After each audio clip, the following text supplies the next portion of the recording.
Okay, so vertical should be up na, lab. Should be. And the cabbage meant to be 3. Well, it looks like 3-ish enough. There you go. Now it's good na, lab. Thank you. Look at that. Here. Look at that. I can draw. See? I can draw on your map, on my own map, if I ever want to make, if players want to make some sort of a symbol, want to check out things. Aha! Amazing, amazing, amazing stuff. Yeah, and you can even erase them like that, or just do this. Yes, the power of this map randomizer. Oh, turn that off. There you go. Haha. Very, very good. So yes, this is what I was. This is what I did. This is what I have done last Saturday. And I also made this.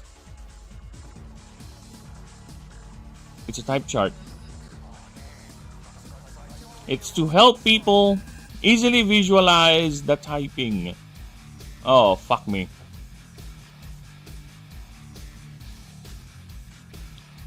Ah, shit, it didn't. Oh well. So yes, it's a type chart. You can easily, I will go ahead and edit this completely where I will put in proper resistances and all that. But yes, we do have a type chart, everyone. So yes. So I'll fix this. This is not yet fully done. As you can see, it's a bit chismy with some of its functions. But yes, we're working all that offline.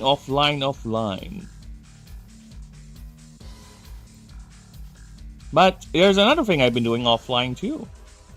Yes, since we're done with the rules. I guess one thing I would do offline is I'll go ahead and fix the thingies.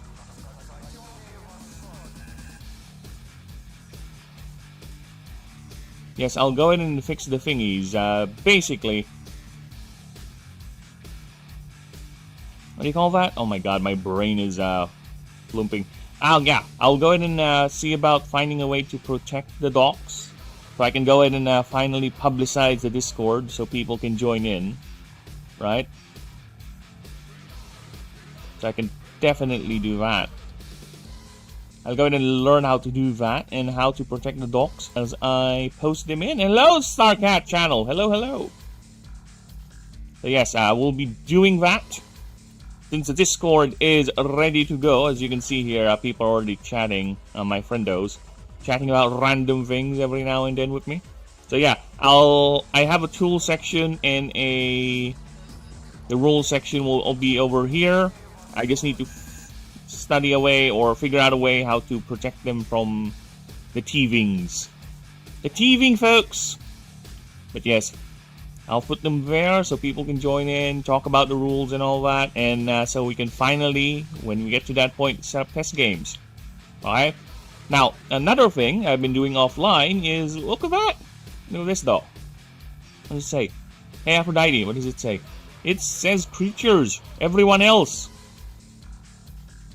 The iOS version of PBC Melon, just full C packet, has no eyebrows. Hey, I prefer the eyebrows. Eyebrows give it personality. Alright.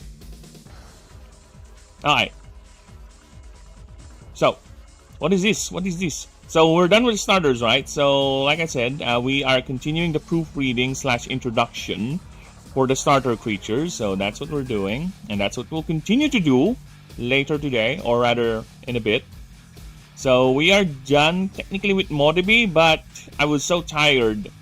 Yes, last time I streamed, when I got to Modibi, I was not able to read it, give it one last pass. So I'm going to give it one last reading pass, then I'm going to go ahead and continue with Mad Rider. Alright? So yes. But what is this? Everyone else? Yes, this is everyone else. I'm starting to make the other creatures now that are not designated starters, just to fill out the entire roster. The filling out of the roster has begun, and I have already started a good bit into Phyrophylax because, yeah, I will go ahead and do the Phylaxes first because they are the heavy hitters. And they're already in the game anyway, or rather, there's already drawings. So yeah, we're doing these first, the entire Phylax series. Then after that, we'll work with what we got. And there's a couple more. See, look at that. And this is the new type matching chart, baby. Yes, I made this using the program I showed earlier for the type matching. This is the new type matching chart that I'll be using now for all these creatures. As you can see, there's the typical type relationships, and of course the matchup itself. So if this creature gets hit by a Verdant move, minus 70% damage and all that. So yes, very, very good. The XP table and the creature profile. Look at that. Oh, I can't believe it. I'm back to drawings. I'm back to drawing again. Can't believe it's been so long since the last time I drew things, and here I am drawing shit again. Look at that. This is the Phyrophylax in action, baby. Well, one is in action, one is watching, but yeah, here they are. Look at that. So we have the one we have a action shot of them during a Great Schism, fighting some Elven loyalists.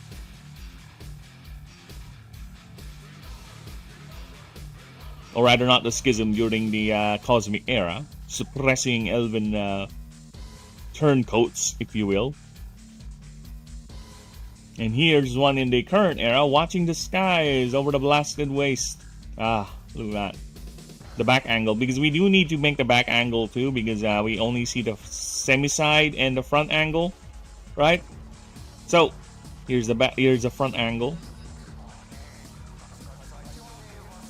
With the interdiction matrix on, powering, blasting an incoming projectile. I have a new post on my channel about the event. Ooh, what event are you referring to? I can check that out real quick. A little tangent doesn't hurt every now and then.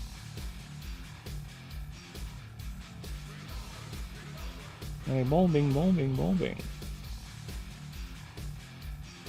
Oh, look at that, the frozen pea.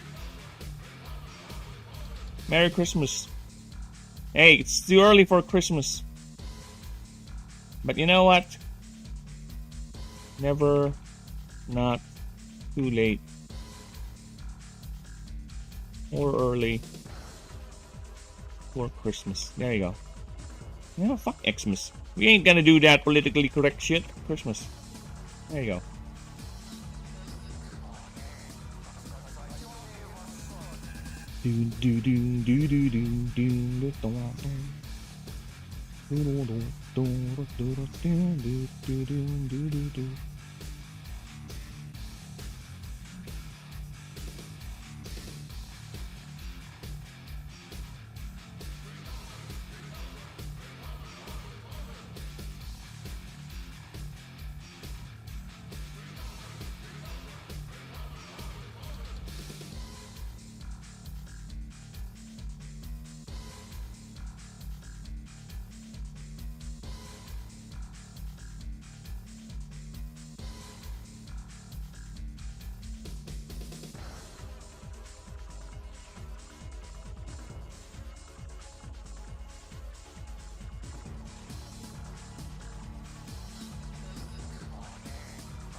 Okay.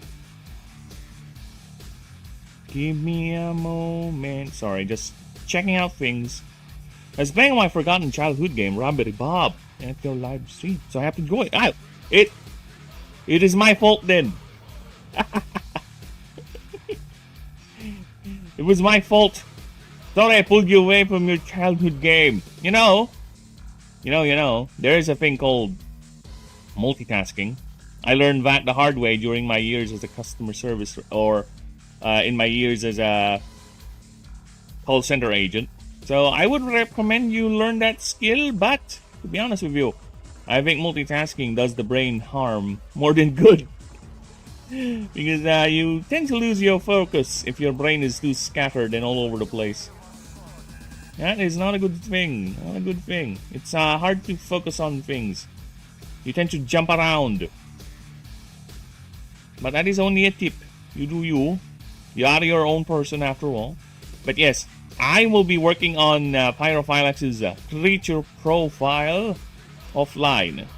Alright, that is the goal. So I think since I'm done with the rules, other than a few edits here and there for proofreading, which I will do offline, I'll go ahead and do a quick proofreading pass for all the rules. Then I'll figure out a way how to upload them with some sort of a watermark, right? So we'll deal with that. Then I'll go ahead and post or paste the links on the Discord so people can read the rules whenever they want to. And of course, we can converse about it. See if we need to correct anything or everything, right? So we'll see. Now, I think that's it for the little bit of a tangent here with the Pyrophylax. Say goodbye to him because after I'm done with the profile, I'll be working on the next one, which is Cryophylax, I think, or Terraphylax. I'm not sure yet, but there's 5 more to go. 6, actually, if you count the Titan. But we have a lot of reading to do today. So yeah, we have a lot of reading, a lot of typing, a lot of correction. So let's go ahead and get right on it. And I do appreciate everyone being here, especially you, Guard. Like I said, you can just go ahead, put me in your second monitor, you know, listen to my voice as I read out these creature facts as I go ahead and tangent my way into the 5-hour stream. Alright, so sorry, getting distracted.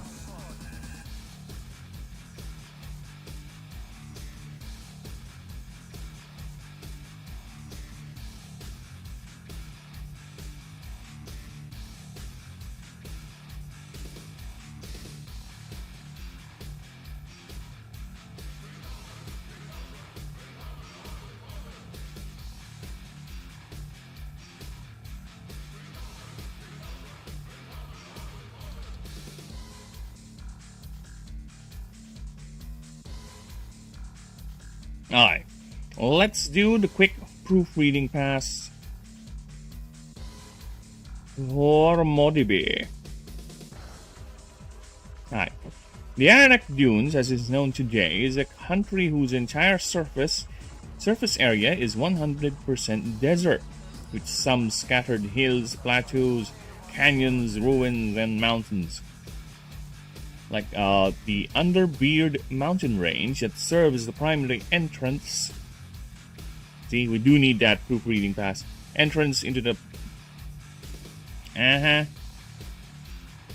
entrance into the many underground dwarven holds, which were 90. Oh my God, what is wrong with me? I don't want to call it. I don't know. Tism reading. 80% of civilization resides in the region, actually. In the region, we need to clarify that. In the region resides. Yet, this was not always the case, as the country was once teeming with rainforests, rivers, and grasslands. It was the discovery of a rare earth element known as Kantiane, a hyperdense metal highly sensitive to mana, that sealed the country's fate, which at the time was called Horadellum, for it was the seat of the god of industry's power. This material is the primary component in many of the ancients' advanced biomechanical technologies.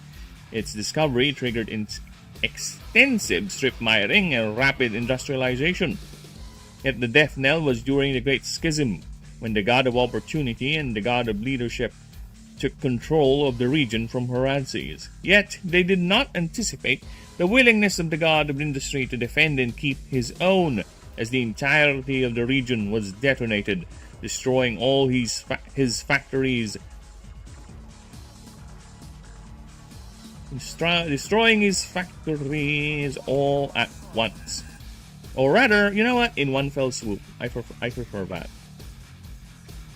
In one fell swoop. There you go. This act did succeed This act did succeed in wiping out the invaders, however, it turned the country into the desert it is now. Yet while many succumbed and faded to extinction, the Modibi remained and adapted to this new environment. Where they once used wood, they learned how to mold stone into their tools. Where once they used moisture and shelter of hollow trunks to grow their food, they learned to subsist on a special moss that grows on the rocks they now wield and carry with their own miniaturized farms inside the cold stone they wear to protect themselves from the harsh desert sun.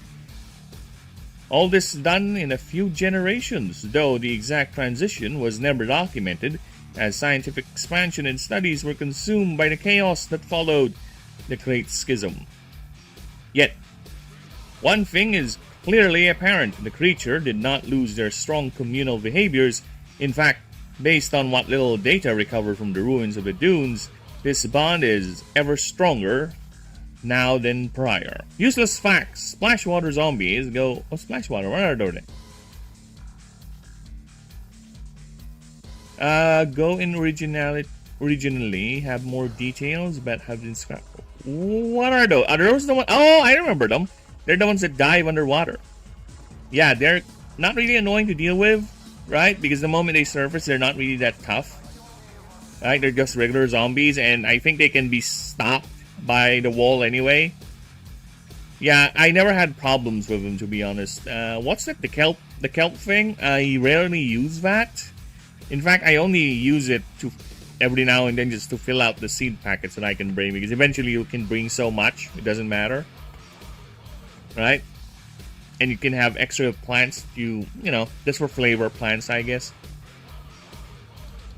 But yeah, I never had a problem with those. Even the dolphin ones. Never had a problem with them too. Even as the creature is capable of surviving on their own, for the armored shell, dubbed the skin of Halud, traps moisture inside keeping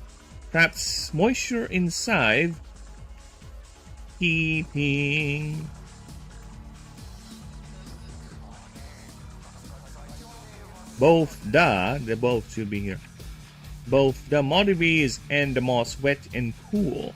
They are also able to collect this water from specialized ears that use both arcanosynthesis to convert mana into water, or to just the ambient water droplets in the atmosphere. They transfer this water by their padded, furry paws that absorb the water and drink it, which, as they naturally perspire and sweat, is then processed by the moss, which in turn feeds the Modibi, who just happily licks the moss from the interlocking armor plates, which can easily be detached and reinserted back into their armor. As the moss is capable of providing the Modibi a high energy diet and grows quickly enough to sustain the cycle indefinitely, assuming of course there is enough water to fuel the process in the first place. A single community can be up to 10 to 25 individuals, where breeding pairs are dependent on the yield of their crop. The group, which are collectively called Kabas, these Kabas would feed each other, watch over each other, and help each find moisture. The creatures are often seen scurrying about the dunes, darting from shade to shade in search for more water, or just patrolling their perimeter. They are rather skittish, very wary of others, and will only fight when needed, or when another family encroaches upon another's territory. For resources are always scarce, even with all their adaptations, as the slightest drop in moisture might cause grave consequences and even more desperate measures. Okay? As very extreme cases of scarcity can lead to some Kabas performing what biologists call a rite of ritualistic culling,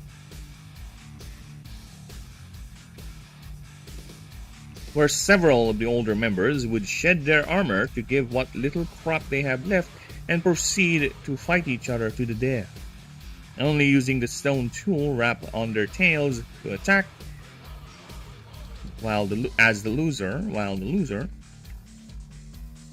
while the loser will be used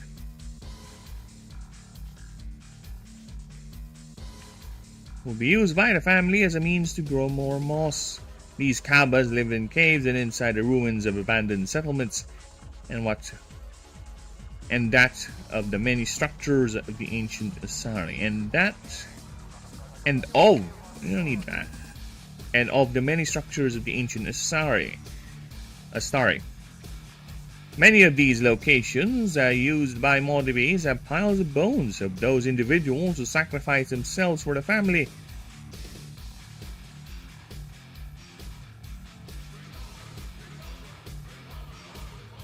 Sacrifice themselves.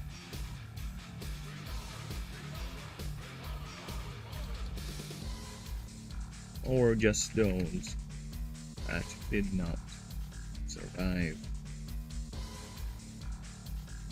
and was retrieved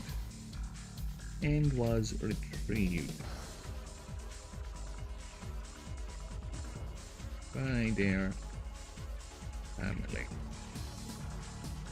Okay. These are arranged and even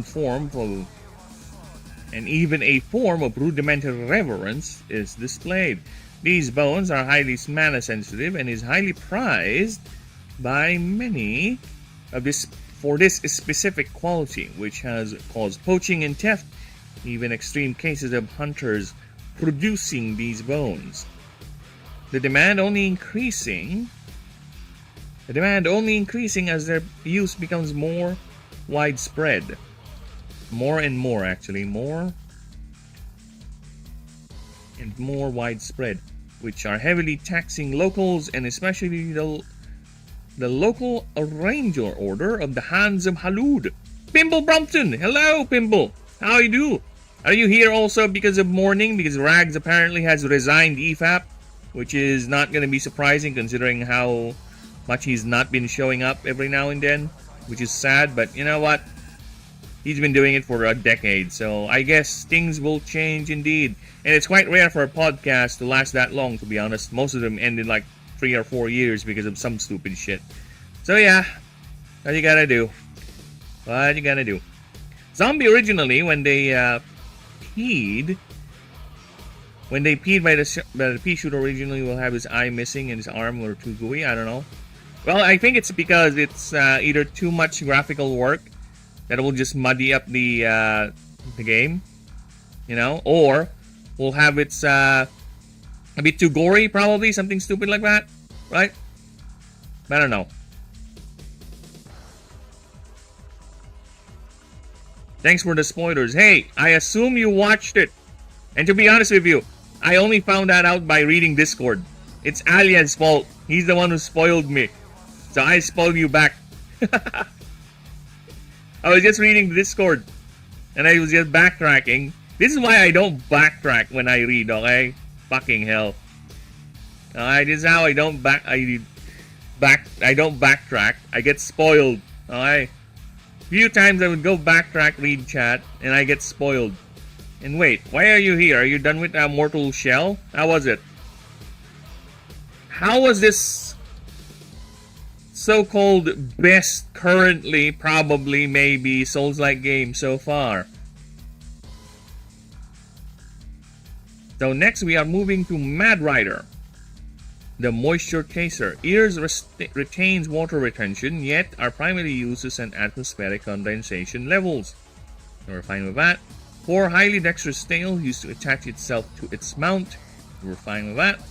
Shade holders are artificial constructs animated by mana, used as a fast mount, weapon protection, and water storage. It's a free open beta and really good. Oh, really? Really? Is it one of those get good games where it's meant to be that difficult, or it's more of a forgiving sort of thing, right? Is it like a, how can I say this?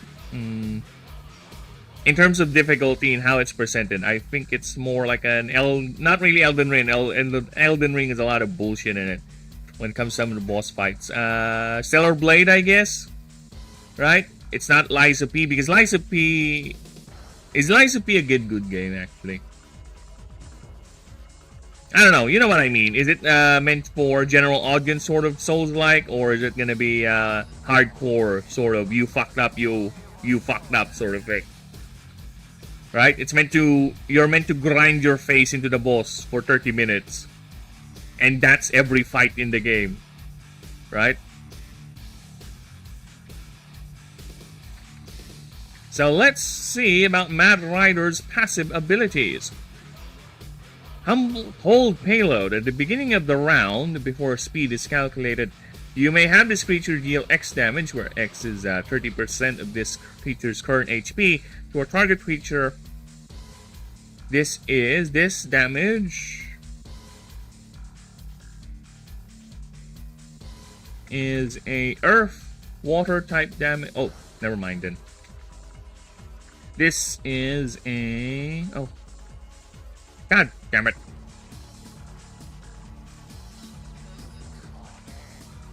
This is a earth water type damage affected by DR and power. This creature takes 30% of that damage as direct HP. Okay. As direct HP damage and loses 70% of its DR, PWR, and SPD during this creature's turn. For this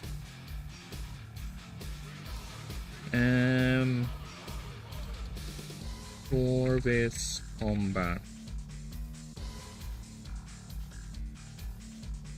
For the entire combat, this, however, during this creature's turn, you may pay 7 mana to undo this debuff. Okay. Hello, Allison Allen. Hello, hello. Hello, hello. How you doing? I fought 2 bosses and beat both of them in less than 3 fights. Oh, okay. So, I guess it's...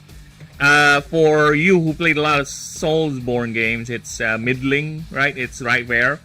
It's at a sweet spot. But then again, it could be just the devs tuning the bosses. You know, trying to see, oh, they're too easy.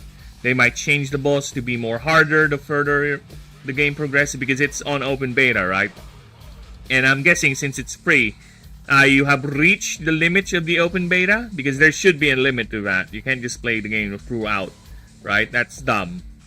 If the devs will allow players to play their game throughout, right, for the beta stage, they're gonna be fucked if that's the case. Because by the time that game actually releases, people are already bored of the game, right? So yeah, that's the risk. That is the fucking risk of having your game on beta or on long extended, what do you call that? Early access. Because by the time the game actually releases, a lot of the people who played that game have already moved on. Unless it's really, really, really good. Well, gotta go. Family, stop calling me. No problem, Ninja. Thank you for stopping by, brother. Let me just go ahead and turn off your stream then if you're done. There you go.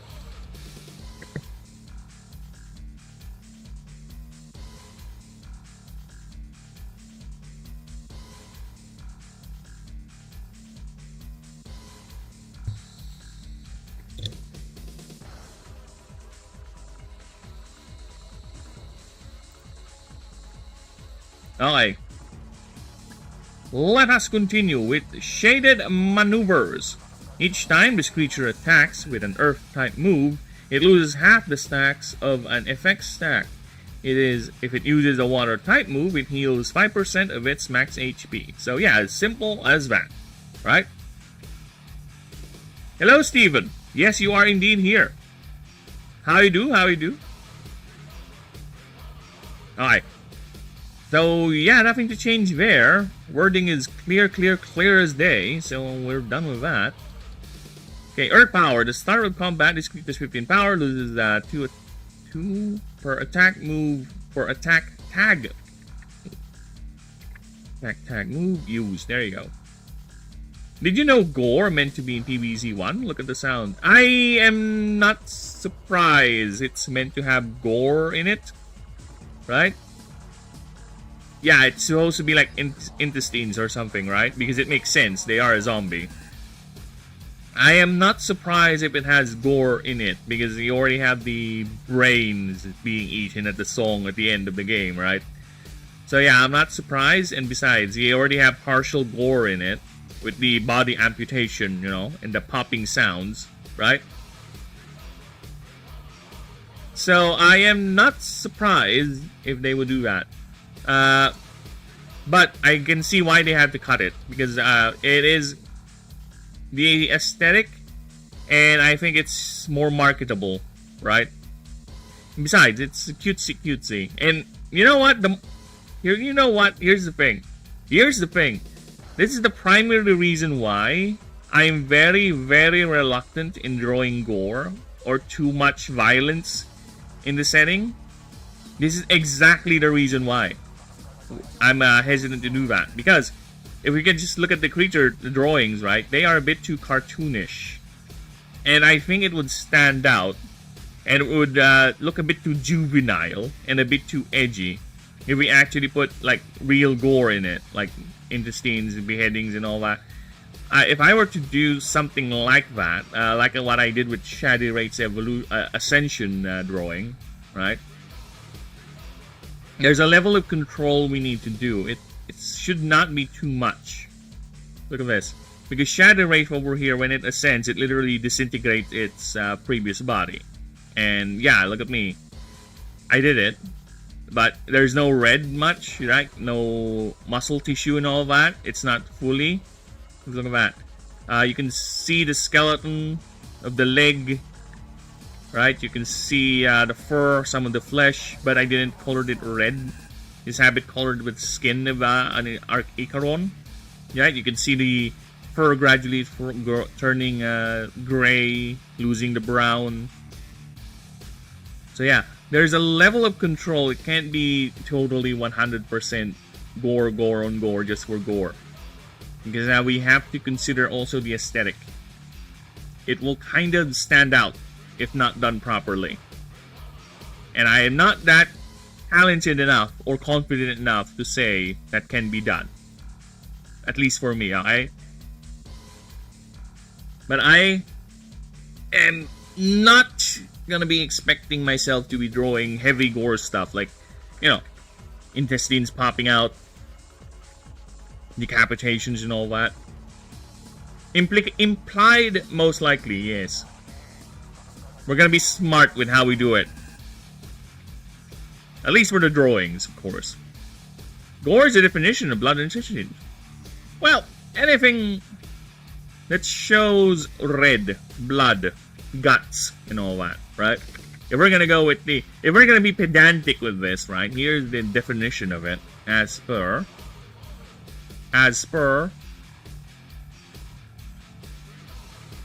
yeah, vocabulary.com, Encyclopedia Britannica.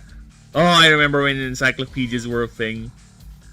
Ah, gods, they died. Now it's just a vanity thing. Actually, they were a vanity thing even before, but you know what? I used to have an entire bookshelf of encyclopedias, and I would just every now and then grab one book and just read through it. Just look at the pictures, read through it, then put it back in, then do the same thing. I love the smell of newly printed books. That is my nerdiness right there. Gore, the most commonly means a thick shed of clotted blood from a wound. See, it's the red, as well as graphic violence involving bloodshed. See, there has to be blood, thick goblets, thick redness showing off. So yeah, I don't see myself doing that with the art. But considering the violence of what's going on and some of the actual move names, actually. So I don't know, we'll see about it.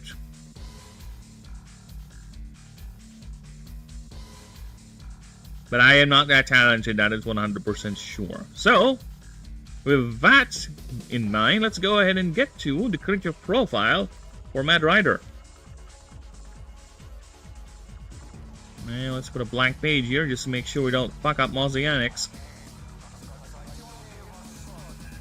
You know, the annoying thing is, with all this, I haven't updated the extra files yet, since, I don't know, I kind of want to do them once they're all done, so it's going to be one go, but I might just do it right yeah, later.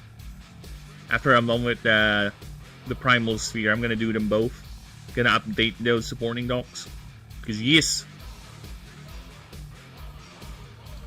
Alright. Where were we? Let me just reduce the font on this one. That's to anticipate the upcoming changes. Oh my god, it's already that long. Alright. In a country where the annual rainfall is about 75 to 425 millimeters, water is highly sought after. Water is a highly sought after resource and fought over and bled for. Water. Yeah, for everyone living in the surface of the dunes of the Aranak dunes. There you go.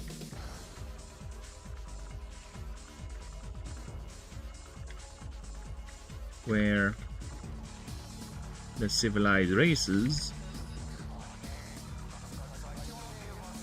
use water capture tech, mana conversion, mana converters for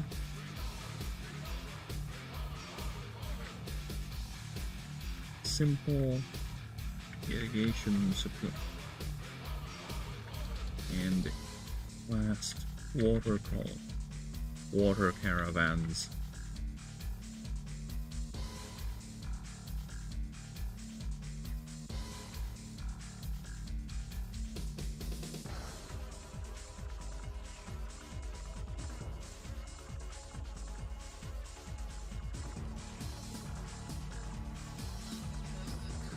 The creatures and animals have developed their own methodologies, or rather adaptations, and none can match the can match the Mad Rider.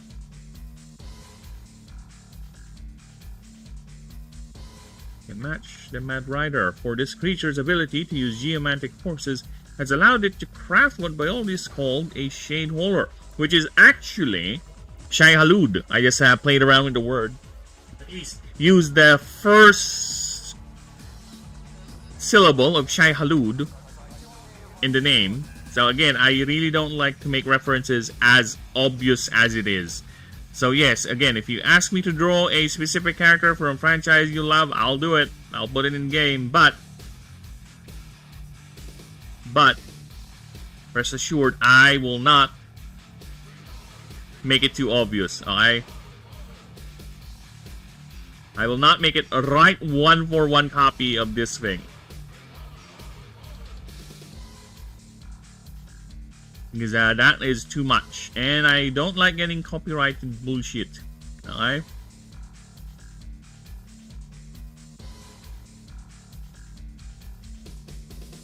We don't want to deal with that nonsense.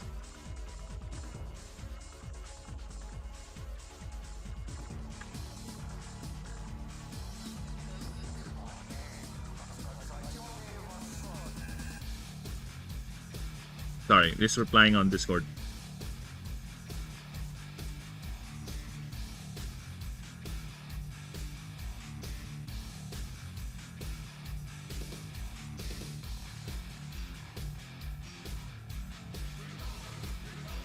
Alright, where were we? Oh shit.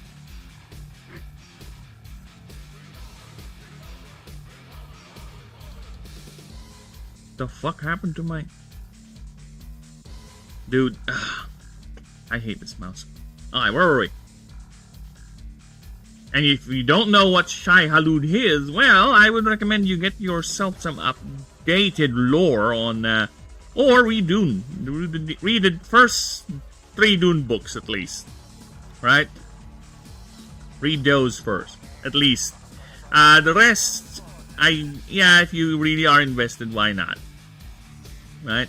Here's the funny thing, my memory is so bad, I don't even remember the titles of the Dune books. I know there's one called Children of Dune. I think that's the... Dune Messiah is the second one, then Children of Dune is the third one, then God Emperor Dune, Heretics of Dune, Chapter House. Here's the thing, these 3 books follow Atreides, Paul Atreides. So this is where the movie is gonna end, right? This is gonna be his progeny. So this is where the plot really gets crazy. Like, literally. I think the author, Frank Herbert, did admit to having been under the influence of some sort of a chemical drug while doing all this. And I'm not surprised. Because long hours typing, writing, and imagining, you need some sort of a pick-me-up. And apparently their pick-me-up is drugs. Mine is just sheer force of will. As you can see it sometimes, I get to a point where I'm so sleepy, my brain just... Alright, where were we? These are basically anti-grav sleds powered by mana, and is made by infused rock, infused sand, rock, and bone. I don't see anything to add there. It is what it is, right? Using their new...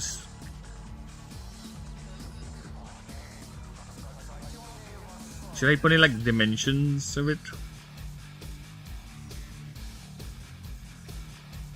If I'm gonna put dimensions on the thing, get too specific with the details, right? Because it is quite a short little thing, like at least 2 feet, right?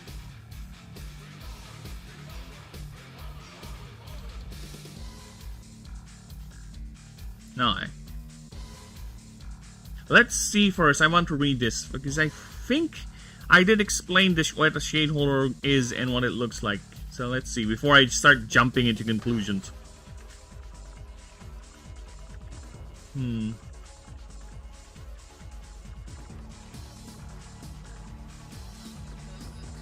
Oh, they don't actually. Okay.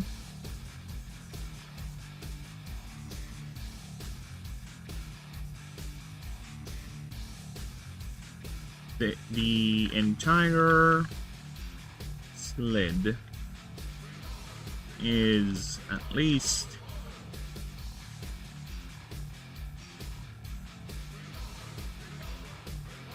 Ocean Man.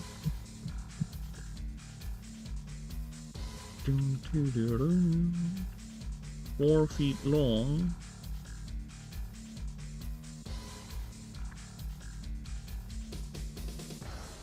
How can I describe this? It is 4 feet long on its rock base.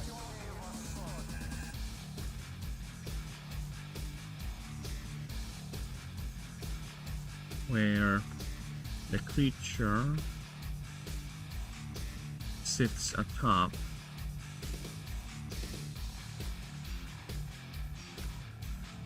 and below, and in front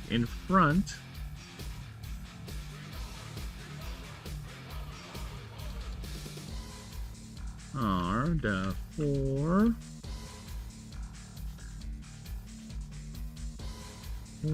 focal are the bones.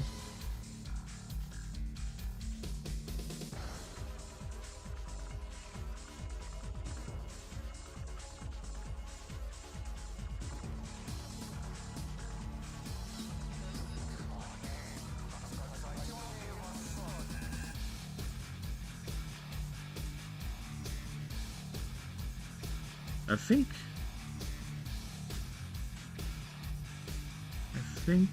I will move this.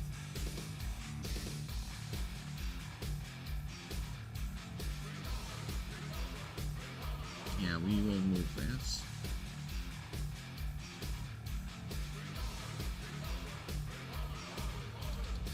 Okay, in front are 4.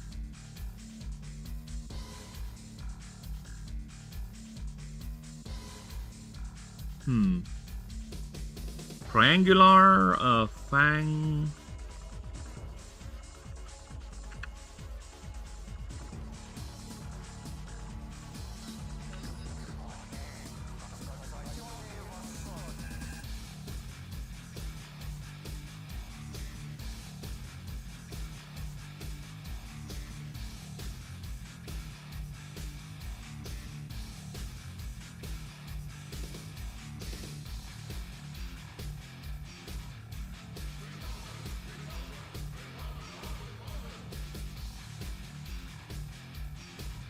Okay, I just considering you have this, right?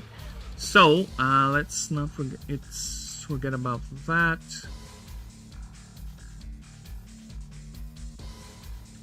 Okay, where the creature sits at top.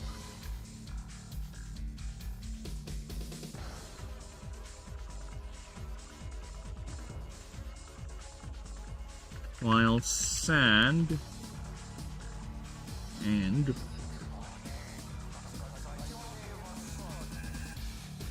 supporting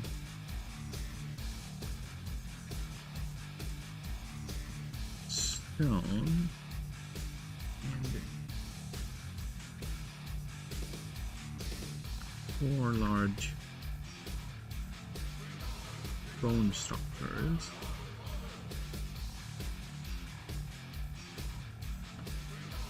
Protrude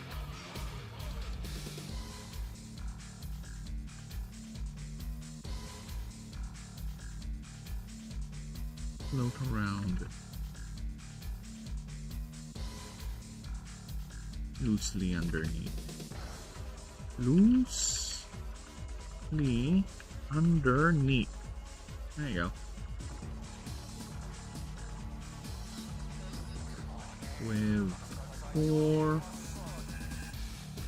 With four large bone structures protruding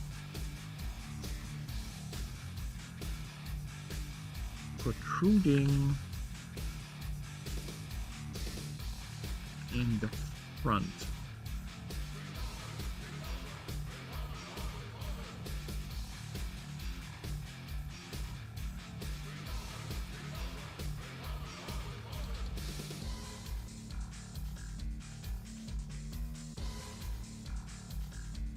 It is indeed. It is known that the bone used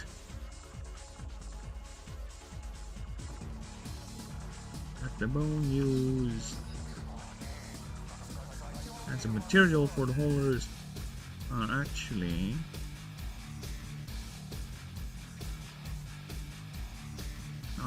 the bones of those who sacrifice themselves during times of famine. They are infused and molded by arcane processes into the four main focal point power for the sleds. They are shaped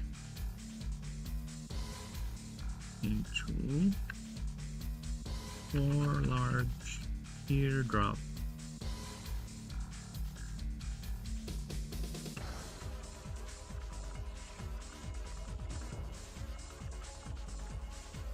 shapes arrayed as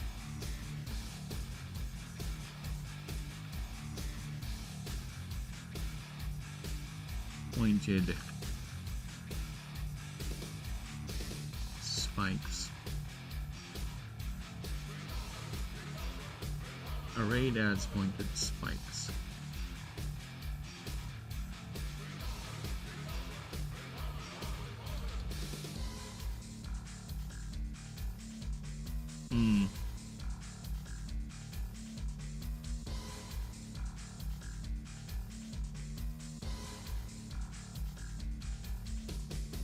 Arrayed as pointed spikes in the front. In the front. Arrayed as pointed spikes.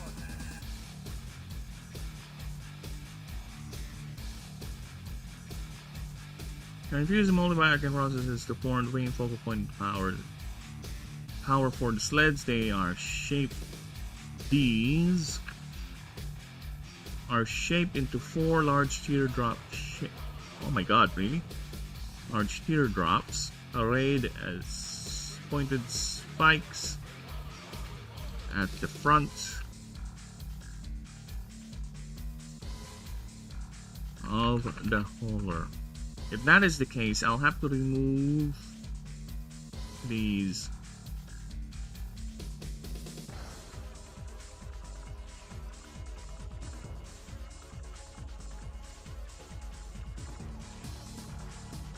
Yeah, let me just go ahead and remove all that. Okay. Then we'll go ahead and... yeah, we already have 4 here. Okay. If any hole is when lost, if any of these holders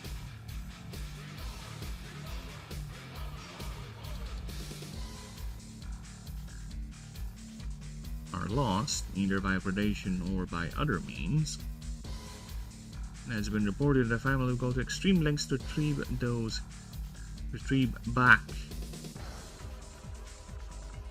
those pieces.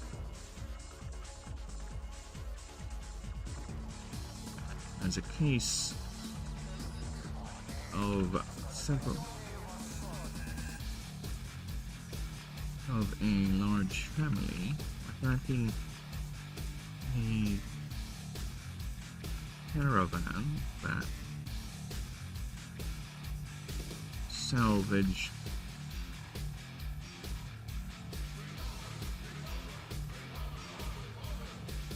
that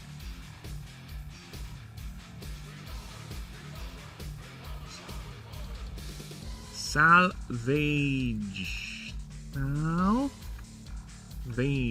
a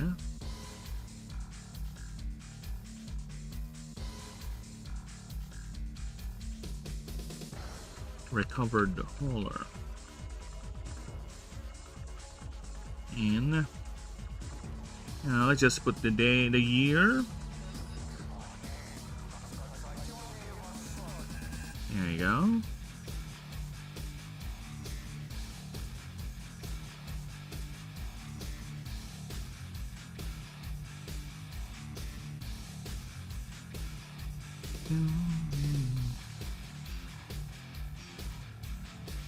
Okay.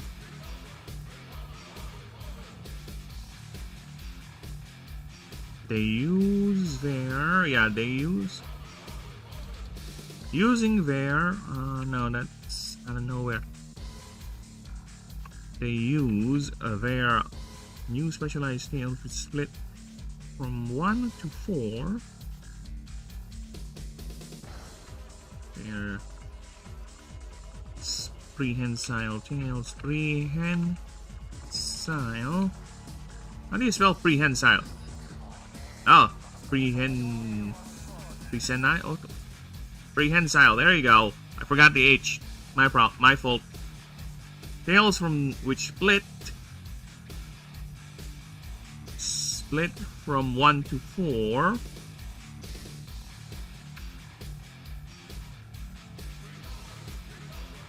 Each latching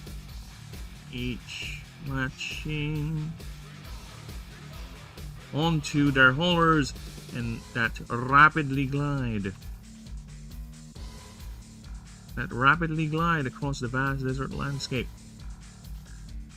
ever on the hunt for new water sources. They control these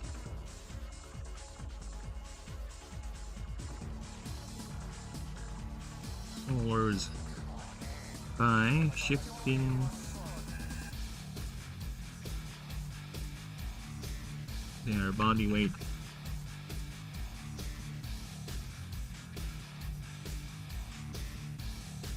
and using the tails to pull on one direction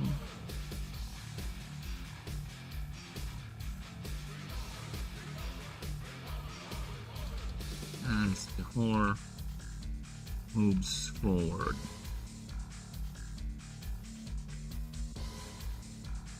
Yet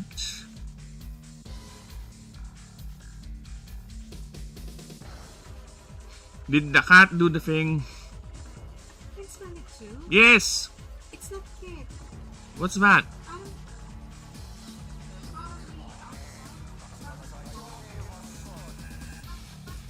Do you think it's a dog? Can you check the front of the porch? Maybe a dog did its business. Or here lab. Outside, oh.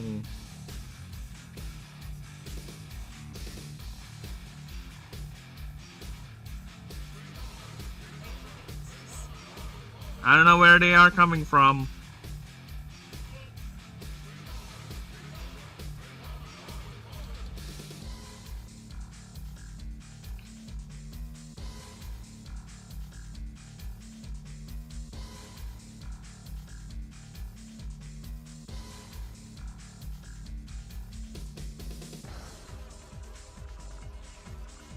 Yeah, I don't know. Is it cat or dog?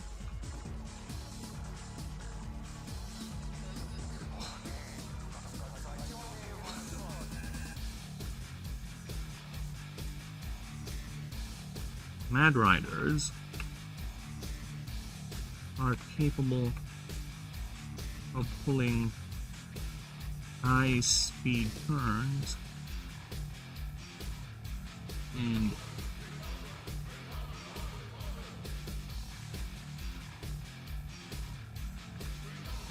near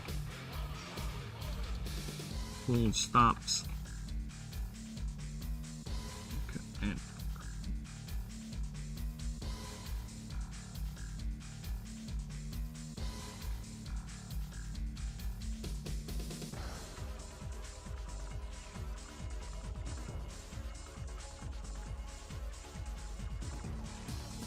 and other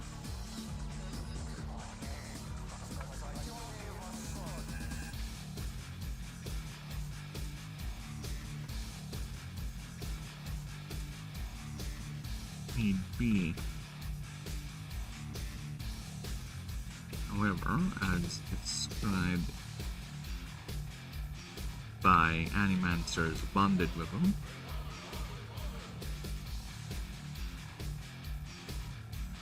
they've been the more demanding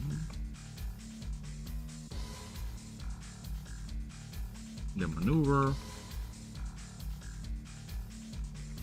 the more mana the creature channels.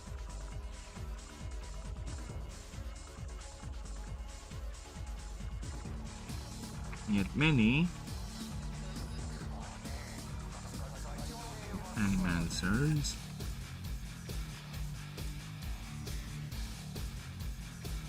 find being or find sharing a mana link. A mana link sharing sensory input via their mana links.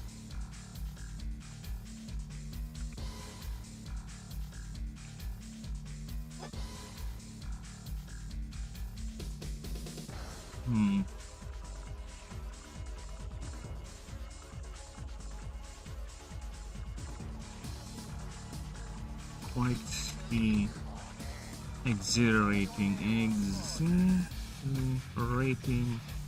experience. There you go. And now I have a problem. I cannot go anywhere any lower than the current font. We might have to sacrifice some picture fidelity, which is a shame because I do love these drawings, but my ambition is far, far greater.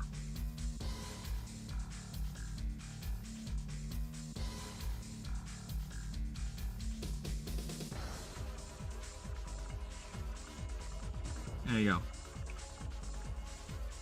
Alright.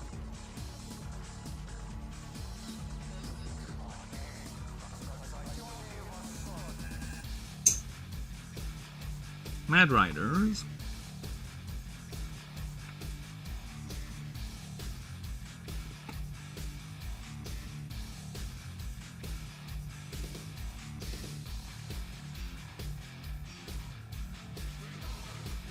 Yeah, I'm not done with mini forming racing circuits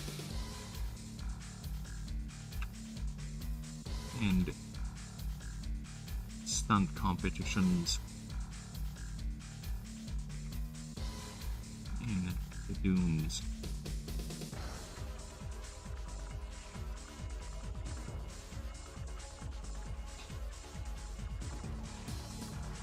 With many answers.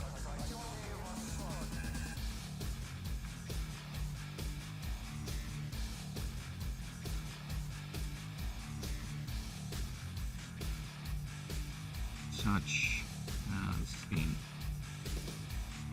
Arana.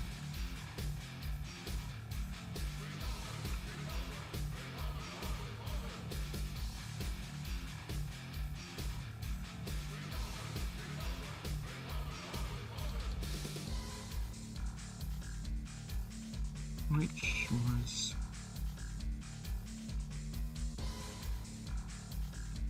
founded on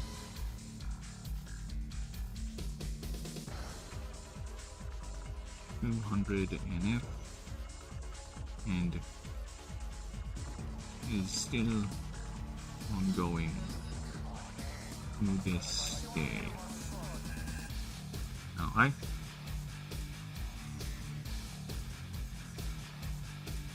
Mad Riders detect. Is that it? Smells like sweat. What?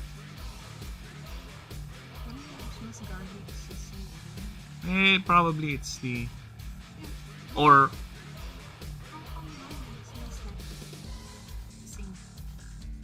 edit. Ganon. Okay, you don't want to smell like sisig.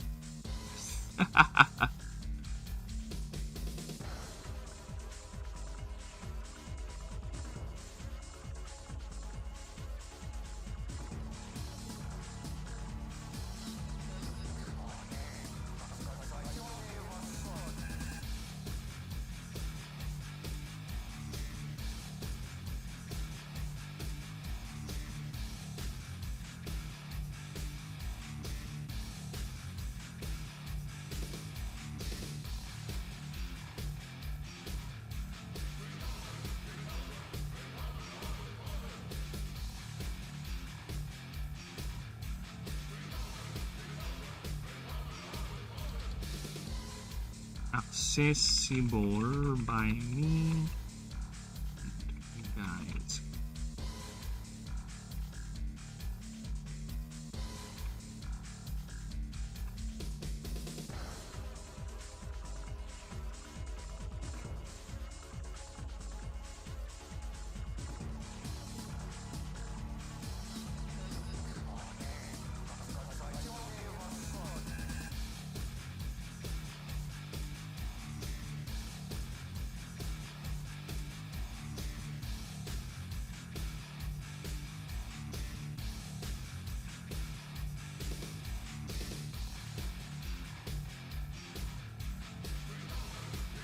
Alright. Back. Back. Mad Riders detect these atmospheric changes in moisture using their ears, which are still able to collect water.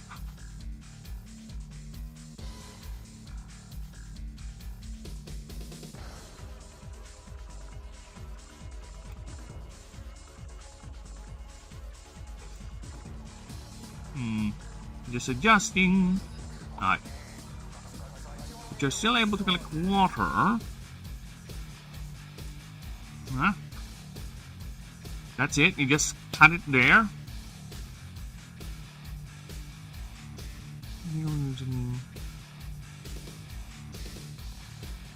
Which even though, oh my god, which even though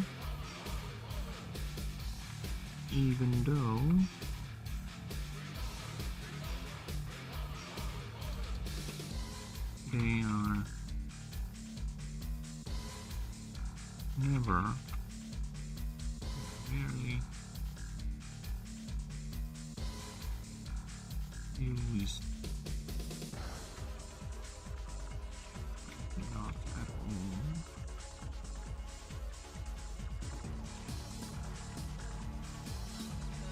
all. Ah, shit. Or mana is reserved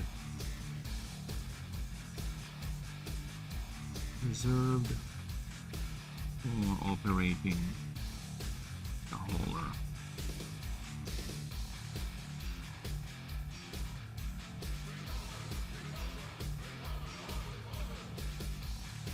Relying only on reserves.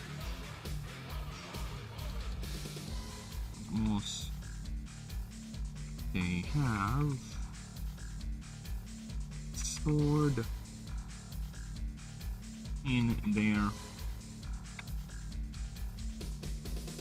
face plates.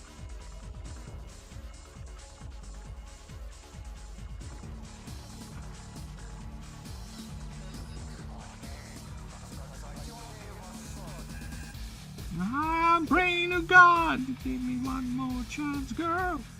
I need more fucking space. When you bleed, wanna be the air for you. Ah, it's too fucking small.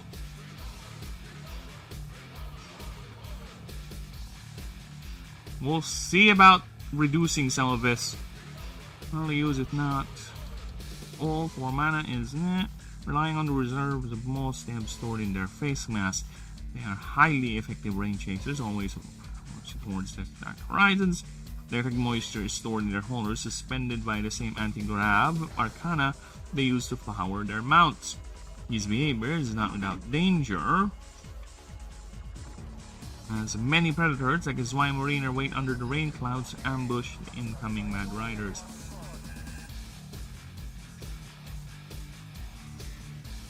Oh.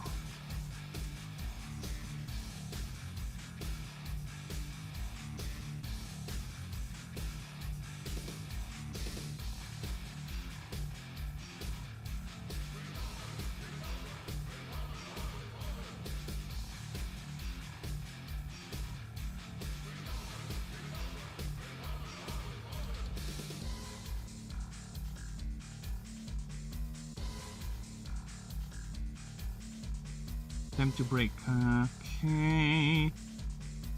Other dangers include competition from other Mad Riders from other families. For each shade holder can carry up to 120 liters of water. Competing Mad Riders are known to jostle and attempt to break the concentration of each other, so they can steal the other's cargo. There are even reported cases of violent raiding Mad Riders, purposely attacking those with full haulers, and even water caravans.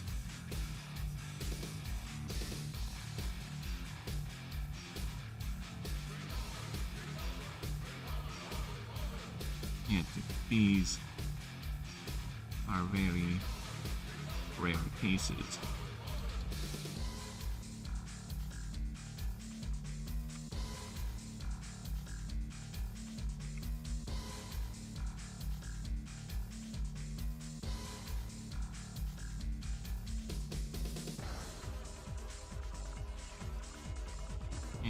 facilities.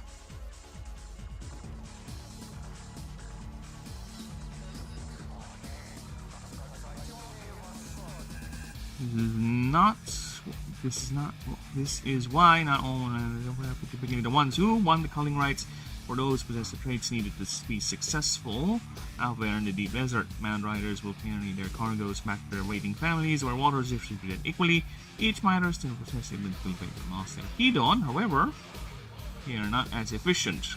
Unlike using most of the mana to power their haulers, we already have this said. We can remove that. I can just go ahead and update this. These returning Mad Riders usually are on the brink of starvation. On the brink. If not starving its supplies. Exhausted.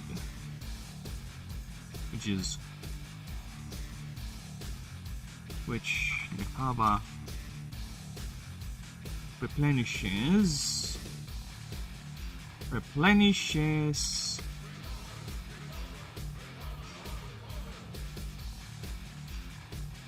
So it can head out and repeat their own version of the water cycle. Okay. So we are able to squeeze it in without too much pain and misery. So at least that's good.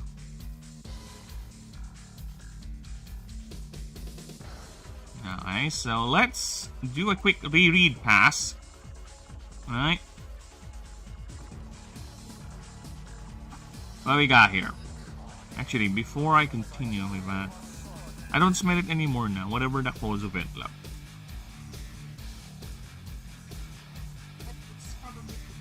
From outside, no? Animal poop! Them animals be pooping. So let me just check the stream. How we doing? We alive? We good? How are you, Strumbles? How is your strumblings?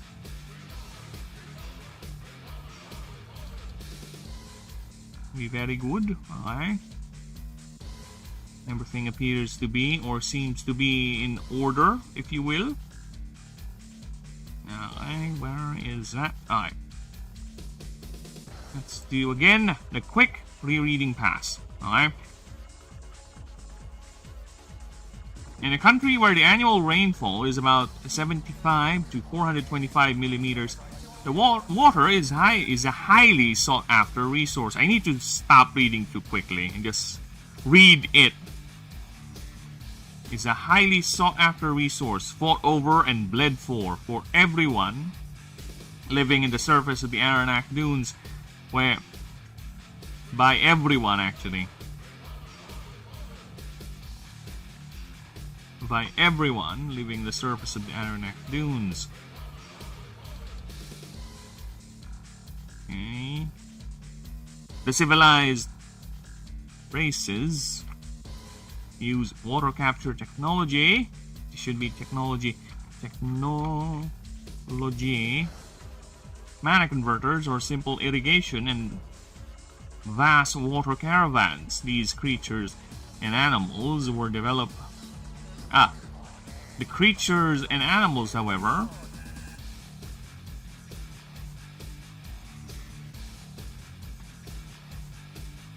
have developed their own unique adaptations. And none can match the Mad Rider. That of the Mad Rider. For this creature's ability to use geomantic forces has allowed it to craft what biologists call a shade hauler. These are basically anti-grab sleds powered by mana and is made by infused sand, rock, and bone.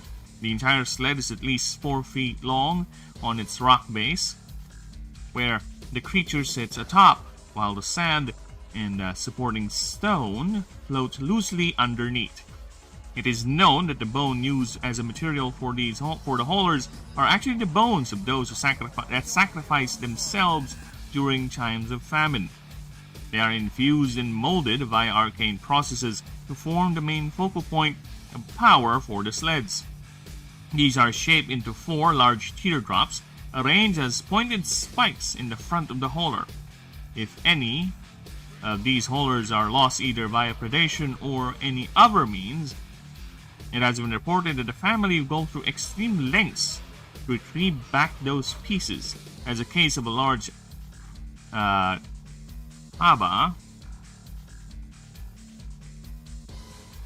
attacking a caravan that salvaged a recovered hauler with many more isolated.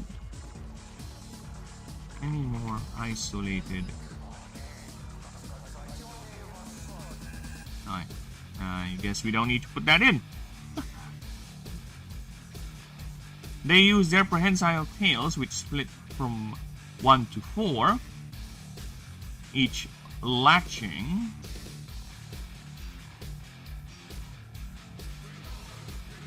onto their haulers that rapidly glide across the vast desert landscape, ever on the hunt. Okay, so that's a bit too long. Ever on the hunt for new water sources. They control this hauler by shifting their body weight and using their tails to pull on one direction as the hauler moves forward. But riders are capable of pulling high-speed turns, complete full stops, and other highly agile maneuvers if need be. However, as described by animancers bonded with them, the more demanding the maneuver, the more mana the creature channels. Yet, many animancers find sharing sensory input by their mana links to be quite the exhilarating experience, with many animancers forming racing circuits and stunt competitions in the dunes, such as the Aranak Cup, founded on 200 NF and is still ongoing to this day. Mad Riders detect these atmospheric changes in moisture using their ears, which even though are still capable of collecting water, they are rarely used, if not at all for mana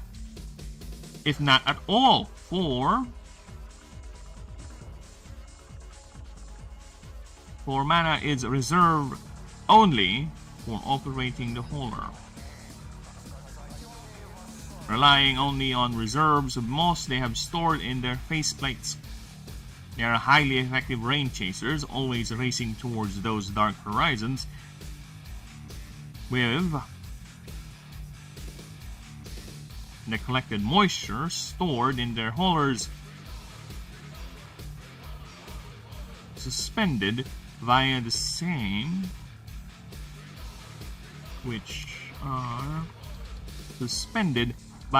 anti-grav arcana they use to power their mounts. This behavior is not without danger, as many predators like the Zwei Mariner wait under the rain clouds to ambush incoming Mad Riders. Other dangers include competition from other Mad Riders from other families, for each shade hauler can carry up to 120 liters of water. Competing Mad Riders are known to jostle and attempt to break concentration of each other so they can steal the other's cargo. There are even reported cases of violent raiding Mad Riders purposely attacking those with full haulers and even water caravans and facilities. Yet, these are very rare cases.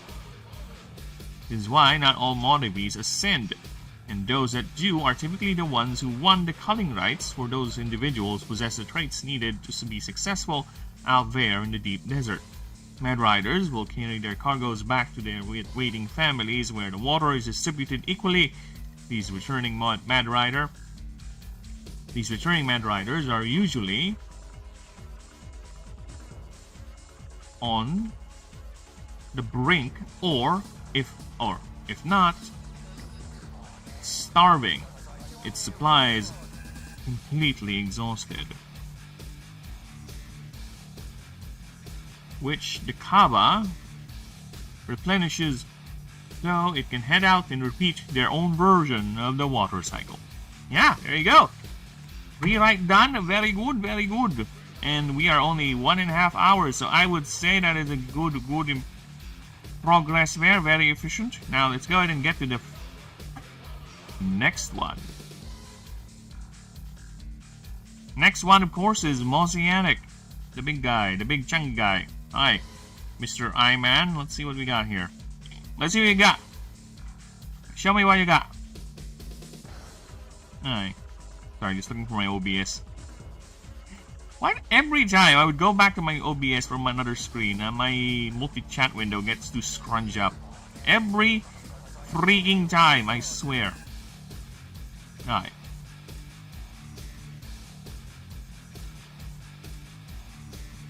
Mosaic, the grim prophet. The creature is blind, it uses arcana to project a consciousness to perceive its environment from long distances. Its shell is made from several shade holders fused together.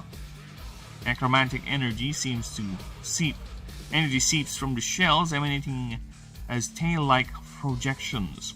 And this is how big it is in relative to a 5-foot individual. Yes, it is quite big. It is quite the big boy, this one. I think it's only big because of the armor, right? Other than that, I guess it's roughly 3 feet or something like that. Yeah, they do be very, very tall.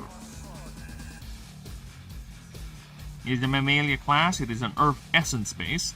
Its passives read as Desert Bloom Rose. So let's see what it does. Let's see what it do. What it do be do.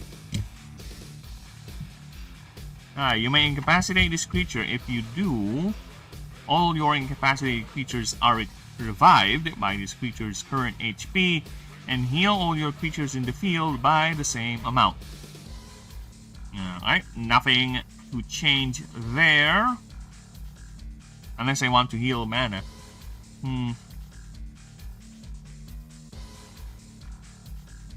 You know what? Yes. And restore mana.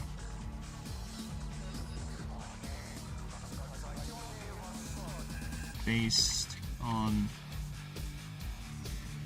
this creature's current mana pool. There you go.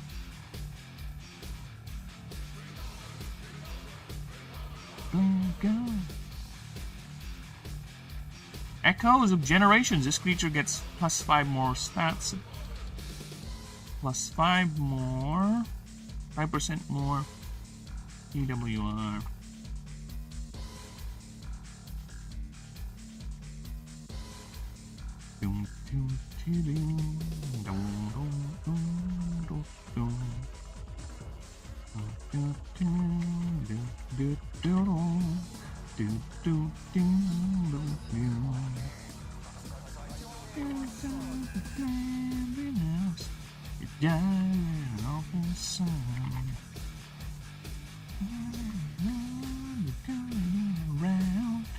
Incapacitated creature in your party. Your creatures gain plus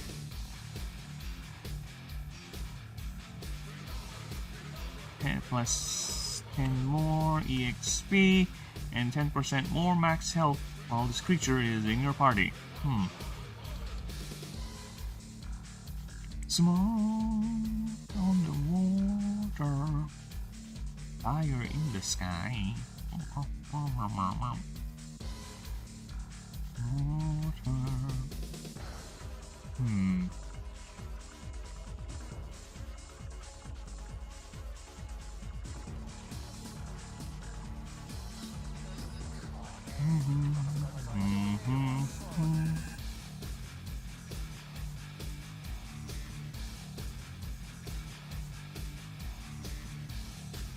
Yeah, let's bump that up.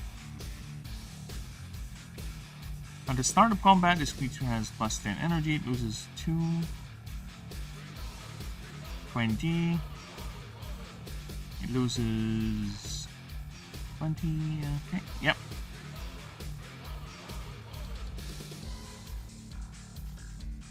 I I said, we'll go ahead and update the rest of the list once I'm done with the whole thing. Alright. We'll do this later. You know what? Yeah, before I go ahead and update the creature thingy, I might just go ahead and do the technical rewrite for the moves. Yeah. I might just do that. Yeah, I might do that offline. Actually, I think that's what I'm gonna do after the stream. I'm gonna go ahead and do the technical rewrite for the moves. Right, so we'll make sure we have them all uniform, right? So they're easier to understand. And I don't get all wacky with the especially with the older moves. With the older moves, yeah, I would get annoyed. Alright. Definitely gonna do that. For consistency's sake, if you will. Alright, let us continue. Underwater, fire in the sky. Alright.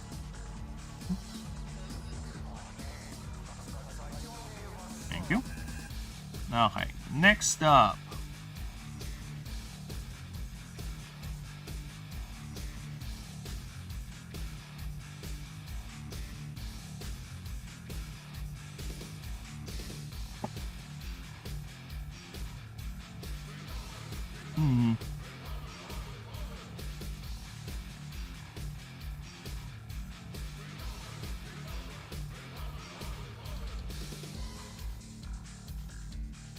Curious. Give me a few moments here. I want to see something.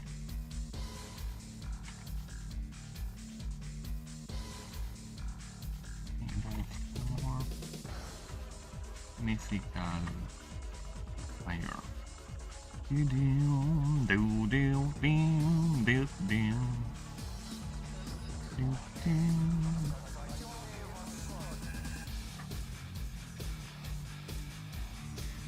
Okay, Mosianic, let's see what you got.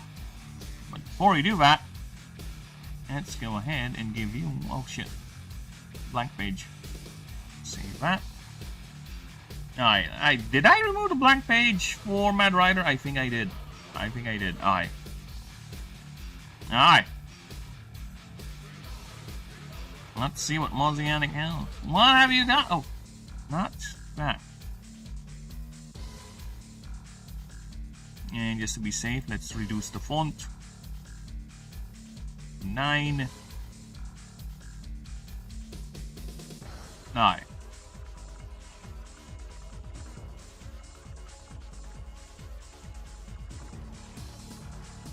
Yeah. You're bad at making tables, AI.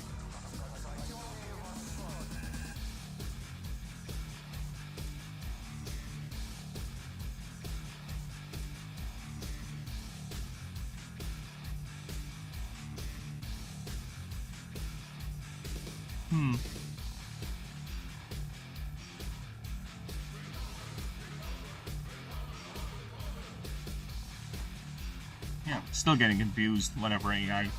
I'm not in the mood to deal with your bullshit. Alright. When encountering a Mosianic in the wild, one must be mindful of their surroundings.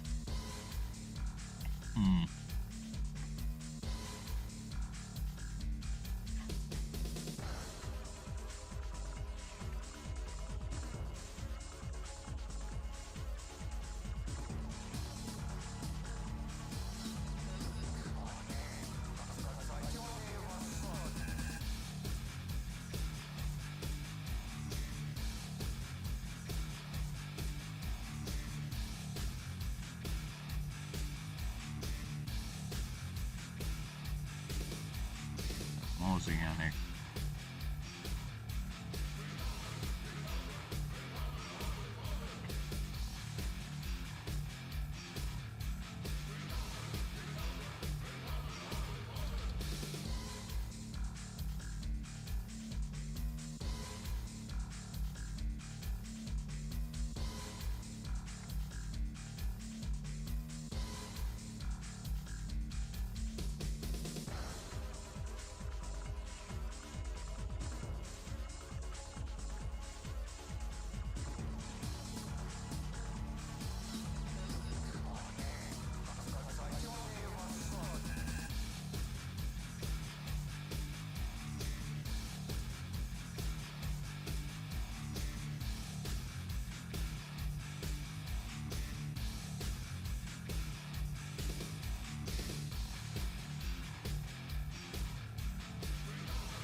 There you go.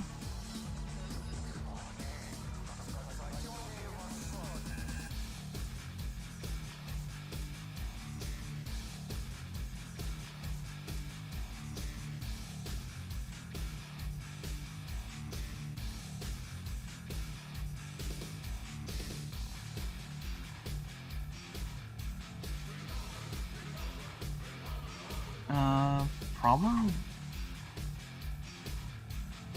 It's a proverb, kasabihan. Sayings. I think it is called proverb. God damn it.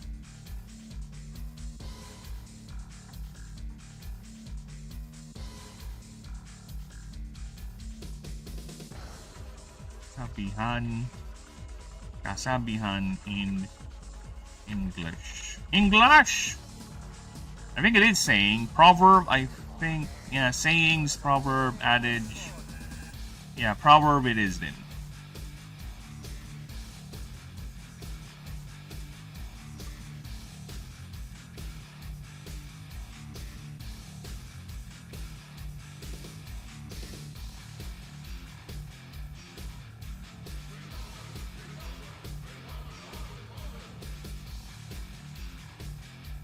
Yeah, I think it's better we turn to menu.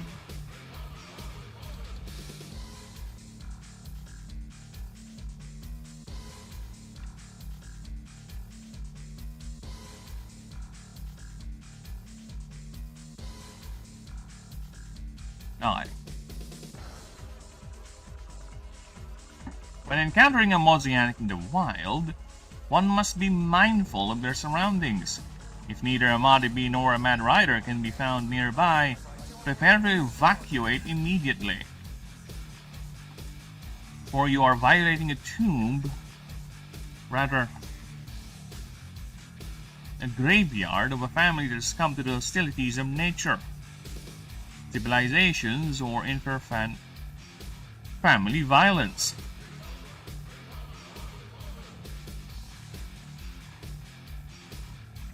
Or most likely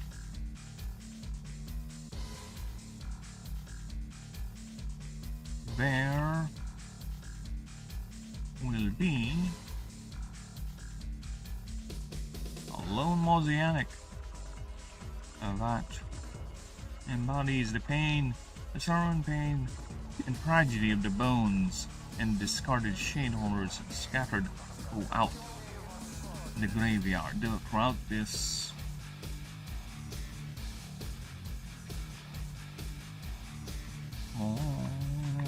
mausoleum. Is that how you spell mausoleum? Mausoleum. No. Mausoleum. Yum. Should be yum, right? Mausoleum. There you go. Yeah. They are openly hostile to all who venture in, and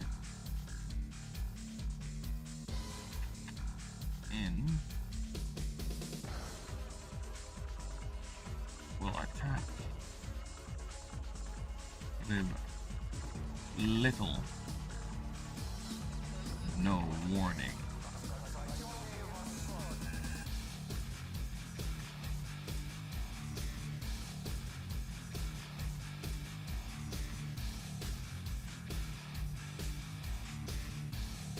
Using its arcana to animate the bones of its family. Animate the scattered and broken bones. Broken bones of its family.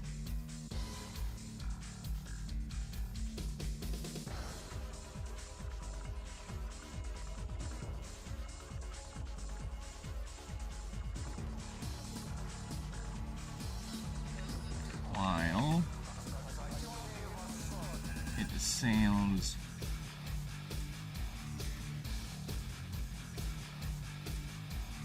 slings Flings spells of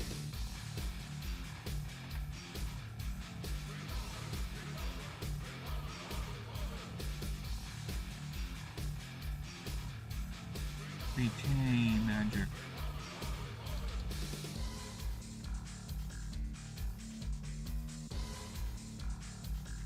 Magic.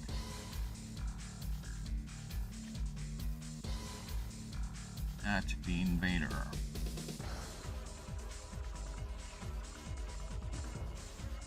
I don't know.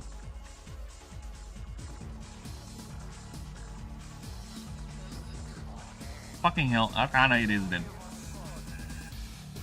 No, VT projections. There you go. That's the invader.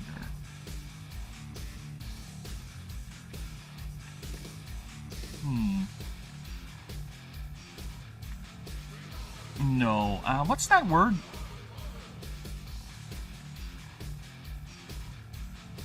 I need other words for invader. Other words for invader. There is a word that I used to use a lot back in the day. There's occupiers, usurpers, no, rainer, plunderers, incursionists. No, none of these. More.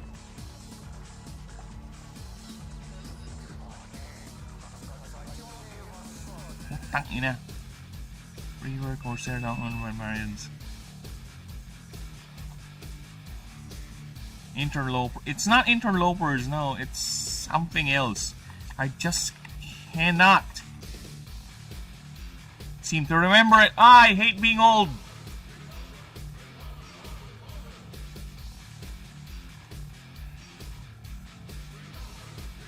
God damn it. I cannot let this go. It's a word Muslims use every now and then to describe their enemies.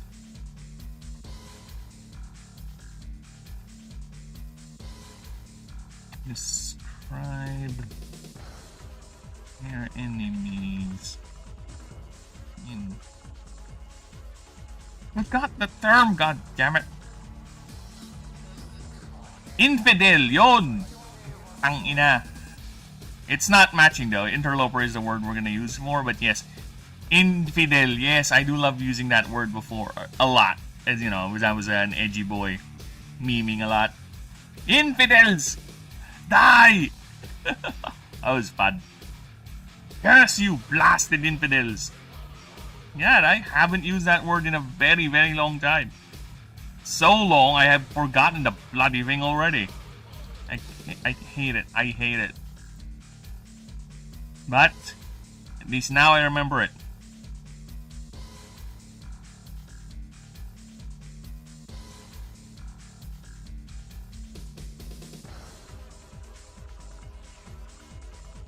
At least now I remember it. Very good.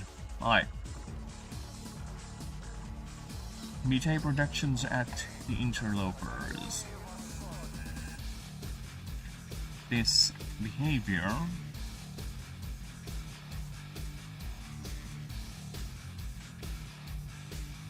as I only just describe it as emphatic revenge behavior. Many experts debate whether as a desperate mean to somehow keep its lost family alive by animating these bones.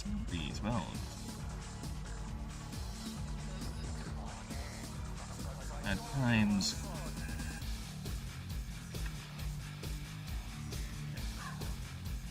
crisis, or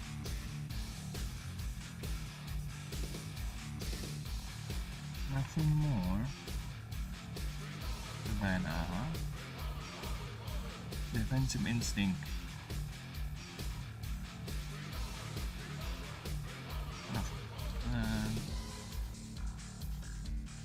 more than defensive instincts or just pure sadness projected into volatile expression. Yet, with some cases of mosaic,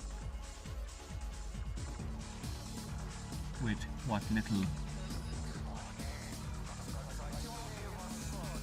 mosaic, wild mosaic observations have been documented. Oh yeah, I am gonna grab a drink. I'll be right back.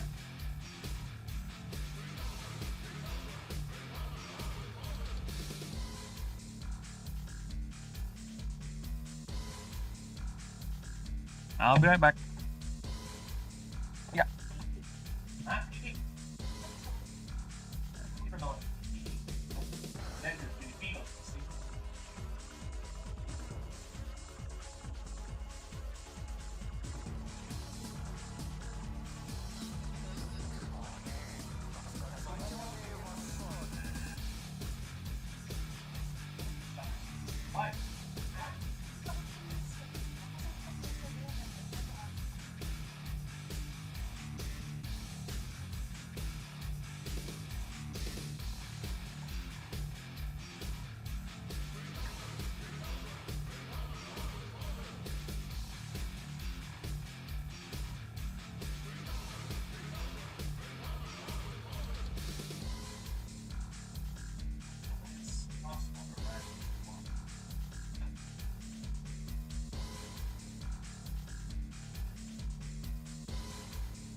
I'm back, baby.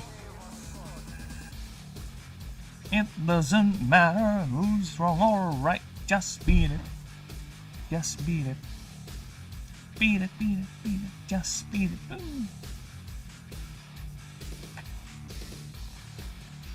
There has been at least one instance of a individual named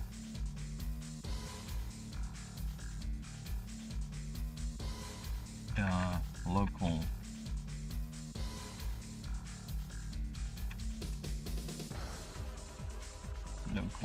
tribes call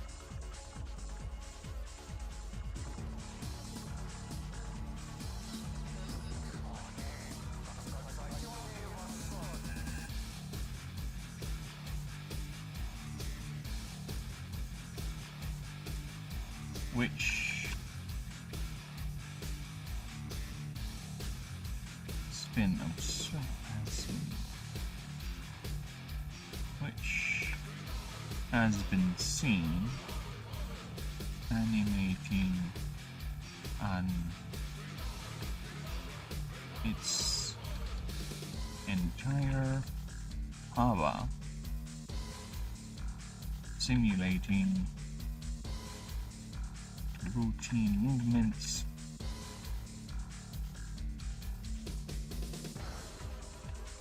and imitating and activities,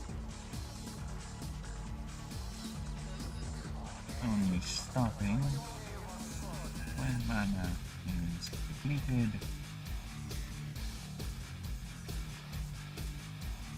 only to repeat once recharged. There you go. This the exact same routines once mana has been recharged.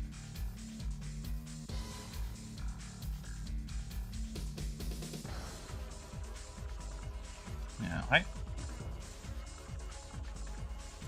Due to this, many surface tribes and humans, surface tribes of dwarves and humans have developed a strong respectful reverence for these creatures.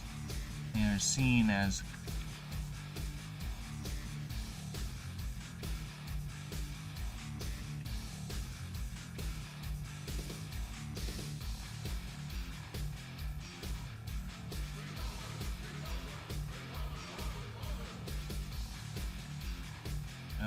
mainly, let's go mainly, dwarves and humans have developed a strong respectful reverence for these creatures.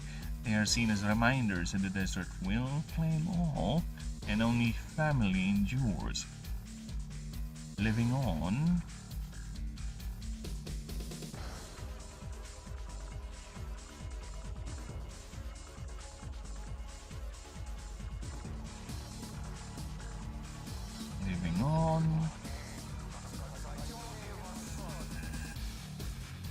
long before, long after, and individual passes on, and all must be done to make it last and to respect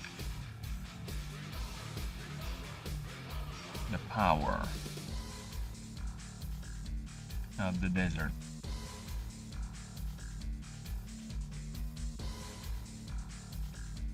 These sites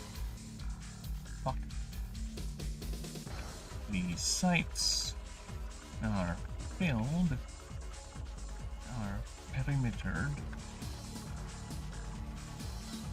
by many markers.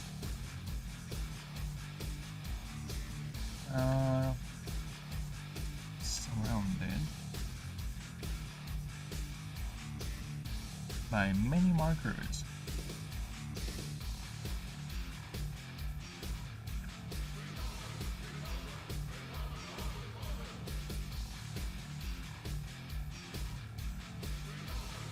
At its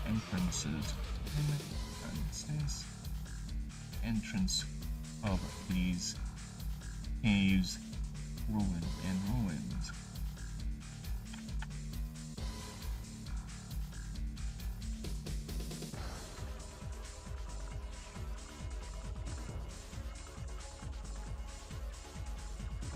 Warning all.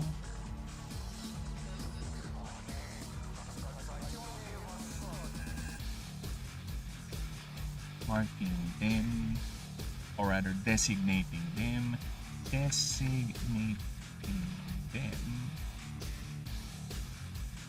sacred and dangerous. Yet, still, many poachers and treasure hunters still break into these sacred places. Sacred. Is that not how you spell sacred? Oh, it's the other way around! Sacred is how I spelled it. Oh, fuck me. Fuck that, I forgot. Still on BRB. Ah! Spine. Break into these sacred places, for the bones are known for their ability to channel mana. We already have that.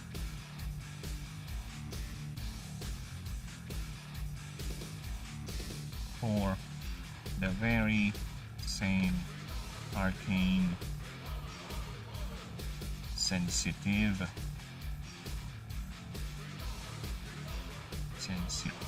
bones.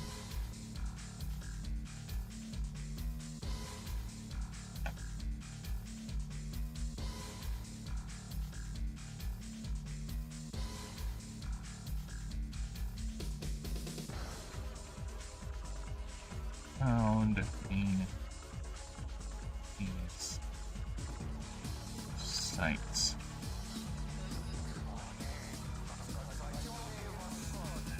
Well, even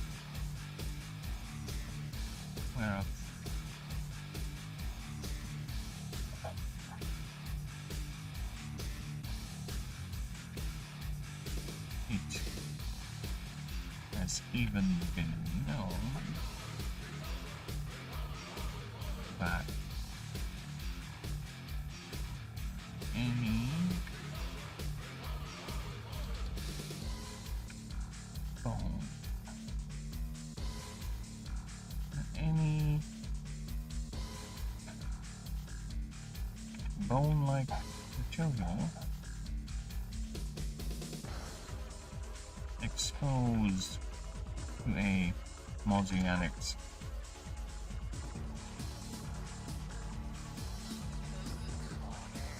ambient arcana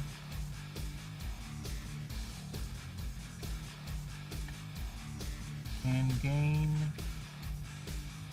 the same property, the same arcane property,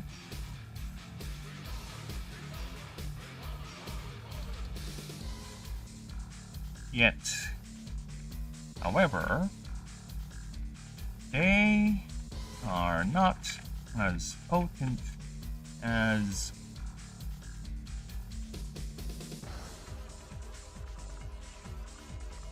the actual, as the authentic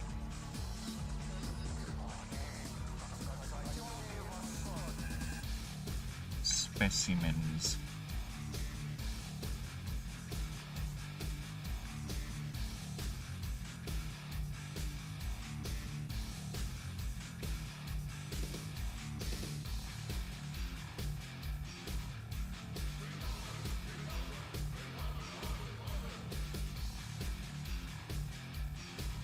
Yet this phase is not permanent.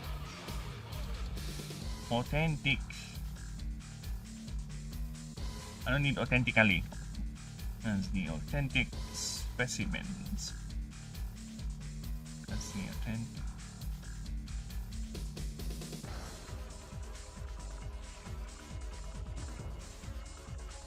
Yet this phase is not permanent, or sometimes a mosaic will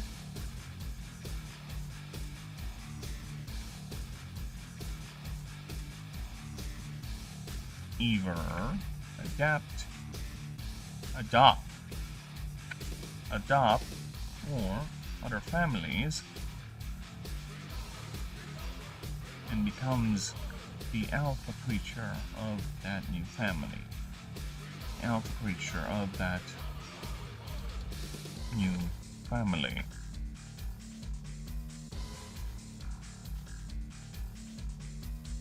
Which sometimes some specimens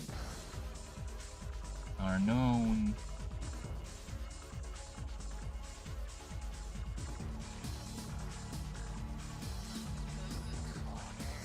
to venture out in search of these new families.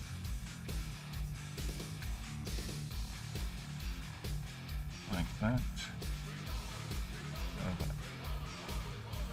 Lash.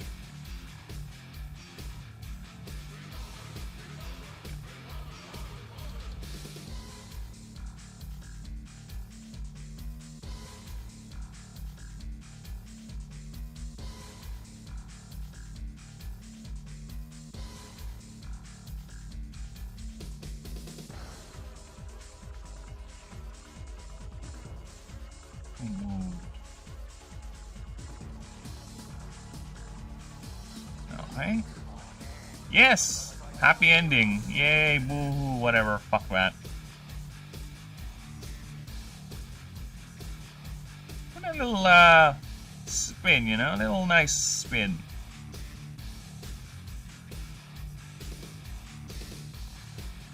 In this new role, it uses its arcana. Yeah, I just wanted to go down. not to animate the dead, but rather project aspects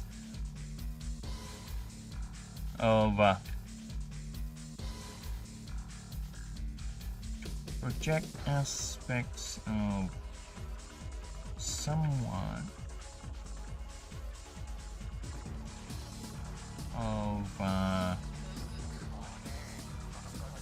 how can I say that?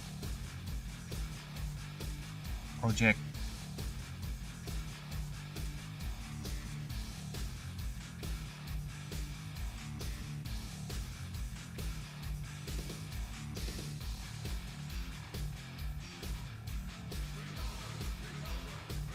aspects of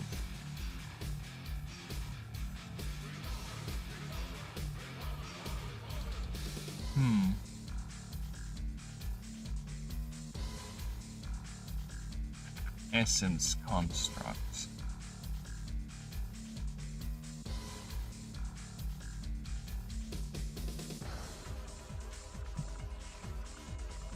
Not contracts, constructs.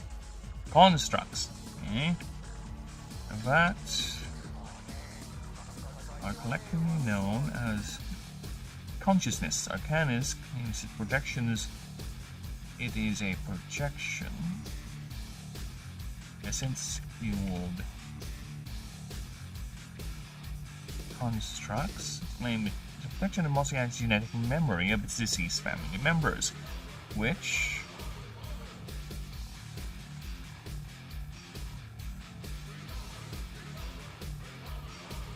are used to scour the vast desert.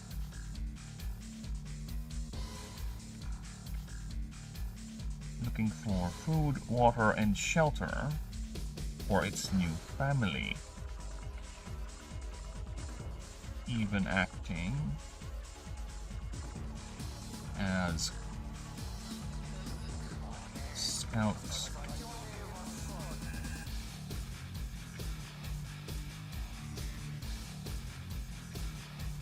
And deterrence for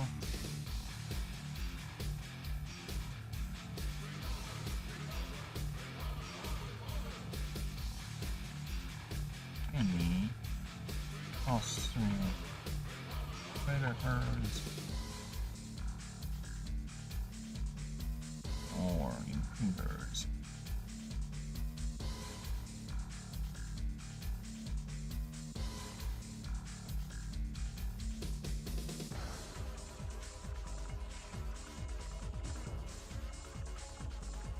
At this stage, the Mosianic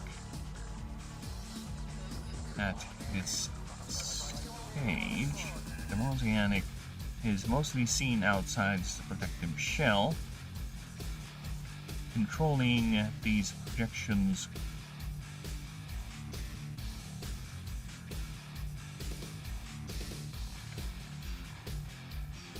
Okay, each projection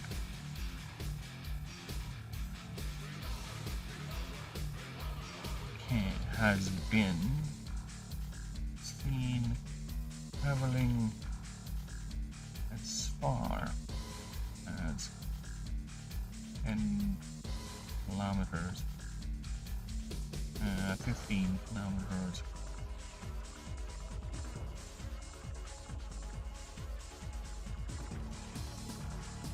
Kilometers is, I think, big enough.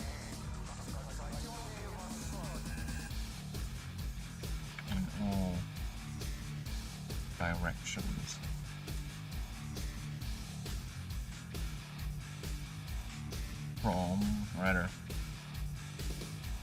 Away from the creature.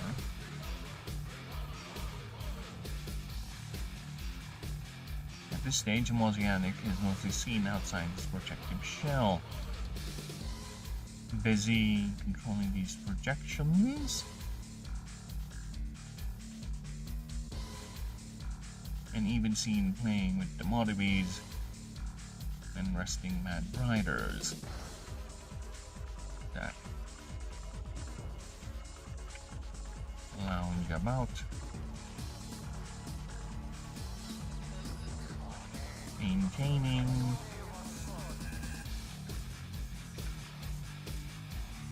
Their haulers as they await for the Mosianic's directions.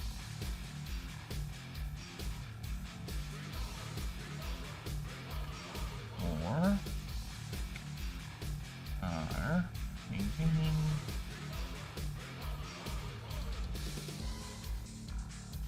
as they wait for the Mosianic's directions. Let us call this shell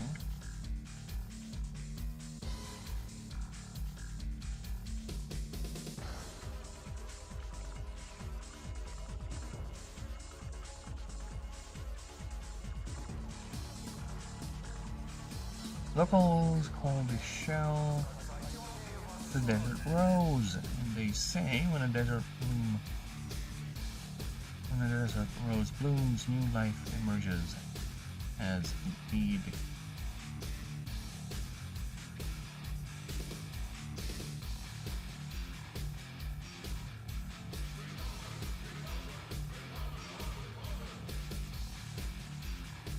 As indeed.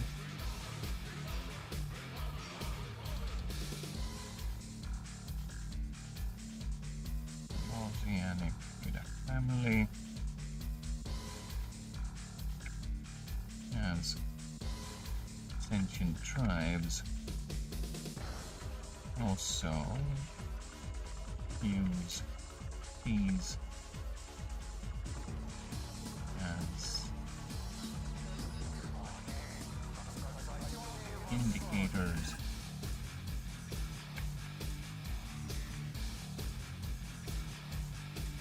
as sentient tribes also use oceanics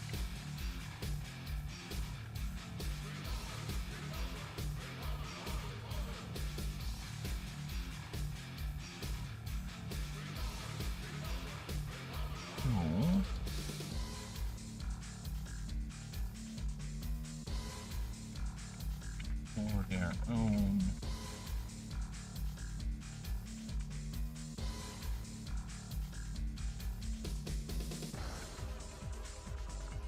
survival or use the nearby wild family or white Kaba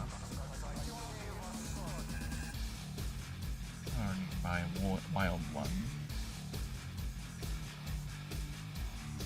for their own means. In fact,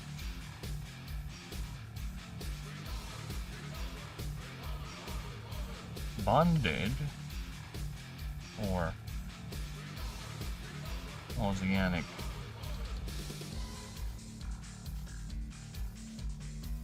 that ascended via artificial means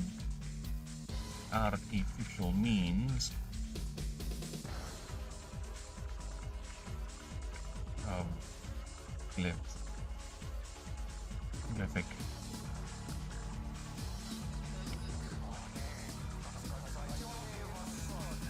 artificial means via the glyphic method are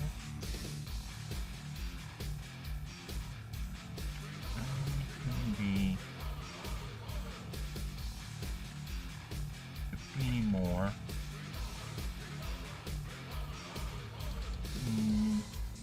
milder, kinder.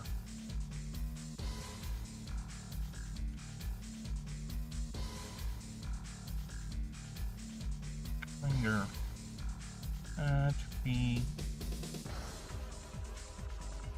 I need words. Words or kind in non-vicious.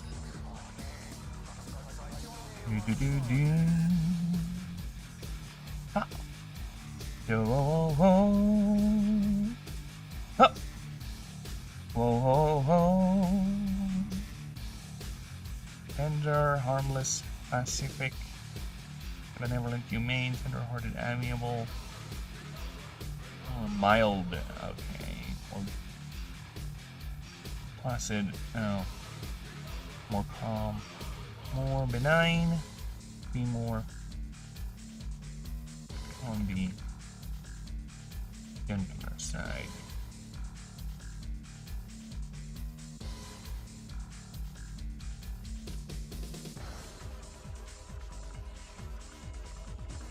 And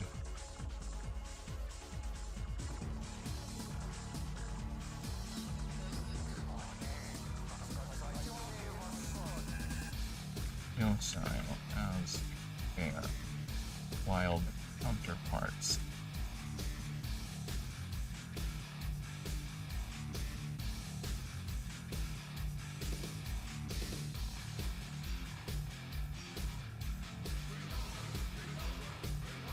However,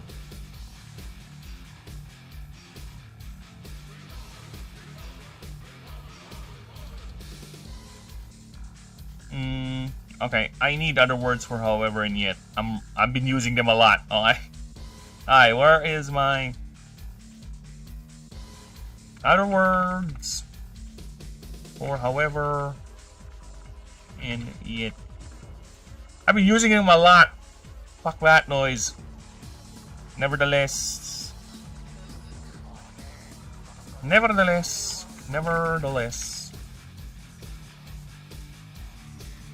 instances of bonded mosaics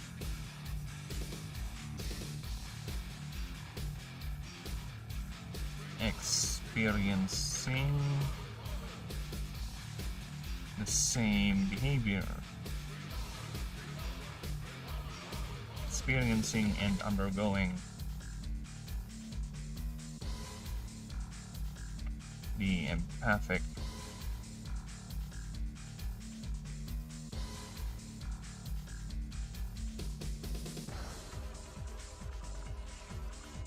revenge behavior if their animancer is lost.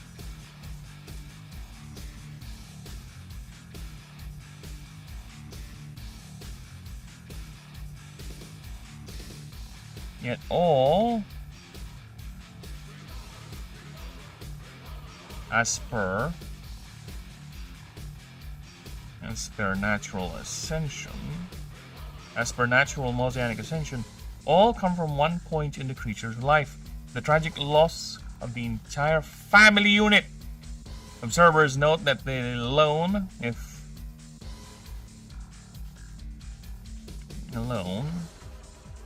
not more alone, that alone than a particular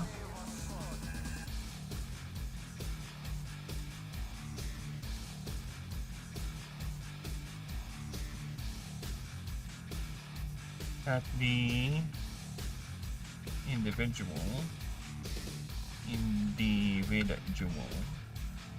typically a lone survivor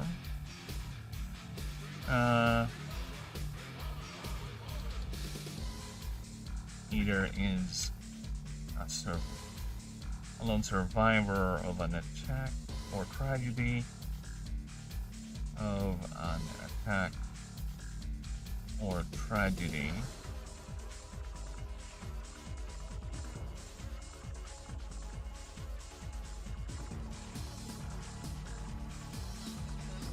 even a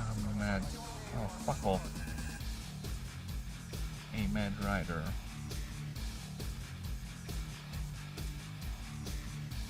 returning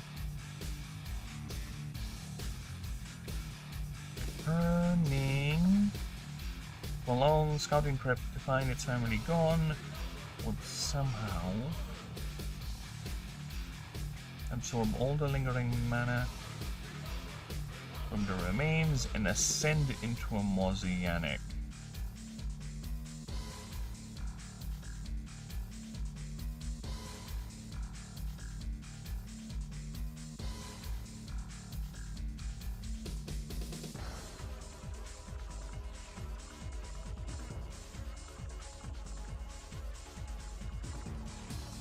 Alright, now let's go ahead and do the reading. Alright.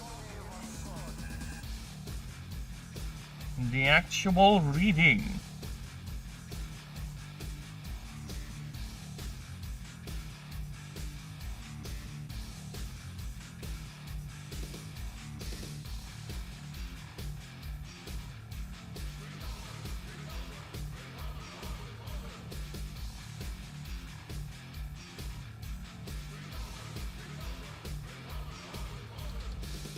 Sorry, just fixing things on Discord. This is what I do. Multitasking. Multitasking.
Oh, wait. I should be doing this offline, to be honest.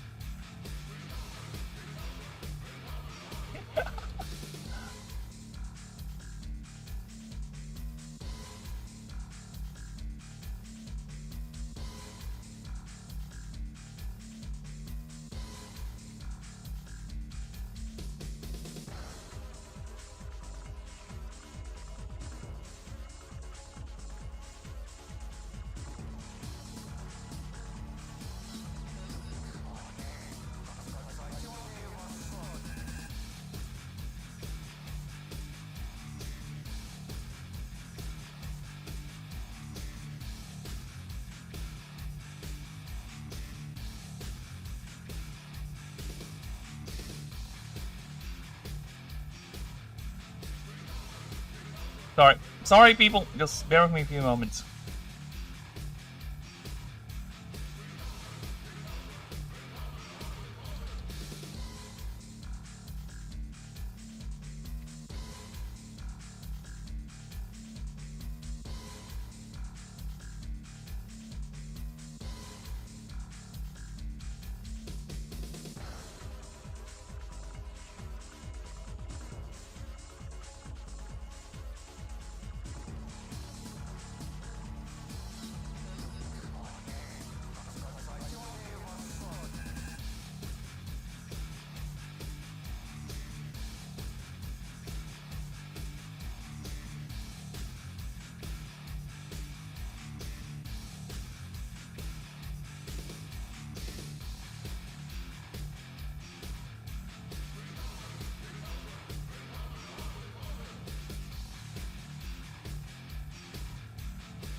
Alright.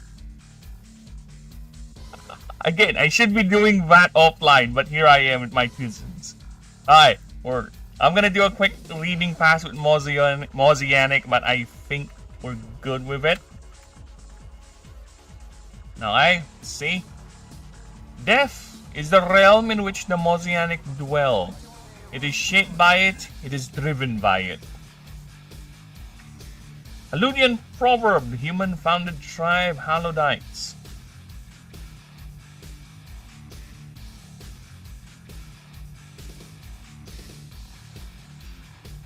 Halodite, the Aranak Dunes.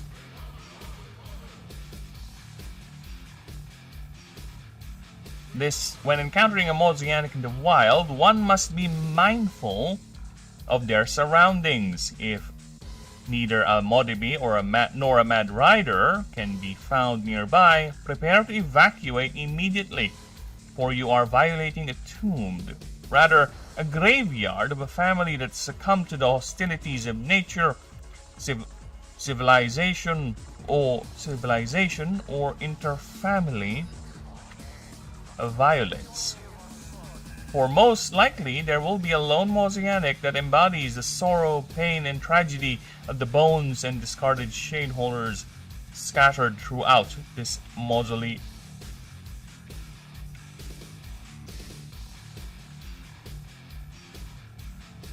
They are openly hostile to all who venture in, and will attack with little to no warning, using its arcana to animate the scattered and broken bones of its family, while it slings spells of vitae projections at the interlopers. This behavior, as biologists describe it, as a empathic revenge behavior. Many experts debate whether as a desperate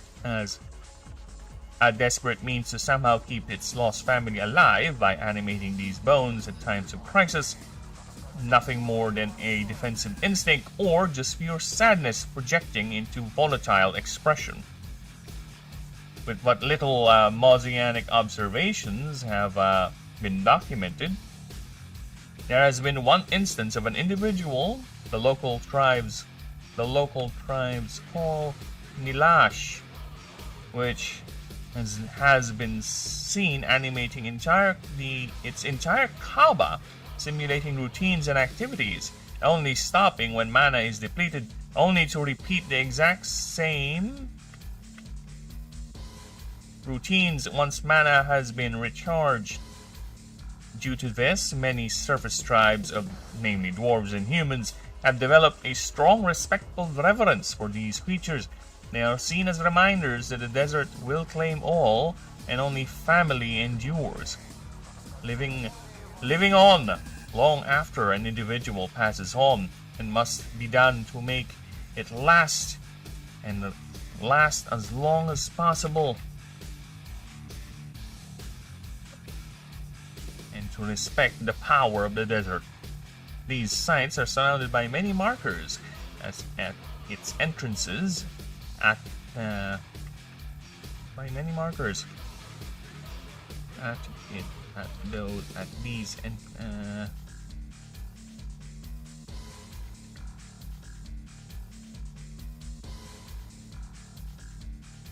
These sites are surrounded by many markers.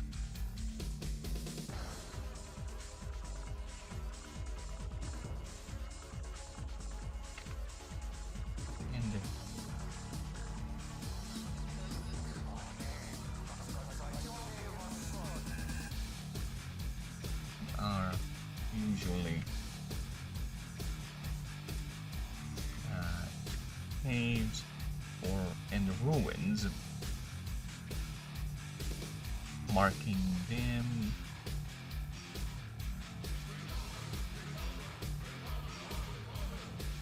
designating them as sacred and dangerous.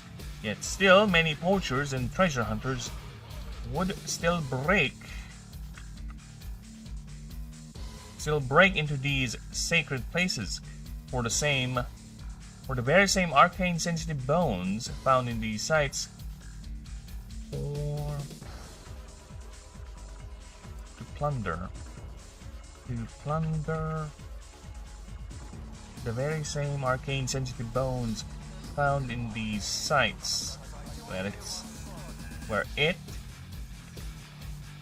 has it has also been known.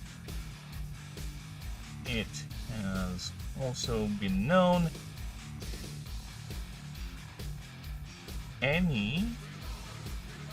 It has also been known that any bone-like material exposed to a Mosianic's ambient arcana can gain the same arcane property. However, they are not as potent as the authentic specimens.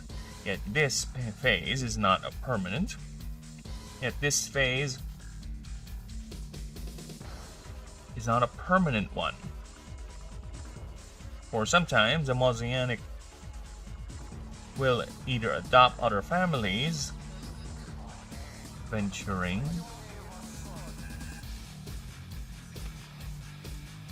into its territory,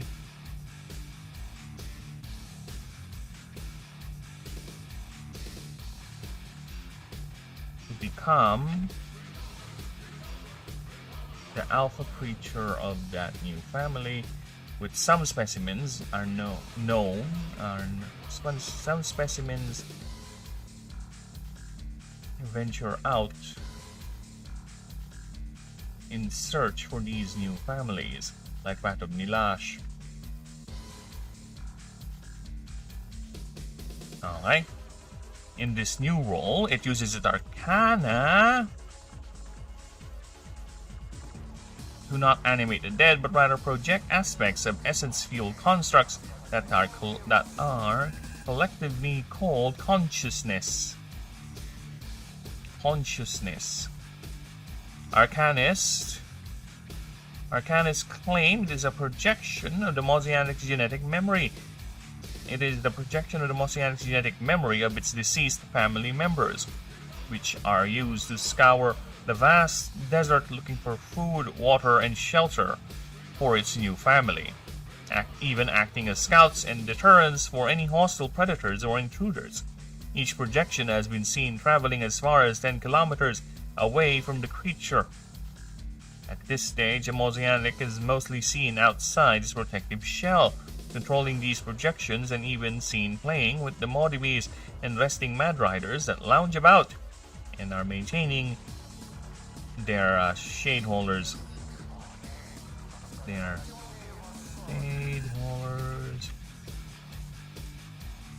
As they wait for the Mosianic's directions. Locals call this shell the desert rose, and say when the desert rose blooms, new life emerges. As Mosianic with a family means a bounty of mana and rain for all. Ascension tribes also use Mosianics for their own survival, or use the nearby wild ones for their own means. In fact, bonded Mosianics or Mosianics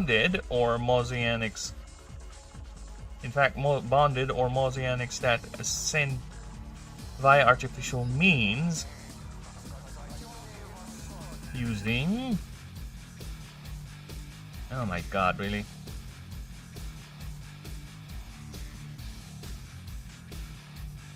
I guess via the glyphic then. Via ascended artificial means via... twice. Using is indeed the word for it, but as you can see... Fuck!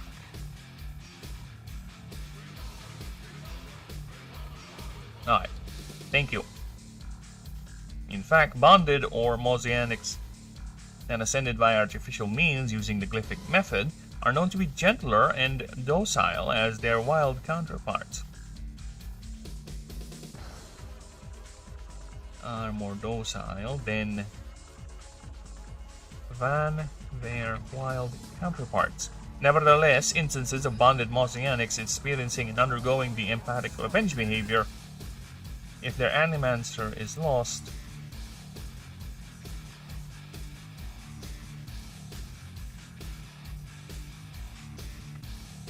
has been documented. Alright. As per natural ascension, it all comes from one point. Ah, really? Comes from one point in the creature's life. The tragic loss of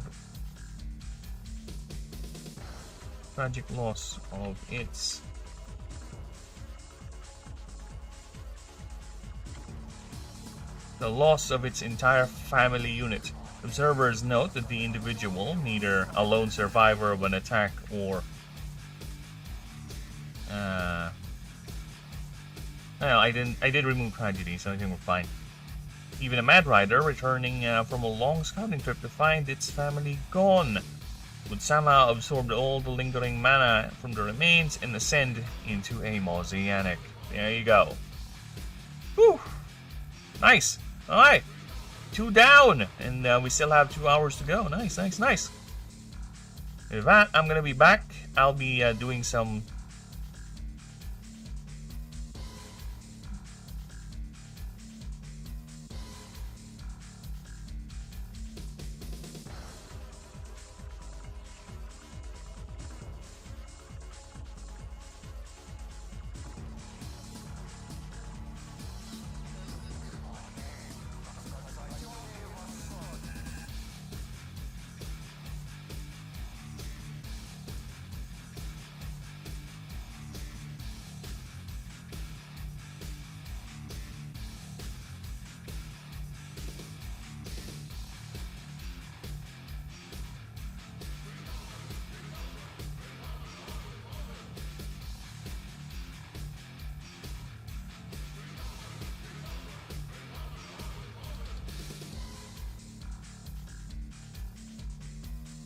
Alright, I will be right back.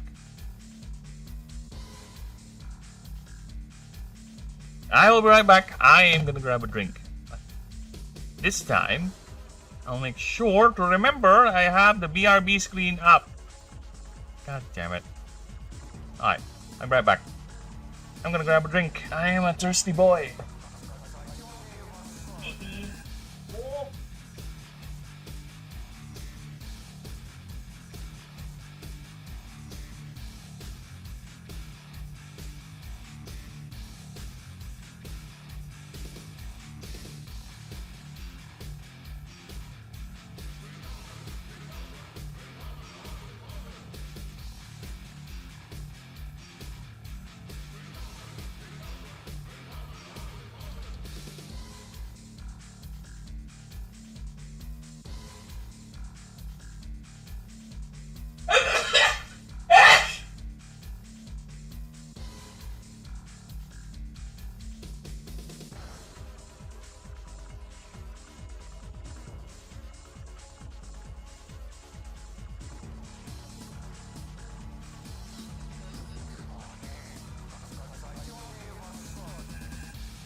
Alright, I'm back. I've cleared it. There you go.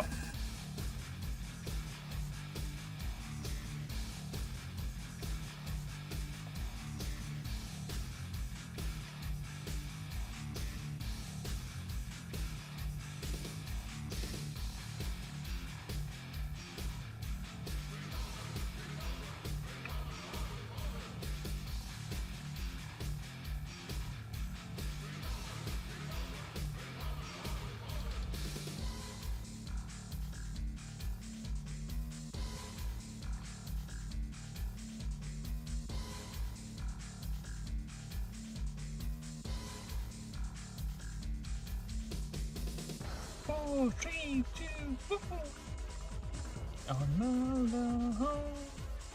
There's a zombie on your lawn. There's a zombie on your lawn. Hey, there are zombies on your lawn. You attack so dark and dead. That comes off of my head. Okay, let's continue. No! Alright. Four wing. This is Head 3. The 4-wing starter. Alright, Head 3. Let's see what you got. 4 wings beat fast and can move independently, allowing for great maneuverability. Tail is functionally decorative. Males have longer tail feathers, while males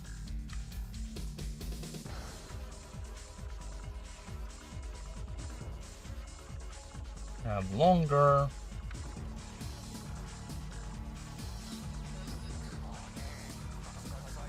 tail feathers. Creatures surprisingly lightweight, even for a corporeal air type. Okay. Pure air type, okay. For every 15 points of speed, this creature gains plus 2 PWR. Alright. Marks attached to this creature only take 3 glyph capacity. Okay. During your opponent's turn, this creature can retreat back to your reserve by paying half. Alright. We need to word this better. During your creature's turn. And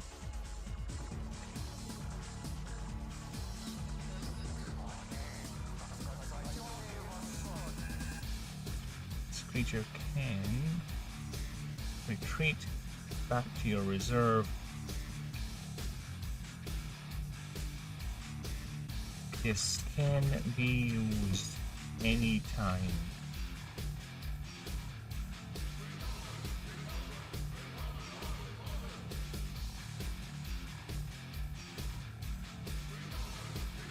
During a creature's turn.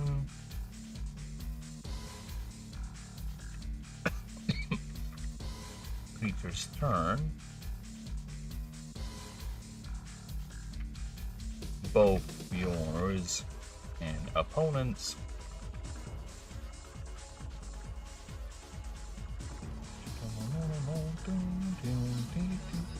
Really, you don't know what this is for? Opponents? Fuck off. Opponents.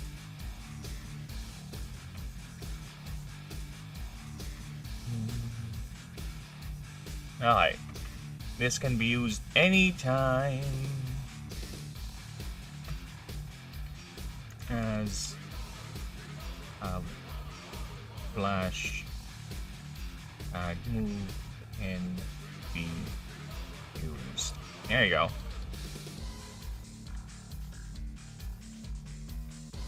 There you go. We have added in the clarifying clauses. This should make things easier for our lives.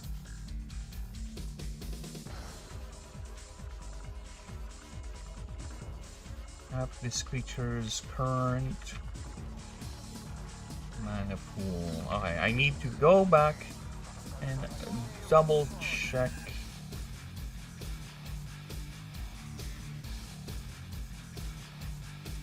Alright, mana pool, one word.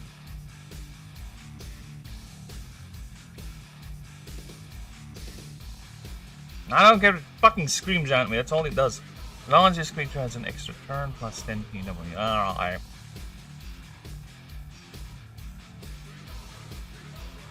Move sets. Yep.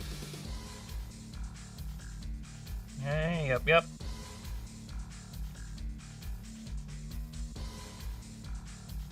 Ascension line. Yep. And profile. Ooh, right away. Alright, let's take a look at his picture profile, shall we? What does this burb do? What do be burbing? What does the burby do? Oh, look at that. Nice little lovebirds.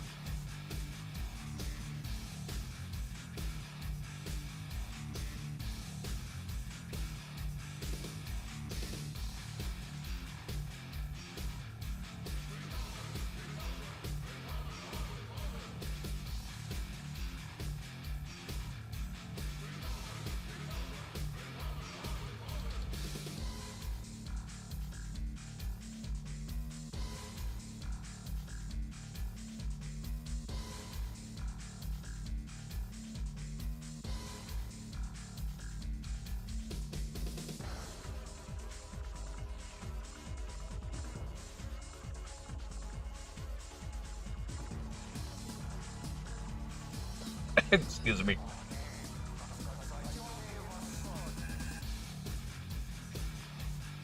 Alright. Just doing some Discordisms.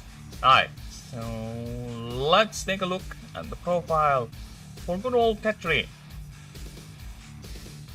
you can see, it's already a massive wall of words, but we'll see if there's anything we can add or change. At this point, add. But to be fair, I have been changing quite a few. Alright. Regardless, let us go.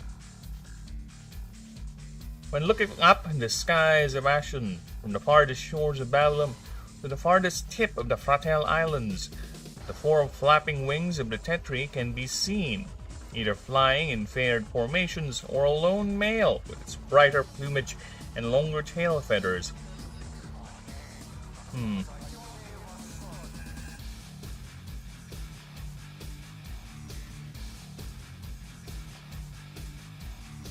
Crying wildly and performing all sorts of death-defying maneuvers.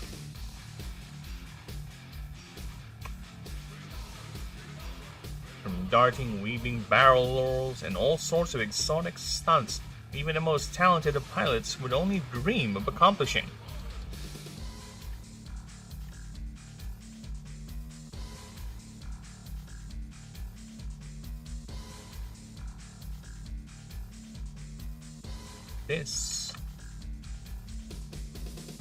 This has been made possible by not only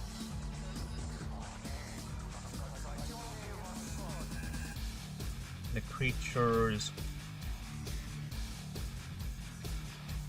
remarkably light frame,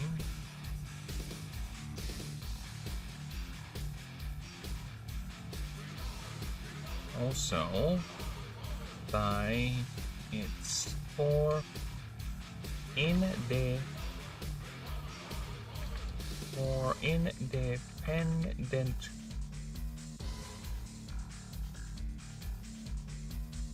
independently flapping wings. God damn it. Flapping wings.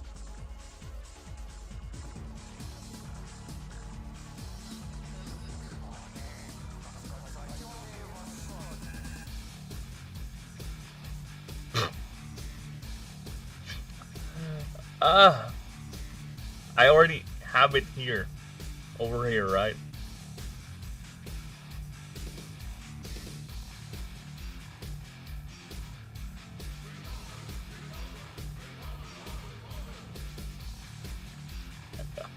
I already have it! God damn it.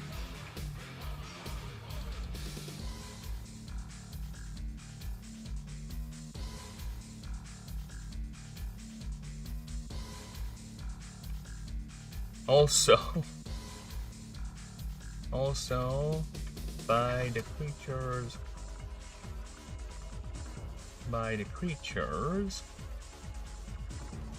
remarkably light frame, only weighing. Okay, how much is a feather weigh? How much does a typical small bird weigh?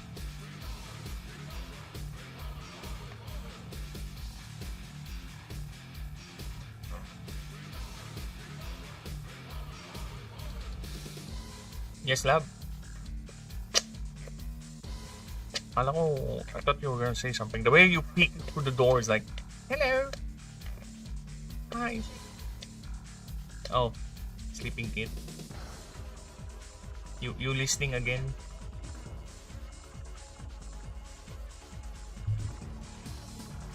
You done with the breakfasting?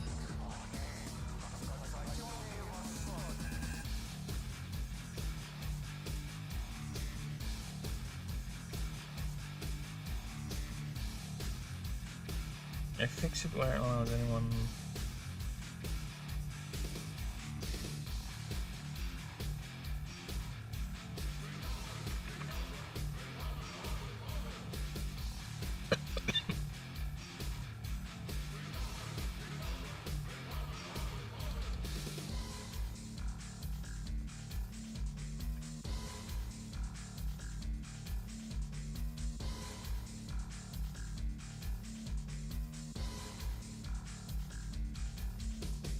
Alright. Where is my thing?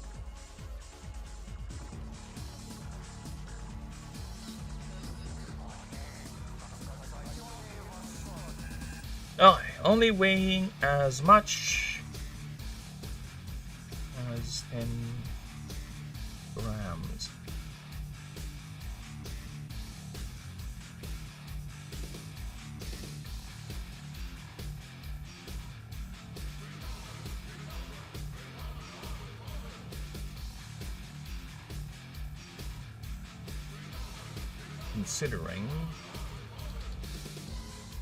Considering it's about a foot tall. It's about a foot tall.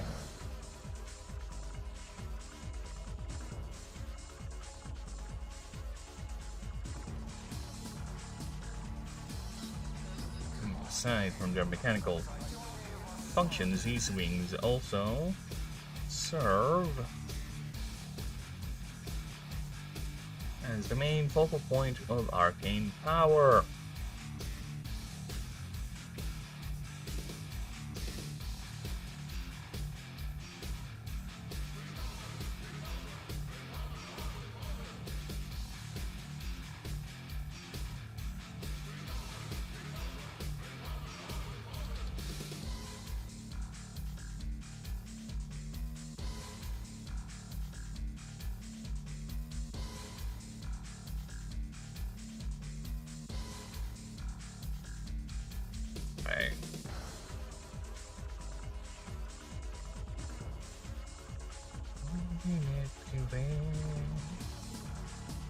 How do we the streams? Since I'm here anyway, let's check the streams. Streams are doing good. They are alive and pretty much kicking. Nice, alright.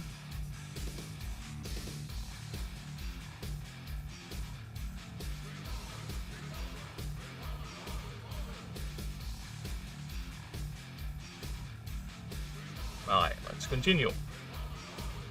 Allowing independent. What? Allowing. What? Allowing independent beating these.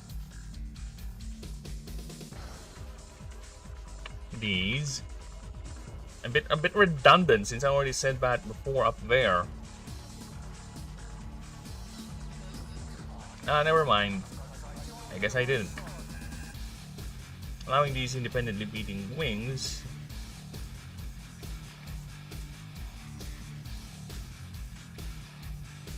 A bit redundant, we already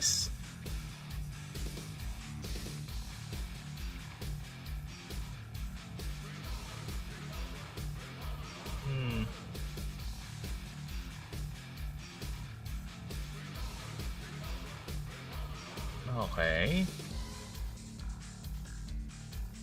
Power used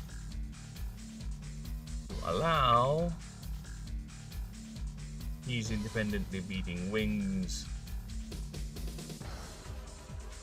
turns so abrupt and recoveries.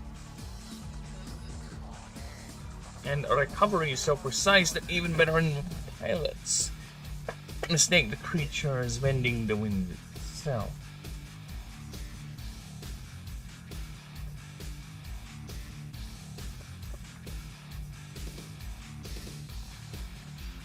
Is even veteran pilots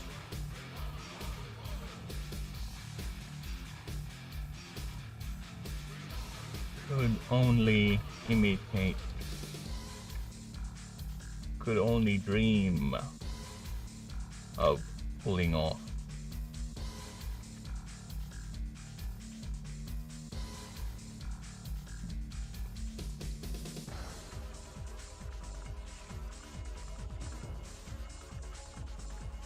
See, we already have this. I guess I could just remove it. Yeah, there you go. Because we already have it down here. So yeah, just reduce the redundancy.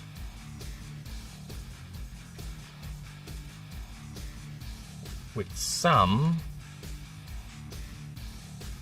even more desperate males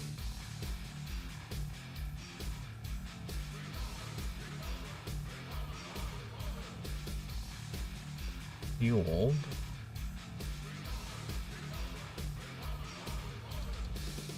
by high mana saturation would actually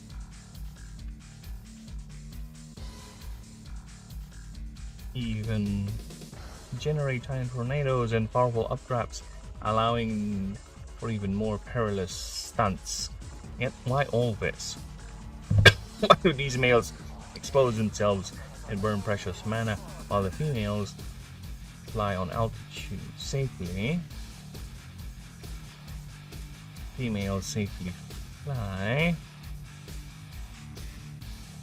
on altitudes of 20,000 feet.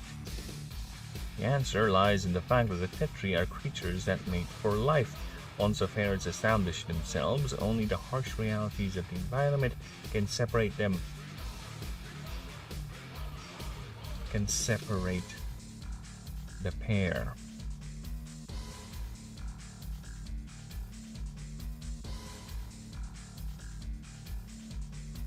Can separate the pair.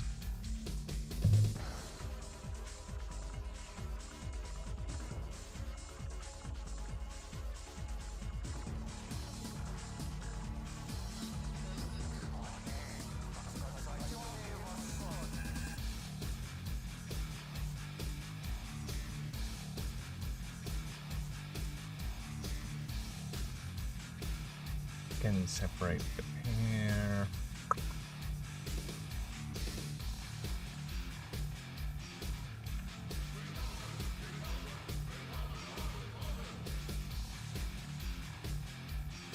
These displays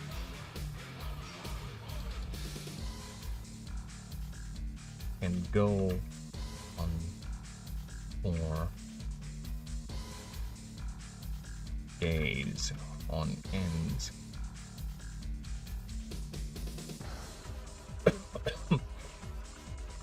With males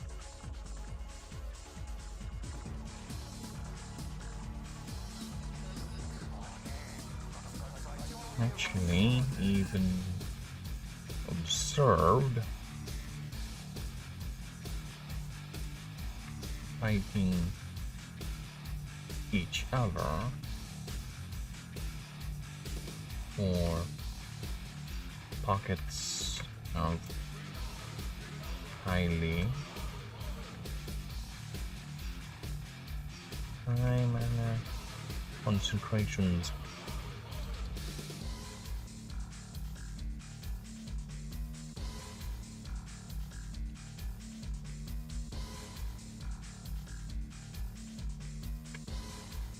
They will continue these.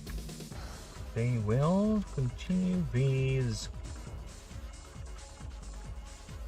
Displays till a female will notices them. So a female notices them from on high and descends the female's level.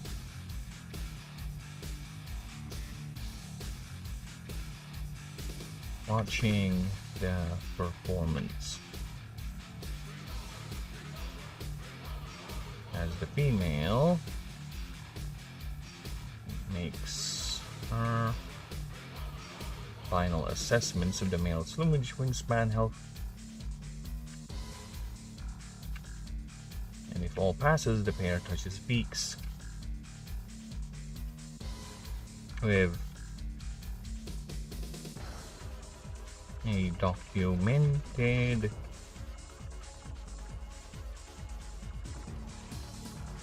should we go for love at first sight bullshit? Success rate of 8 out of 10. 8 out of 10. There you go. Country roads. I hear the voice as she mourning out, she calls me. Radio reminds me of my home far away. Driving down the road, I get a feeling that I should have been home yesterday. Yesterday. Country roads, take me home to the place I belong. Yes, Virginia, Mountain Mama, take me home. Country roads, take me home to the place I belong. West Virginia, Mountain Mama, take me home. Country road, take me home. Yeah, country road. Yeah, country road.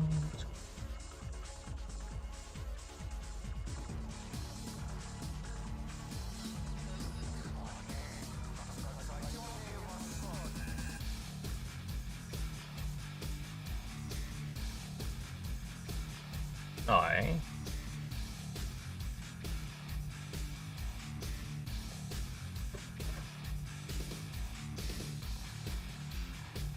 With that, with many males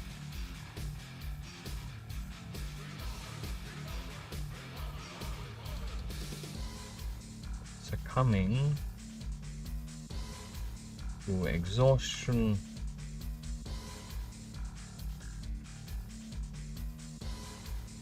or joining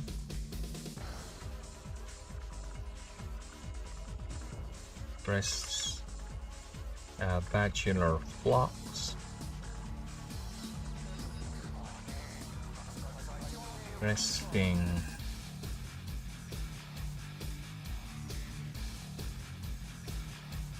in treetops before moving on to look for other locations to perform.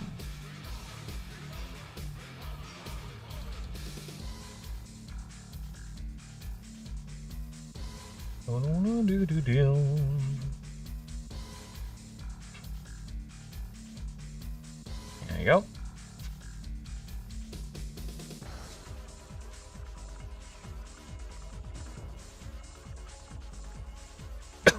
Sorry about that.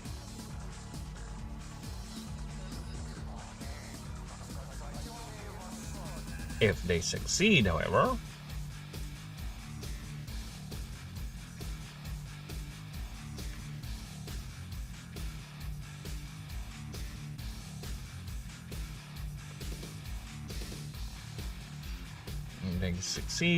they will now join the flocks of territory.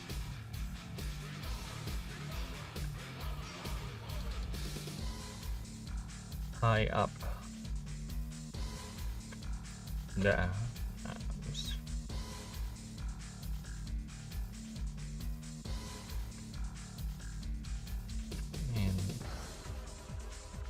in high. I'll join up the high altitude flocks of territory.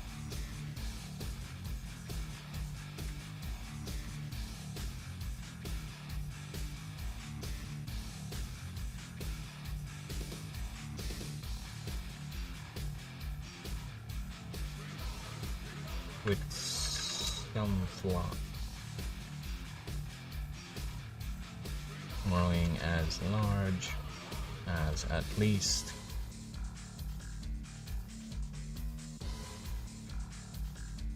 3,000 pairs.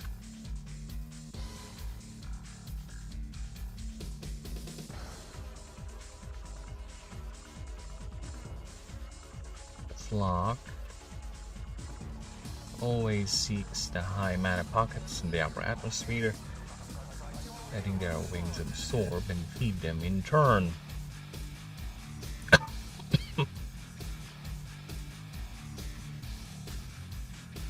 While generating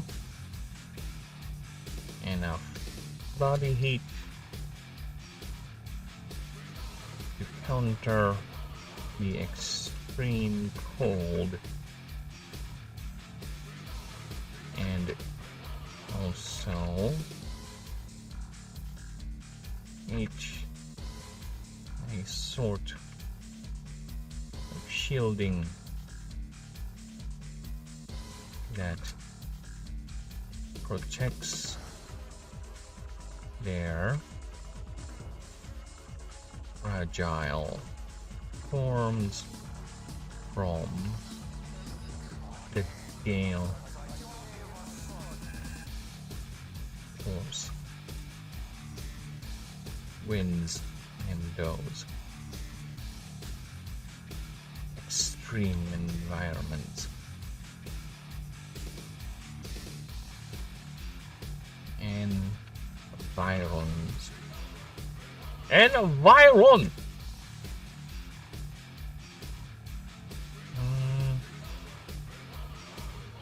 Channel mana.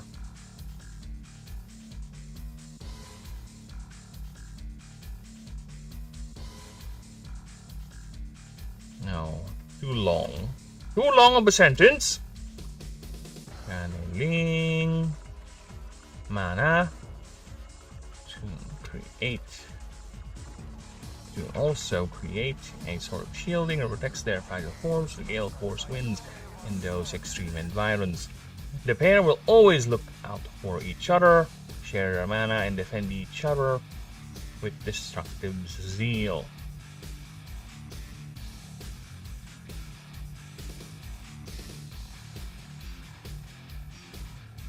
Where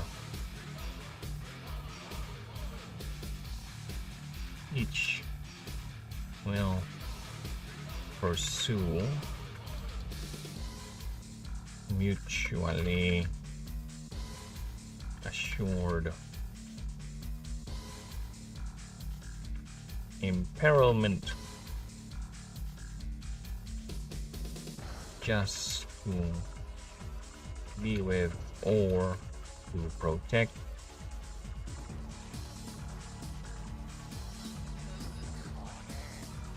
its mate.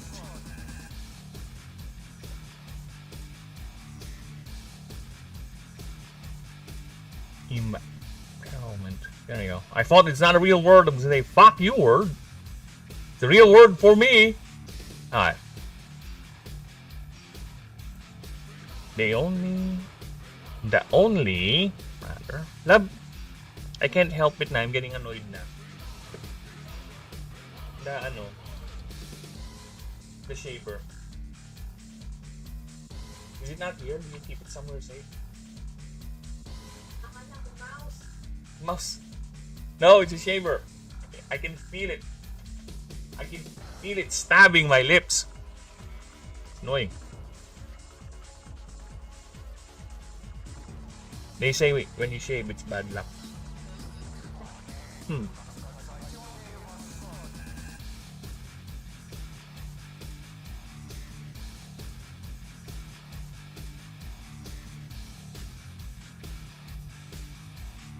Alright.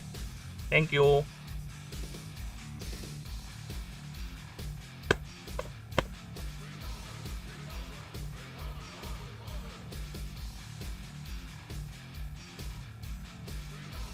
Alright.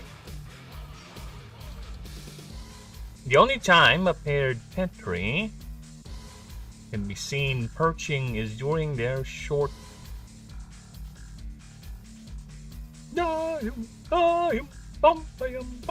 Piniculi, pinicula, piniculi, pinicula. Piniculi, pinicula. Not to lay eggs, but to switch their diet to pure biological matter. They will feast on small insects, nuts, and fruits, building up enough biomass to initiate egg production. During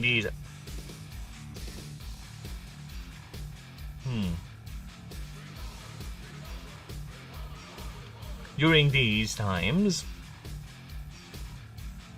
which are usually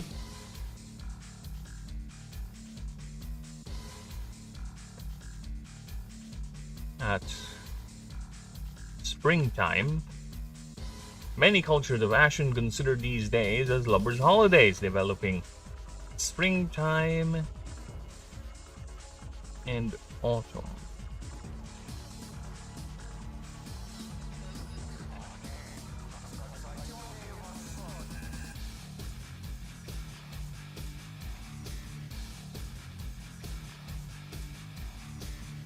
Many cultures of Ashen have considered these days to be as lovers' holidays, developing many festivals and celebrations regarding spousal devotion,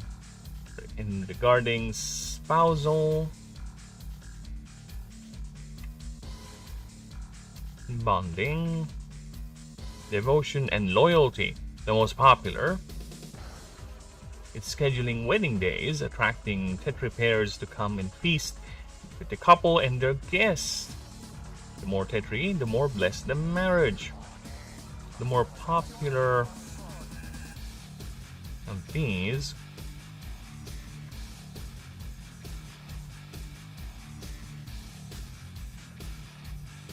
beliefs of these practices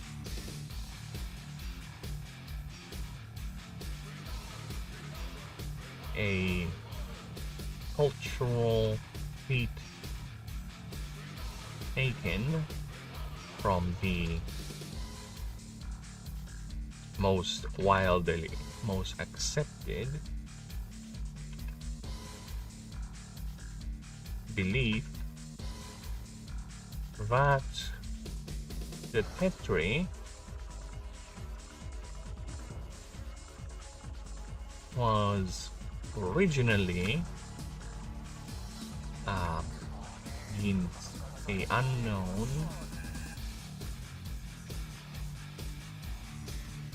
Gene Smith gift, wedding gift to Clarkinsis.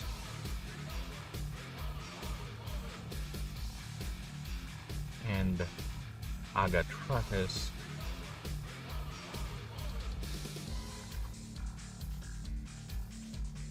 Wedding.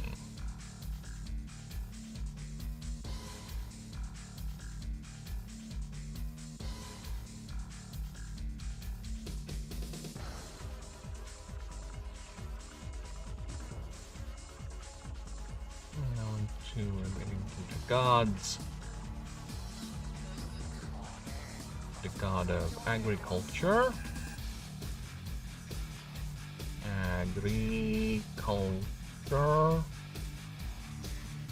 Arkansas, and the goddess of desire, of culture rather. Culture, Agatratus.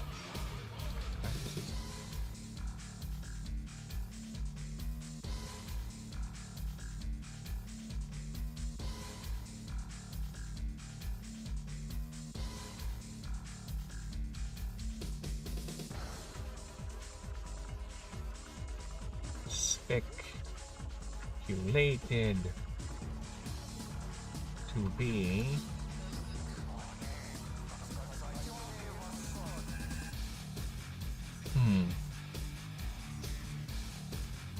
Mysterious.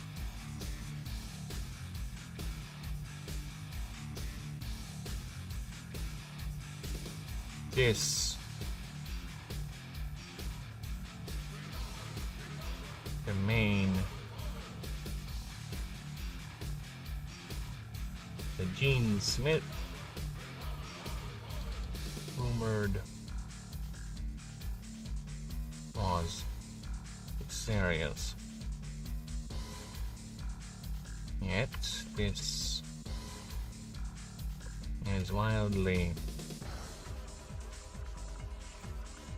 dismissed due to the stigma of the betrayer being associated to a creature of love and loyalty.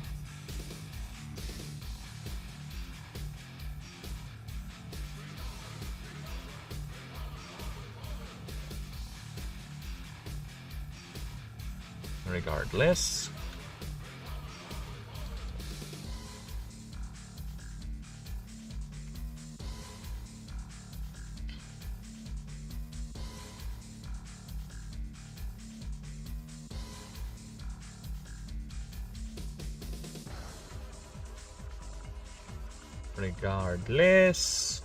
once both pairs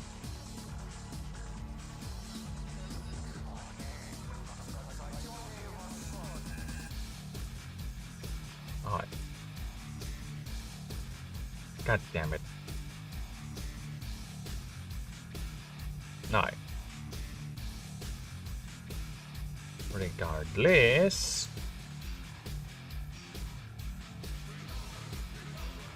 once both pairs have reached the required biomass, they return to their high altitude homes to mate and lay their clutch of 2 to 3 eggs, which are suspended in the air by a cushion via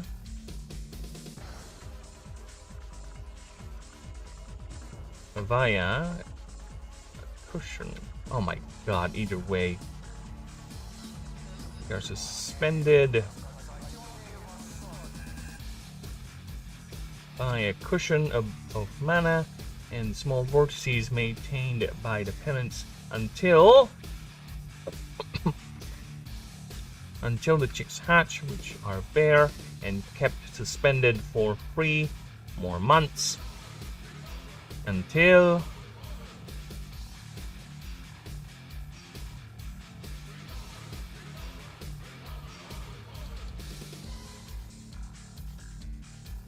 3 months. Hey, always look on the bright side of life.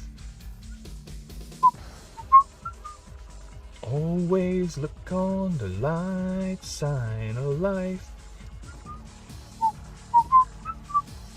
Life is jolly rotten, that's something you've forgotten. It starts to laugh and smile and dance and sing. Find the feeling in the dumps. Ah, those silly chumps. First you lips and whistle, that's the thing. Hey, always look on the light side of life. Always look on the right side of life. Life is not absurd, and that's the final word. Yet we face the curtain with a bang. Forget about your sin, give the audience a grin. Enjoy it, it's your last chance anyhow. Well, always look on the right side of death. Before you draw your terminal breath.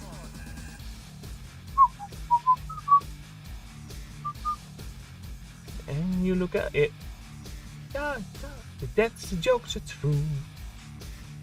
Singing on the show, keep you laughing as you go. You remember that's the last laugh is on you. Hey, always look on the right side of life. Always look on the light side of life. Always look on the light side of life. Always look on the bright side of life.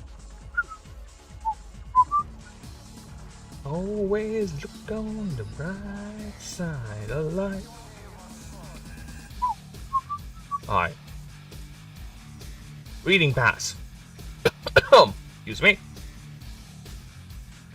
When looking up in the skies of Ashen, from the farthest shores of Babylon to the farthest tip of the Fertile Islands, the 4 flapping wings of the Tetri can be seen, either flying in paired formations or a lone male. With its brighter plumage and longer tail feathers, crying wildly and performing all sorts of death-defying maneuvers, from darting, weaving, barrel rolls. Do a barrel roll! I have to do it. And all sorts of exotic stunts. These are made possible primarily by the use of Tetri's. By the use of 4 highly specialized wings.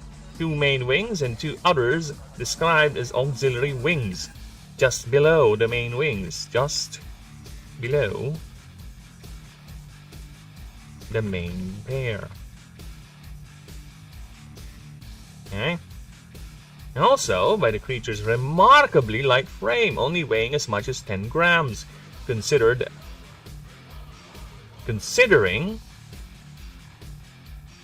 it is about a foot tall. Aside from their mechanical functions, these wings also serve as a main focal point of arcane power.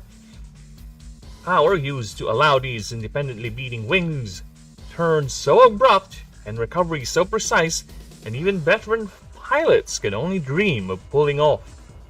With some even more desperate males, fueled by mana saturation, would actually even generate tiny tornadoes and powerful updrafts, allowing for even more perilous stunts. Yet why all this? Why do all these males? Why do all this? These males. Why do males expose themselves and burn precious mana, while the females safely fly on altitudes of 20,000 feet? Hello, snakes! Hello, how you do? You finished with the EFAP anniversary? I'm a bit sad that Rags has to go, in terms of him being a actual host. But, what can we do? He had a good run, 10 years. I will miss his dad jokes, I will miss his tisms, but He had a good run. So the only OG remaining is actually Mauler. God damn. And you know what? It's fine. Having a podcast last for 10 years, that's a feat. 8 or 10, I forgot. How many years has it been? It's quite the feat. A lot of podcasts die by the 3rd or 4th year. So yeah, at least good on them. But Rags gotta do what Rags gotta do. Life be a annoying bitch sometimes. Now we have 2 Brits and 1 Aussie. Hopefully he comes back, but I don't know. Either way, we will miss the doggo. Definitely miss the doggo. The answer lies in the fact that Tetri are creatures that mate for life. Once a pair has established themselves,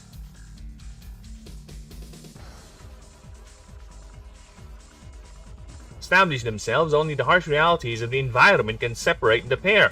This display can go for days on ends, with males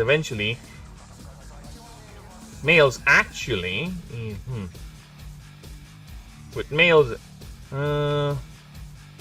okay. Actually, yeah. Well, he's gonna be like Mootle now, I guess.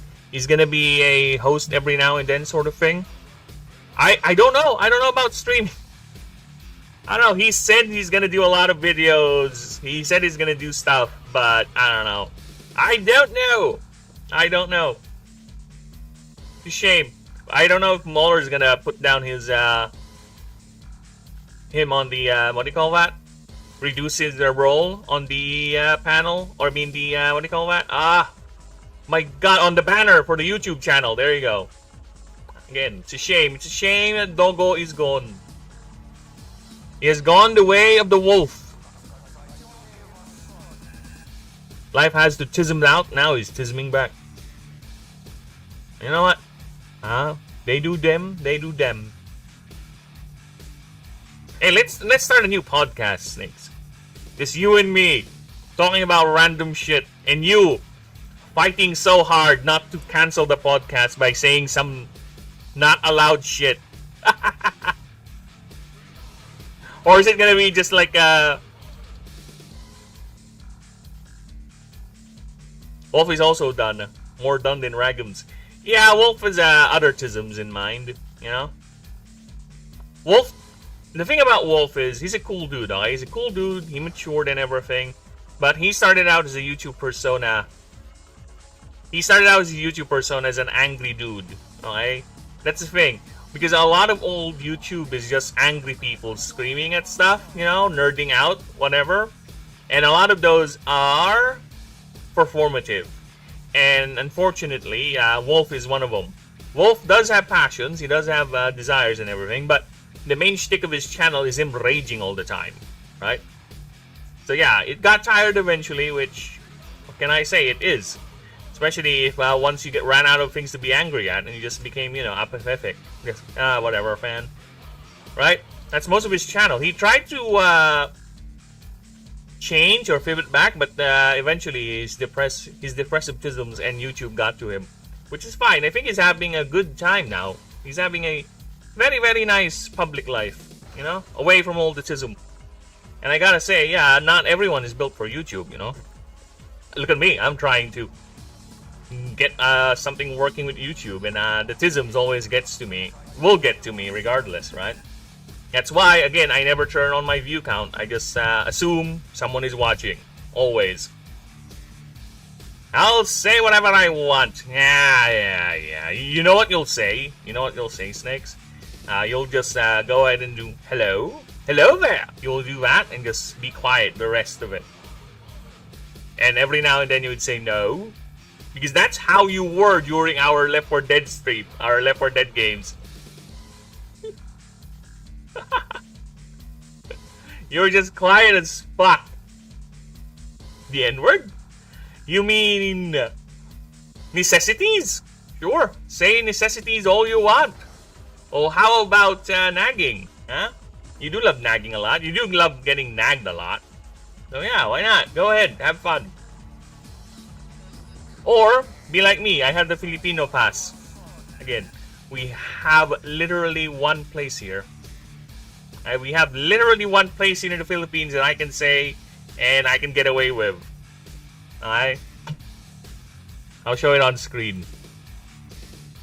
I have the N-word pass because of my nationality, okay? Look at that. Look at that. It is an actual place in the land of the Philippines, okay? We actually have two. We have Oriental and Occidental. Haha! 2 N-word passes. Okay? So I can name drop that thing and just call you guys Occidental and Oriental. Haha!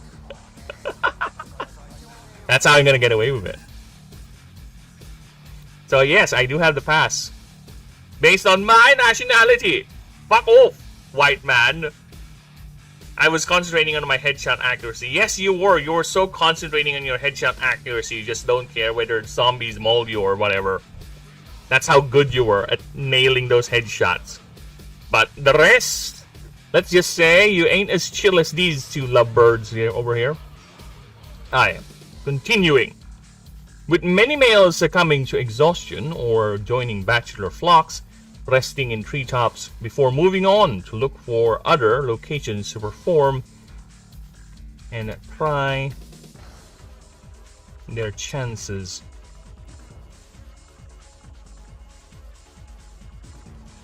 If they succeed, they will, if successful, they will now join the high altitude flocks with paired tetri, with some flocks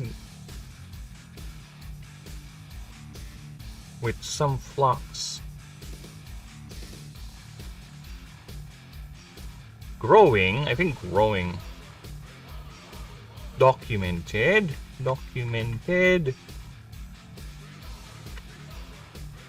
to be as large at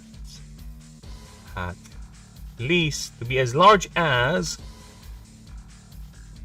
sorry about that. Born to be free, princes of the universe, flying and free. Got your mouth in my hand, makes you love in a big stand. Here I'm born to be princes of the universe. Dude, prince is such a gay, cruel term. If I were a prince and there's many of us, we're all gay because we're all gonna be princesses.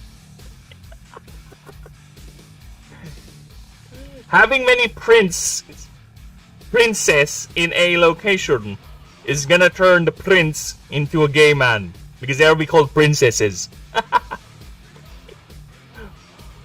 The flock always seeks high altitudes. The flock always seeks the high altitude mana. The flock always seeks the high mana pockets in the upper atmosphere, letting their wings absorb the mana and feed them in turn, while generating enough body heat to counter the extreme cold, and also channeling this mana to also create a sort of shielding that protects their fragile forms from the gale force winds in those extreme environs. The pair will always look out for each other, share their mana, and will defend each other with near destructive zeal. Each will pursue mutually assured imperilement just to be with or to protect its mate. Yes, this is something we all desire and dream of. True love. The only time a paired tetri can be seen perching is during their short breeding seasons. Not to lay eggs, but to switch their diet to pure biological matter. They feast on small insects, nuts, and fruits, building up enough biomass to initiate egg production. During these times, which are usually at springtime and autumn, many cultures of Ashen have considered these days as lovers' holidays, developing many festivals and celebrations regarding spousal bonding, devotion, and loyalty. The most popular of these practices is scheduling wedding days, attracting Tetri. Is scheduling wedding days while... Oh my god, really? I can't add anything more? Fuck you.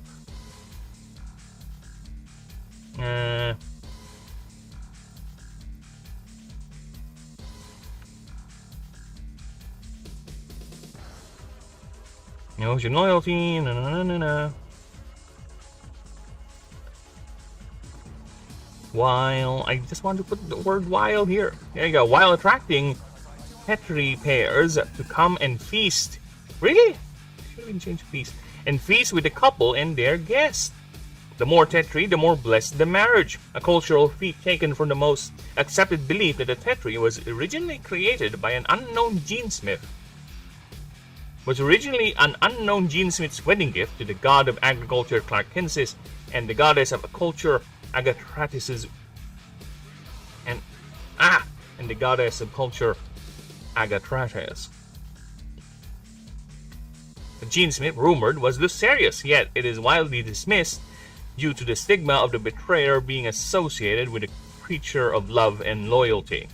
Regardless, once both pairs reach the required biomass, they return to their high-altitude homes to mate and lay their clutch of 2 to 3 eggs, which are suspended by a cushion of both mana, small vortices maintained by their parents until chicks hatch, which are bare and kept suspended for 3 months until they grow feathers and are able to fly. Oh, how dare you! I'm consistently had the best headshot accuracy and the most deaths. Yes, I know. Because you were too busy rushing forward and just, I don't know, tanking a tank, which we appreciate and also got annoyed with. It is both. It is a, what do you call that? A double-edged sword. My old is fleeting and I disappeared, that's why. Preemptive love you, smooches. No problem, snakes. Your mobile data will hold for at least 1.5 more hours because that's how long I have time for today. So yes, it will hold. If it won't hold, then I will slap that mobile data until it works. I'm a god. How can you spell a god? What a grand and intoxicating innocence. I'm a god. How can you kill a god? Shame on you, sweet Nerevar. I told you, man. I told you, get yourself a PC, we'll set up a game. Let's do some Borderlands or something like that. I don't know, any other game you want. But if I can't run the game on my PC, you have to buy me a new PC. That's the deal. Isobaster. Okay, actually, yes, we are done with Tetri. Very, very good with our rewrite and expansion and also proofreading. So I am happy with the Tetri. Now, let's get to Isobaster's turn. Let's see what the second form of the Tetri line has in store for us. As you can see, the proofreading, quote unquote, is getting quicker. Like I said this before, right?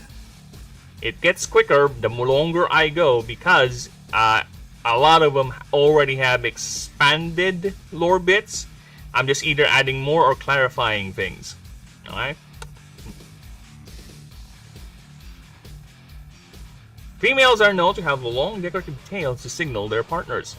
Throat bulges as it builds up heat energy. Forewings still functional but cannot fly. But cannot be fly, what? But cannot fly when its throat is full. Wings commonly used as legs instead. It is a Avea Primus, yes. Now let's take a look at its passive abilities. Rote Gun. Each time this creature uses an air and fire move, it gains a stack of thermal shot. Max 10 plus this creature's level based on the amount of the mana cost of that move.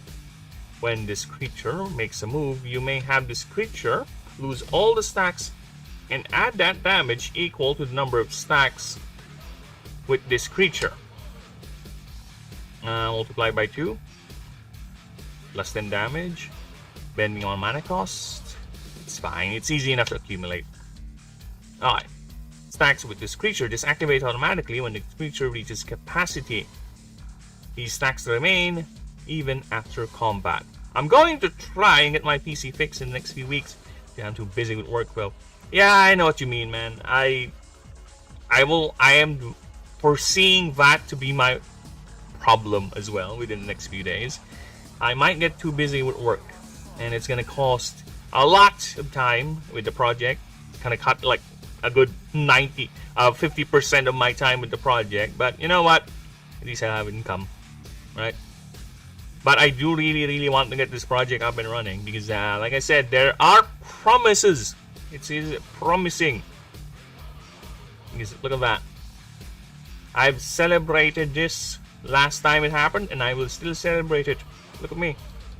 151 subs, people. 151. Look at that. 151, baby. So yes, we 151. So very good growth. Since we tried this, we have streamed this project of mine, and I appreciate all that. Mr. Sandman, I'm in a dream, and it's just that I never seen in the world. When the lights are over, Sandman. Alright, where were we? This creature has -3 MP at the start of combat. Choose a creature you control, whether in reserve or not.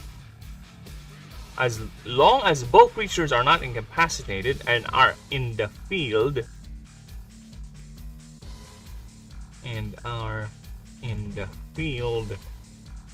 Both creatures have +5 energy, and additionally gets additionally, this gets +1 according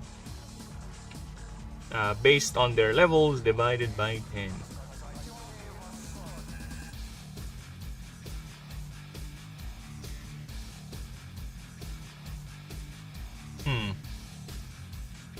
That's a good verb. You deserve far more. Well, thank you, man. Thank you. I appreciate all the good words. And if there's a way I can even further promote myself, why not, right? Because the more... It's only about exposure, man. It's only about exposure. That is my biggest challenge here, is to expose myself to the world. It's to expose myself to the world and have more eyes on the project. Because I can clearly tell there's interest going on, right? I just need to reach out, find a way to break through that blasted algorithm and get more folks in. I was advised to do TikTok. It's like, fucking hell, TikTok. Shorts was another thing that was advised to me that I should do, but to be honest, I really don't know what to make shorts of. Right? I did posted a video the other day about the because I was able to create this. There's a reason why I was not able to stream a few days ago, because I made this. Look at this. This is what? Look at this. Look at these snakes. I made this, baby. Look at that. That is the map generator for the game. Aha! Yes, I have. I am now delving my toes into programming and coding. I understood like 20% of the code I put into this because I was just following instructions, right? But I am slowly getting a hang of it. So eventually, hopefully, anytime soon, I will be able to read and actually write code. But for now, I'm still able to barely understand some of the code that's been written. And some of the edits I've done myself. But I'm not that confident to be able to start on my own from scratch. But yes, you're able to generate your own. See, it's based on the rules of the game as well. Look at that. It shows the tier, the biomes. If it has a seed, if you want to put in the seed over here to generate the same map. We can even have. Yes, look at that. Woo! I can do that too. Or, for in cases now we need to generate specific maps, I can actually create this. Look at that. Woo! specific only maps, right? And even set up the tier that I want. Let's see, let's make a tier 7 map and set up the biomes I wanted for it. Aladdin motherfucker! La la la la la.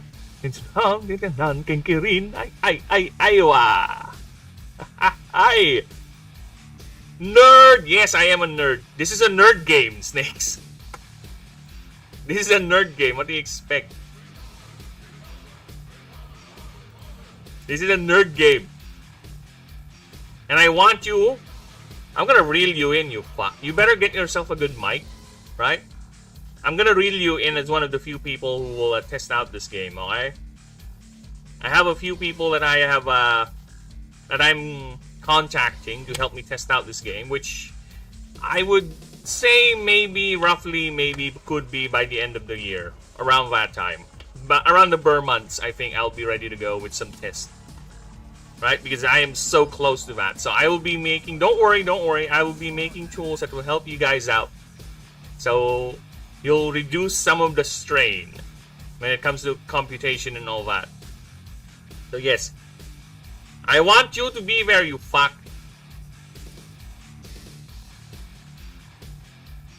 Help me test this game out, okay?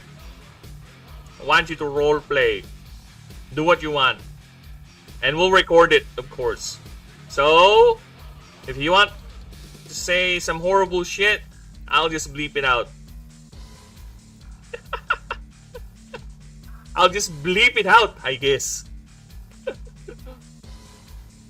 But yes, either way, let's continue. Additionally, this gets +1 according to their levels divided by 10. So 1 divided by 10. No. I get it now. I get it now. +1 per 10 level. There you go. Hold up. There you go. Now that's more easier to compute. Swarming devotion. If you have 2 or more. If you have 2 or more creatures in the field, on your creatures gain +5 energy. Okay, so Bastra. Again, we'll do this offline. Next is the creature profile. Let's get this done. Let's see what we can do with lay creature profile for good old Isobaster. But before we do that, I'm gonna move. Fucking hell! Let me just grab this picture. Stupid word. Fuck you.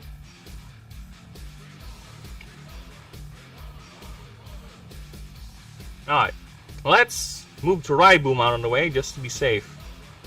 The last thing I want is to fuck up the formatting.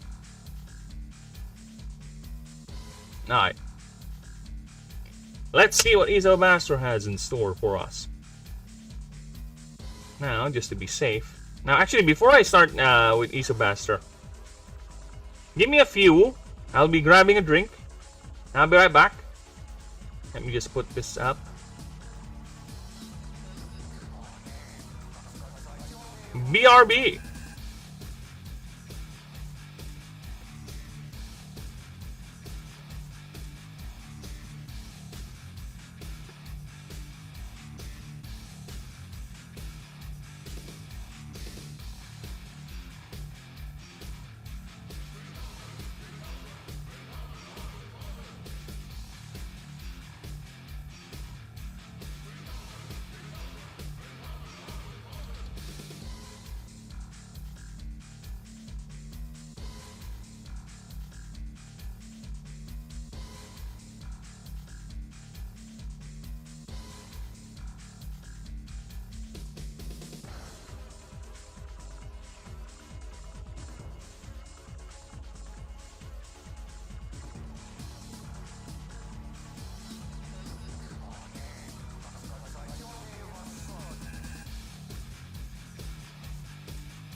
We're back.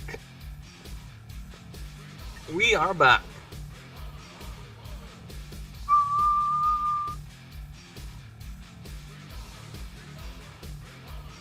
Oh, oh, oh, hey, ha. Oh, oh, oh, hey, ha. If you know where that's from, that's good for you.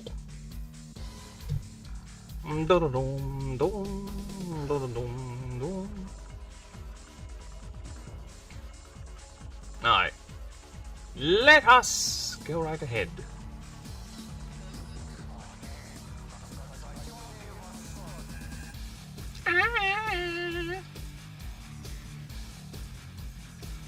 Wow, wow, wow.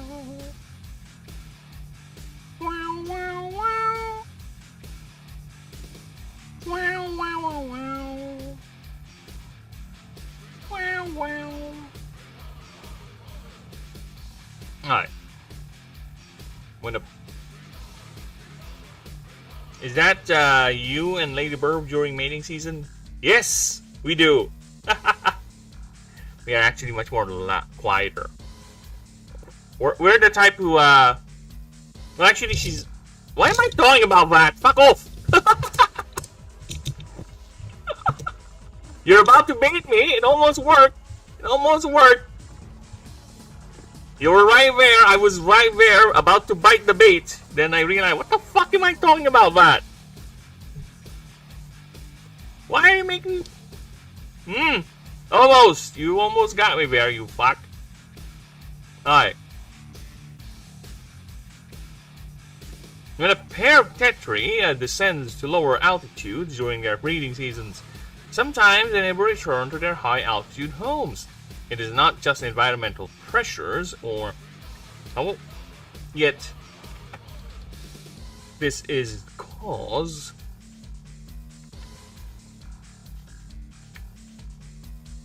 Not just meet the trees. It's all the swaying in the breeze. And one soul is anxious, wide awake. Even no matter who's as in rains. Not just by pressures or predation, even capture by animancers. This is caused...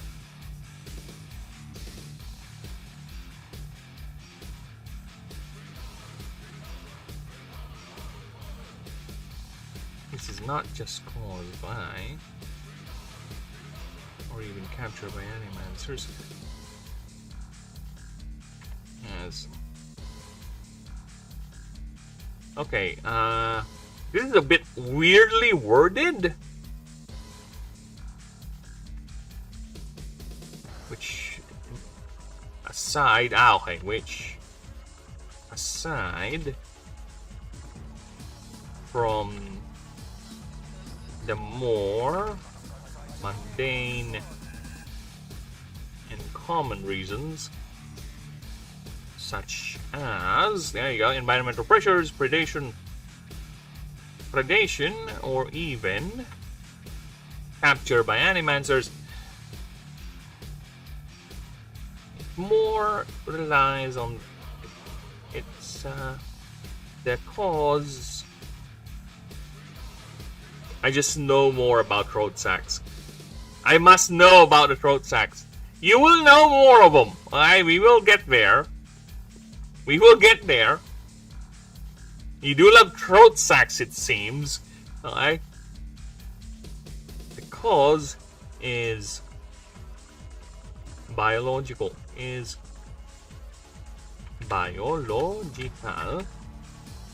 tetri, especially the females, produce high body heat due to their constant high-octane lifestyle in the upper atmosphere.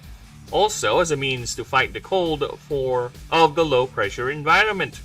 Certain individuals generate so much body heat that when exposed certain low temperature concentrations, certain low concentrations of mana in the lower atmosphere, they struggle Why is this? They should be one sentence. They struggle in containing it, forcing the ascension into the Isobaster. They're constantly in heat. Yes, exactly. And in the wild, it is always a pair, as the mate will willingly ascend with its partner in any such an event. Isobasters are significantly larger, with specialized throat sacs. Here we go, here's the throat sacking. With specialized throat sacs, which are apparently a part of their air sacs. Which is now adapted into a full heat storage organ. This heat is basically the creature's natural byproduct of the four wings constantly channeling mana to feed itself. The heat builds up so much, the sac has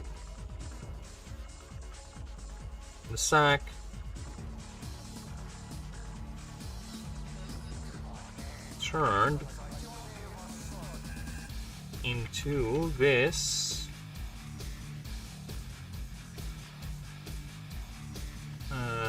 the sac will be exposed from its throat, growing as more and more heat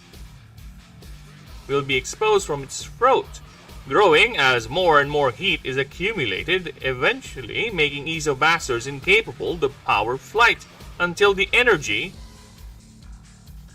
heat builds up to a degree. Where is that?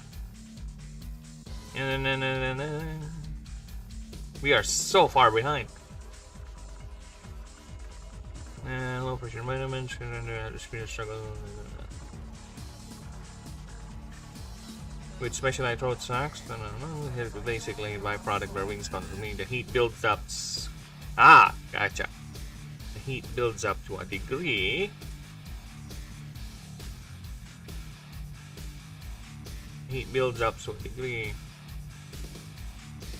The sac will be exposed from its throat, growing as more and more heat is accumulated.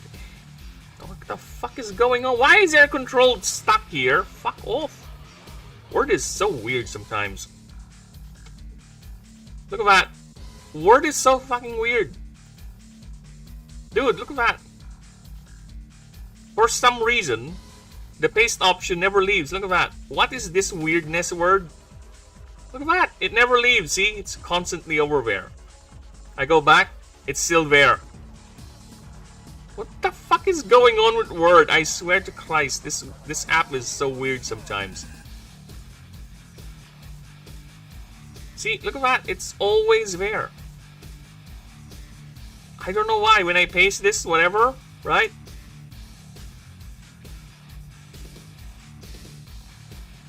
Right? Damn it, you and Ninja can't read. I give you both English lessons. You know what? I agree. Give me the lessons. You see that? So I will paste this, right? Normally. Is it gonna stay? See, it's still there. I don't know why. I don't know why it's there. Why is this fucking thing there? You know what? Here's what I'm going to do. I am so curious about this fucking stupid new weird behavior from Word. I'm gonna save this and I'm gonna close this document. Then I'm gonna go back to it. Let's see if that fucking thing is still there, forcing me to acknowledge it. Like, it's like a girlfriend that constantly demands attention, even though I'm busy doing something. Like, notice me, notice me, notice me. Notice me, senpai. Fuck off, get away. I'm busy. Silence, woman. Can you not see I am busy?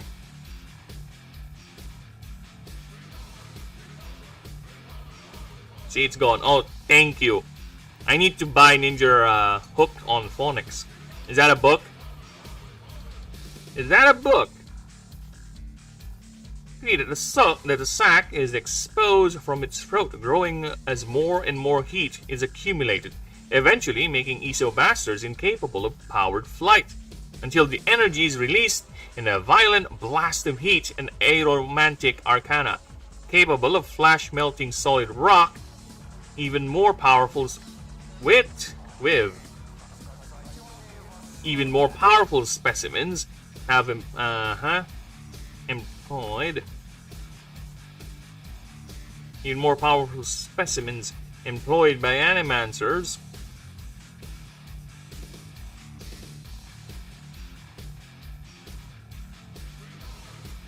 capable employed by animancers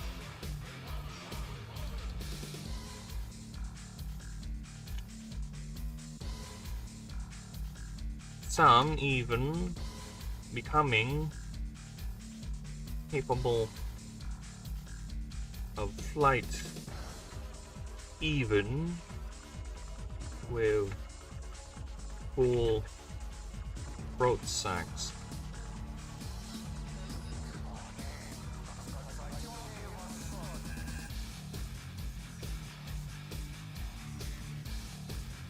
I don't know, here's the thing, it's always been, it's a children's book. It's,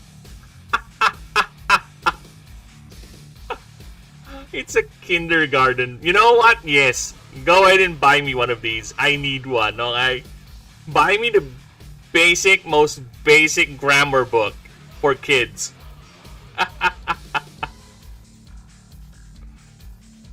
Hello, Stephen. With even more, some even becoming capable of power flight even with full throat sacs.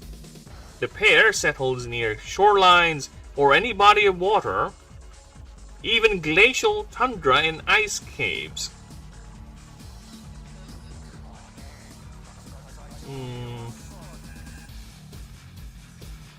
Some are even known to dwell in glacial tundra and caves, ice caves.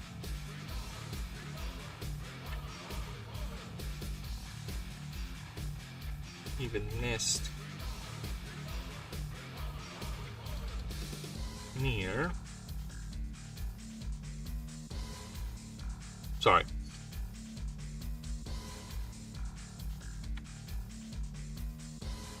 Even nest near Uka chaka, uka chaka, uka chaka, uka chaka, uka chaka, uka chaka, uka. I can't stop this feeling deep inside of me. Girl, you guys don't realize what you do to me when they hold me in the arms so tight. You let me know everything's alright. I got a feeling. Even nest near water. Gotta go. Love you, bub. Give Ladybug smooches for me and fill her throat sacs. Oh yes, I will. If I get a sub today, I'm gonna go in and fill her throat sac. You hear that, internet? Give me a sub today so I can fill my wife's throat sac. There you go.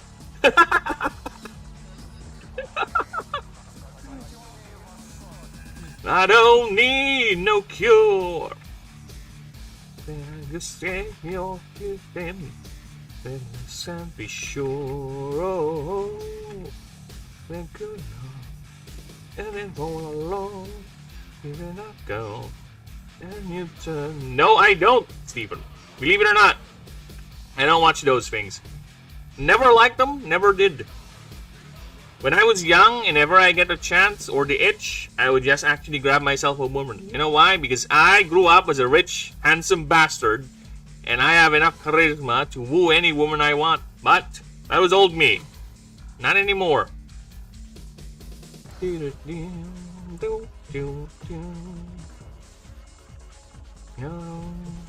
boy. Living all alone.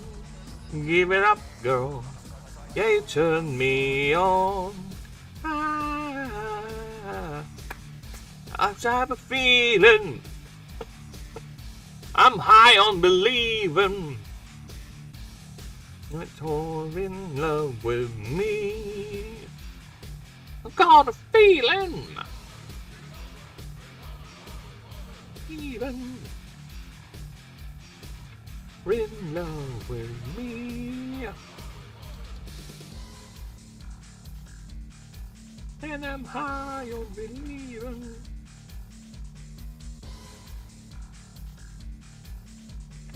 Temperature environment.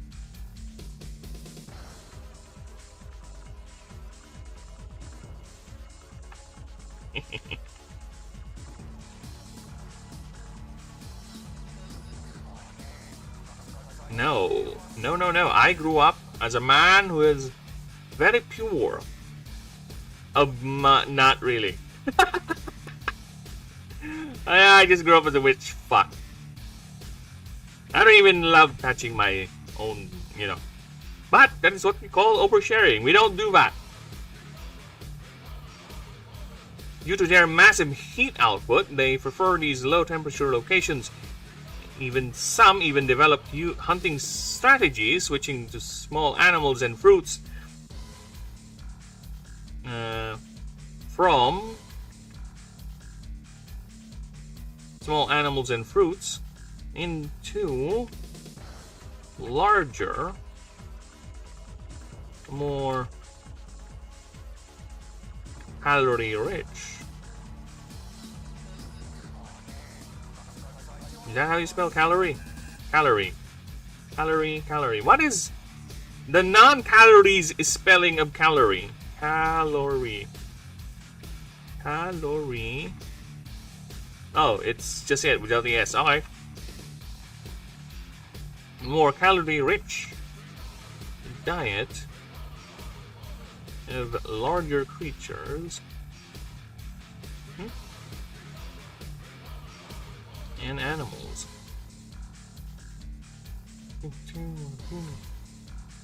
They using their throat sacs to project superheated air or pure concussive force to stun, rattle, and outright cook its prey, which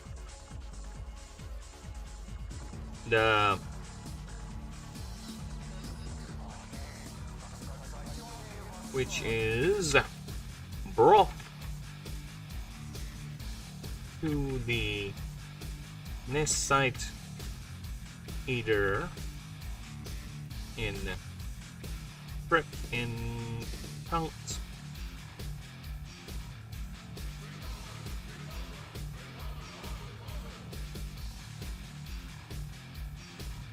or stored in the same throat sac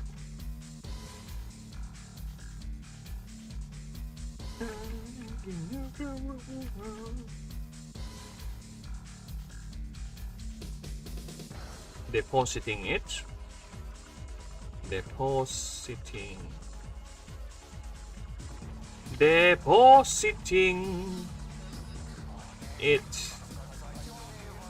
besides their mate, depositing it for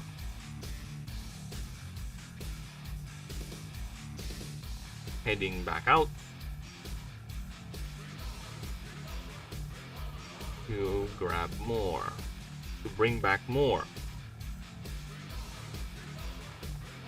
fighting off, to bring back more, fighting off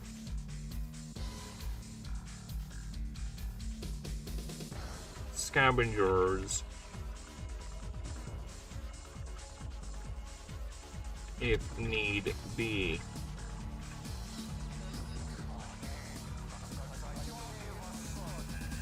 Scavengers with the same explosive force if need be. Alright. Sexual dimorphism has switched in Isobasters.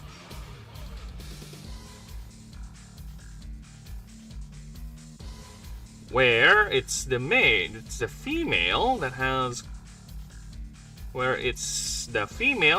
the more elaborate tail feathers,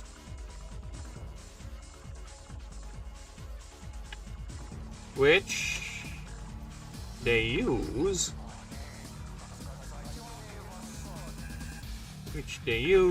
along with a combination of wing, feet, and vocal signals to communicate with the hunting male from vast distances. Observers also noted these signals are exclusively unique to the pair, forming a sort of unique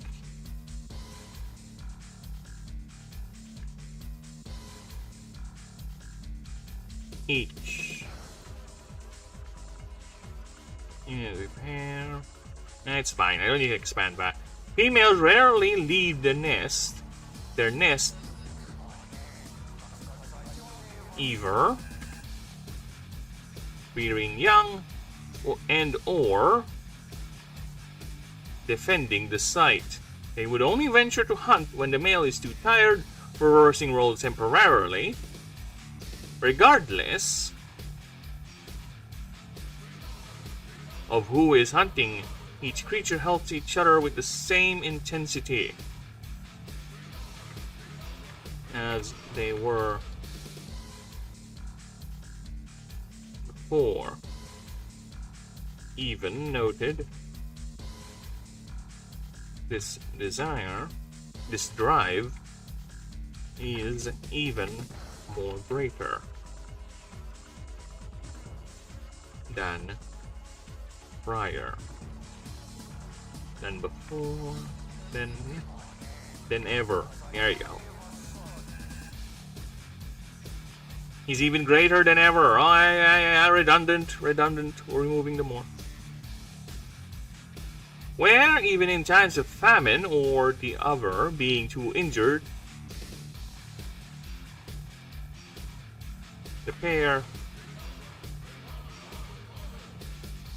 the partner will not leave, and he will even feed and take care of the other regardless. In fact, this level of devotion has been the symbol of many cultures as the unwavering and true expression of marital relationship. The symbol of two Isobasters symbolize married couples that has lasted for at least 5 years, while two Tetri are for the young couples and the recently married. These are sold many companies.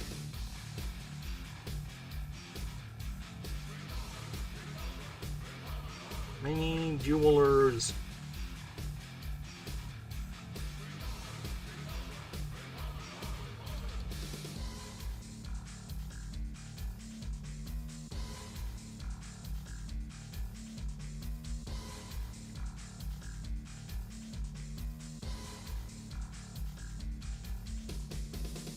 Companies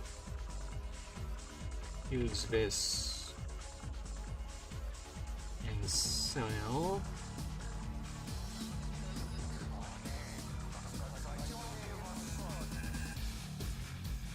their wares better. Simple cards, dedication, more jewelry.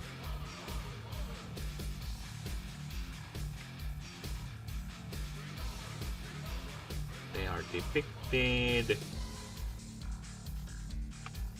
They are depicted in every corner of Ashen.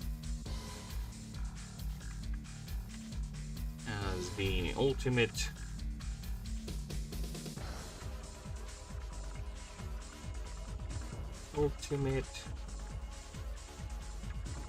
proof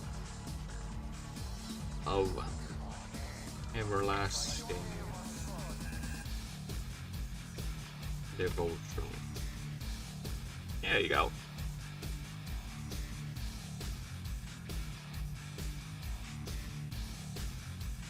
Aha! Okay, see, I told you. You don't need to expand much because it's already been expanded a lot. So, good for me. One down! And I think I'll be done with, okay.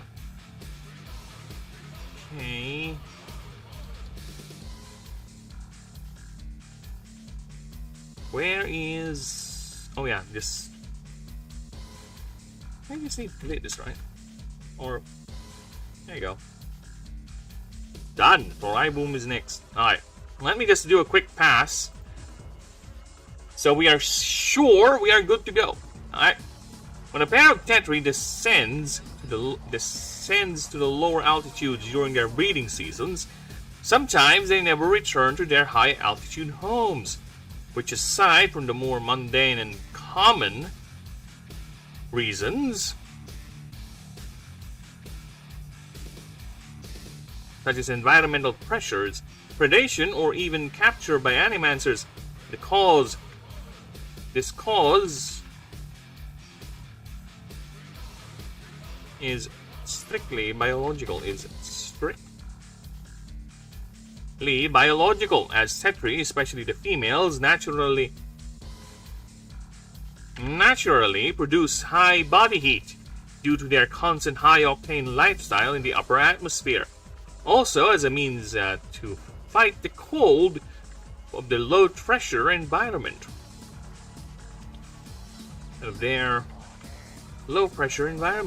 Certain individuals generate so much body heat that when exposed to low concentrations of mana in the lower atmosphere, they struggle in containing it, forcing the ascension into an Isobaster. In the wild, it's always a pair. They are always seen as a pair. They are always seen as a pair, as the mate will willingly ascend with its partner in any such an event. Isobasters are significantly larger and with specialized throat sacs, which are actually a part of their air sac, which has now adapted into a full heat storage organ. This heat is basically the creature's natural byproduct of the four wings constantly channeling mana to feed itself. The more heat builds up, the heat builds up to such a degree the sac will be exposed from its throat, growing as more and more heat is accumulated, eventually making Isobasters incapable of powered flight until the energy is released in a violent blast of heat and aeromagic arcana. Capable of flash-melting solid rock with even more powerful specimens employed by animancers, some become incapable of limited flight even with full throat sacs. With a full throat sac. There you go. The pair settles near coast shorelines or any body of water. Some are even known. See, this is why we do the proofreading pass. Known to dwell in glacial tundra and ice caves. Some even nest near water treatment sites or facilities or any facilities that has any sort of cold temperature generation. Due to their massive heat output, they prefer these low temperature locations. Some even develop hunting strategies, switching from small animals and fruits into larger, more calorie-rich diet of larger creatures and animals. using their sacs to project superheated air or pure concussive force to stun, rattle, and outright cook its prey, which is brought to the nest in chunks, stored in the same throat sac, depositing it before heading back out to bring back more. Well, fighting off scavengers with the same explosive force if need be. Sexual dimorphism has switched in Isobasters, where the female, more elaborate tail feathers, has a more elaborate tail feathers, which they use along with a combination of wing, feet, and vocal signals to communicate with the hunting male over vast distances. Observers also noted these signals are extremely exclusive, exclusively unique to the pair. Females rarely leave their nest, either rearing young or defending the site. They would only venture to hunt when the male is too tired, reversing the roles temporarily. Regardless of who is hunting, each creature will help each other with the same intensity as they were before. Even noted this drive is even greater than ever. Even in times of famine or the other being too injured, the partner will not leave and will feed and take care of the other regardless. In fact, this level of devotion has been the symbol of many cultures as the unwavering and true expression of marital relationship.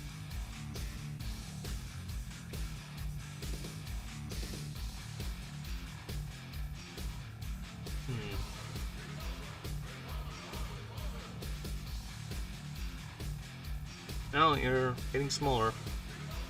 For sure. Oh, come on! Why is this so hard for... Look at that, I can't seem to grab the picture. It has certain weird places where I can only grab the picture, right? I don't know why it's that particular spot, but Word is gonna make this thing a nightmare for me to handle. You know why? Because Word is a dick! Made by dickish people with dickish brains and ideas. Oh my god, I can't move it. I can't move it. Because it's a fucking dingleberry who designed this shit.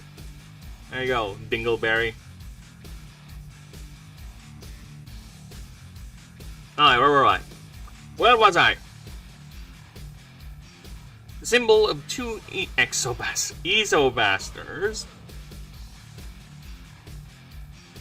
The symbol of two Isobasters.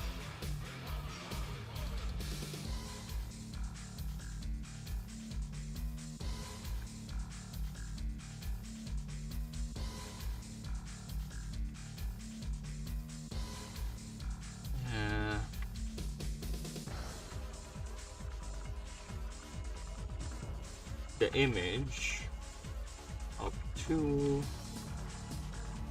Isobasters symbolize married couples that have lasted for at least 5 years, while two Tetri are for young couples and the recently married. Many companies use this and sell their wares, from whether simple cards, dedications, or jewelry. They are depicted in every corner of Ashen as the ultimate proof of everlasting devotion. There you go. No, totally committed.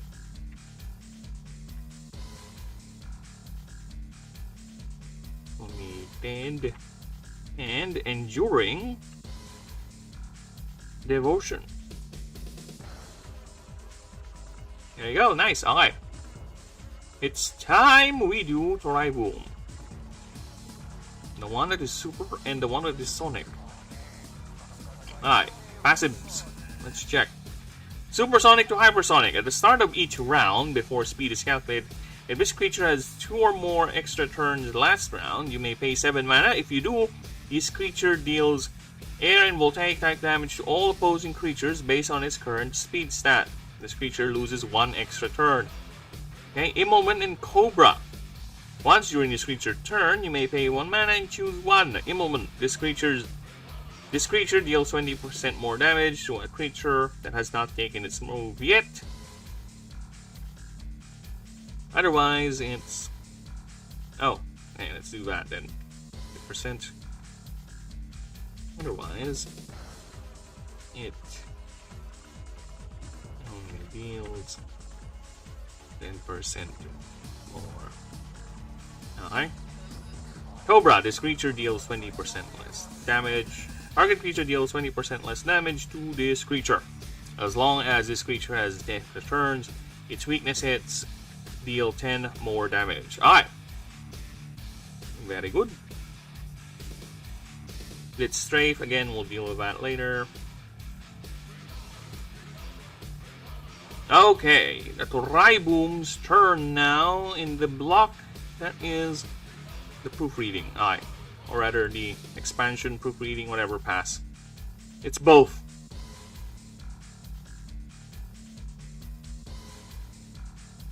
Alright, let's see how much we can expand this thing. I mean, not much, but we shall see.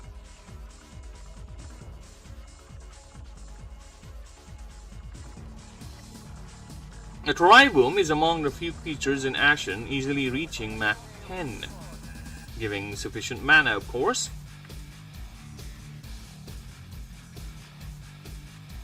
Given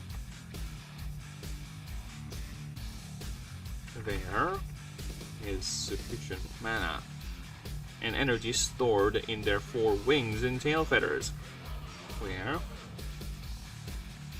fully grown specimen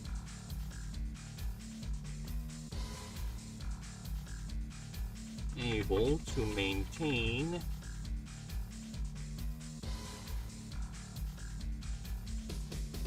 this speed without needing to replenish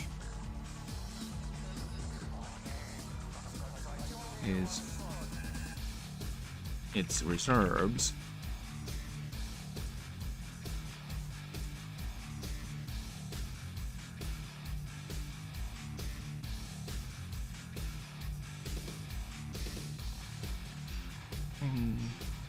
For at least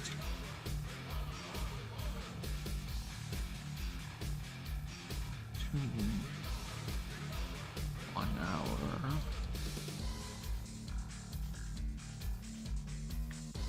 1 hour. 1 hour of sustained light. This, however, was measured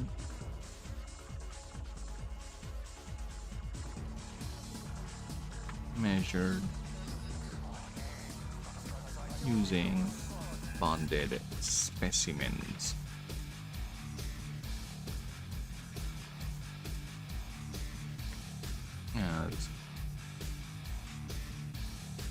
As for wild ones, it is only speculated to be the same. Who is the hierarch?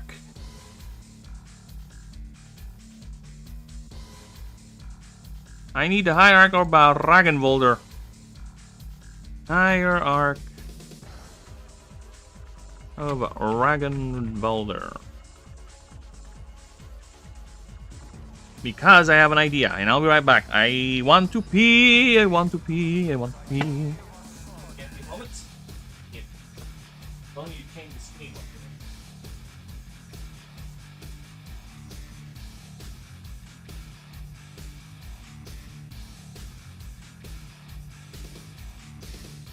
I found a jingle! I found a jingle so hard!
Okay, I'm back. Hold you quick, Ivan, tinkle. The tinkling is quick and done. Most efficiently. Aye. Adherent one, okay.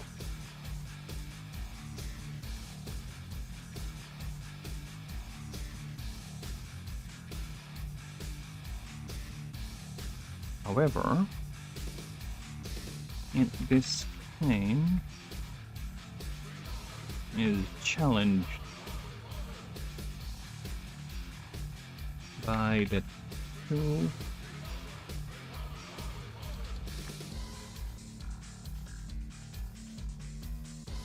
mated ribooms.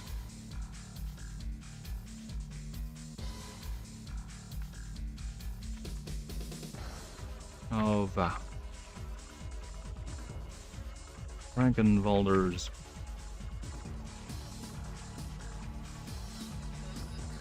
hierarch.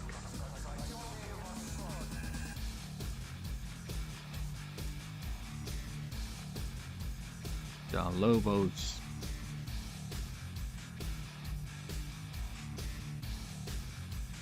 known and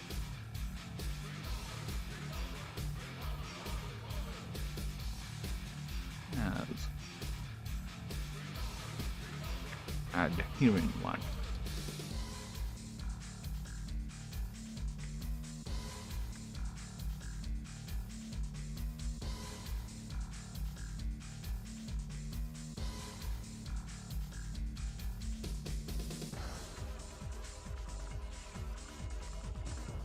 Or she claims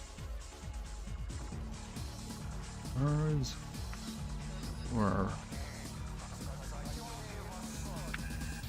special or capable are capable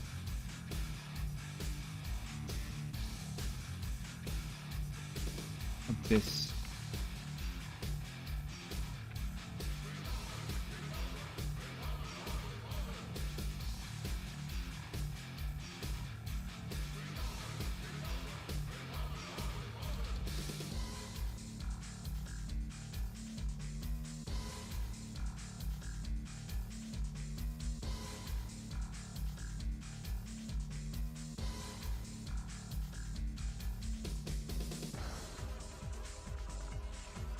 beautiful wing and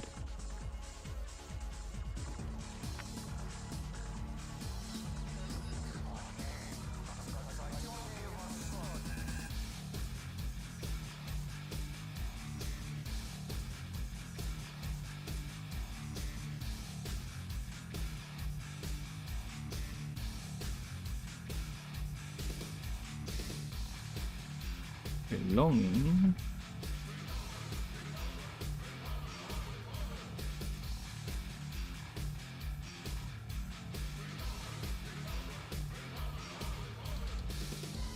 of the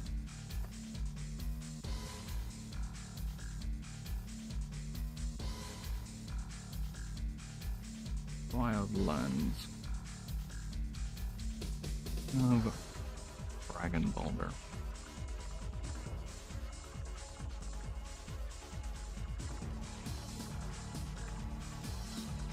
Which claims ours are capable of continual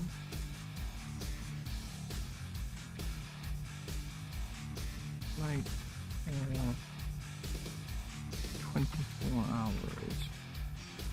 Each the pair is already capable of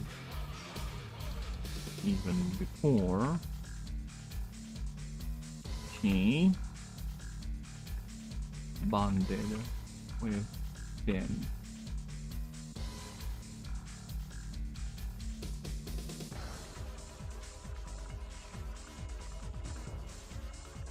Okay.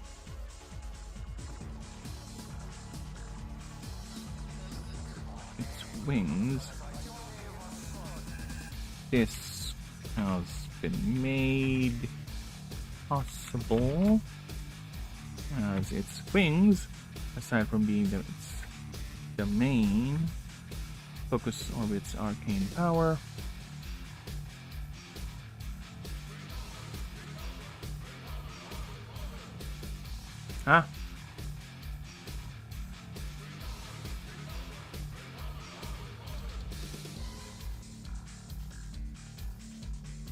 which are still, in fact,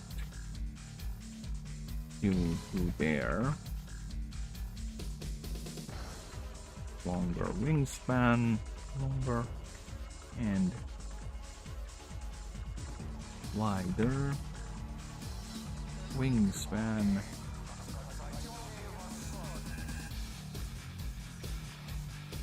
Are more efficient in channeling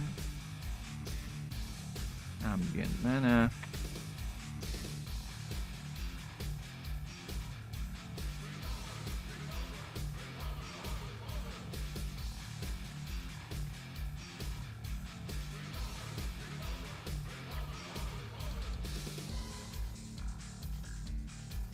And also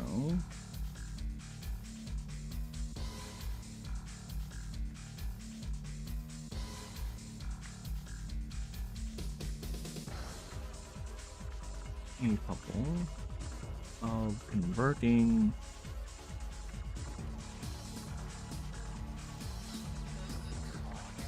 solar energy and ambient mana into arcane propulsion, where gives it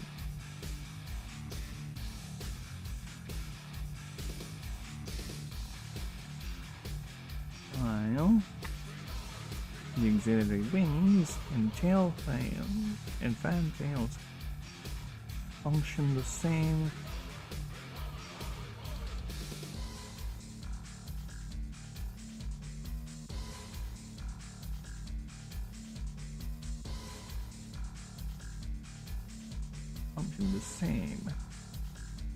Each supporting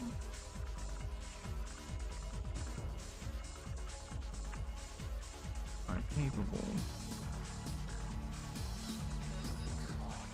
as the same function, supporting each other's energy output.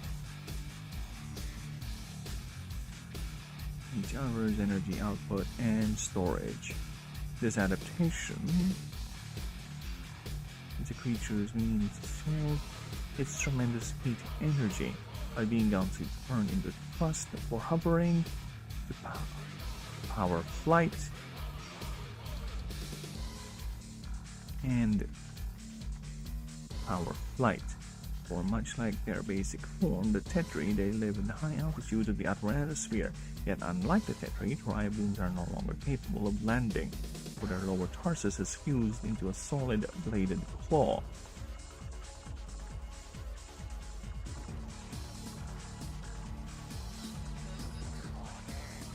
Which can be detached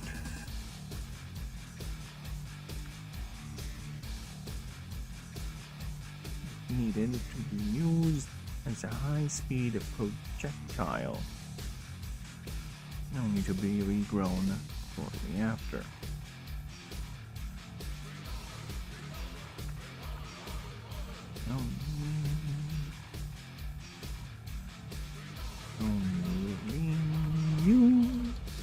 Only you to be regrown shortly after. There you go.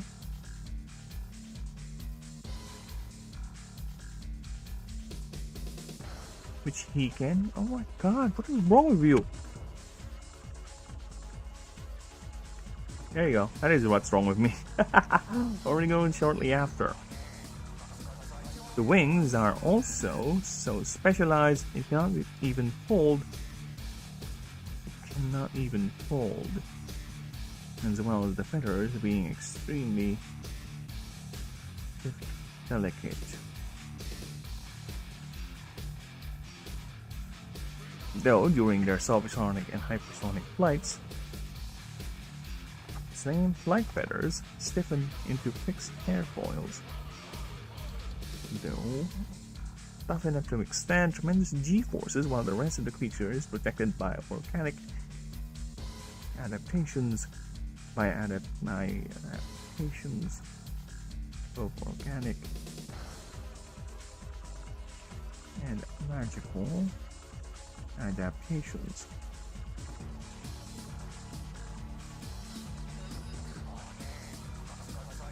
Dry wounds hunt and feed exclusively on meat. Because of this,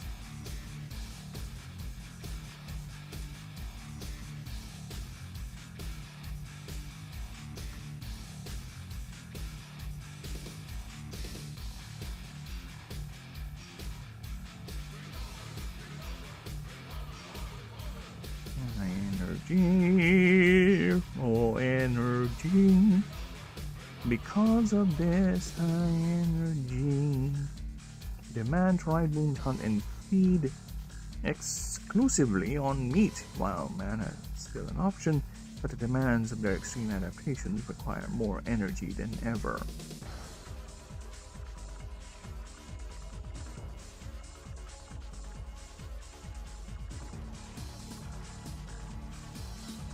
But due to their dependency on it to sustain flight, it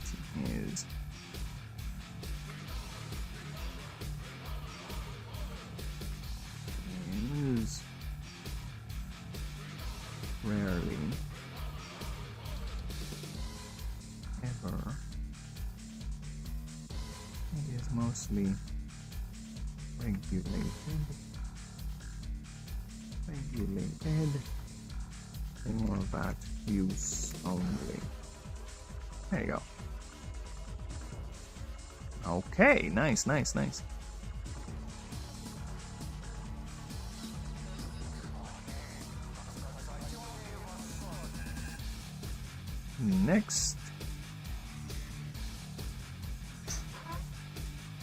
Hi, Lab. No, almost. Just finishing off this one, but where were you? I went outside to do some tinklings. Were you gardening? Oh, now you're done na? Okay. Yeah, because I checked the water. There's no flow. So You think they're rationing the water talaga?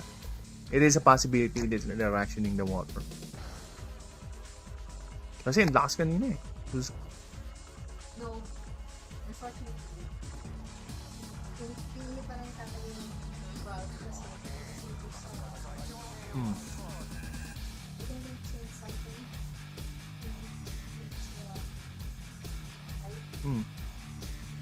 Kailangan mo tatali parang Oh, so that's why.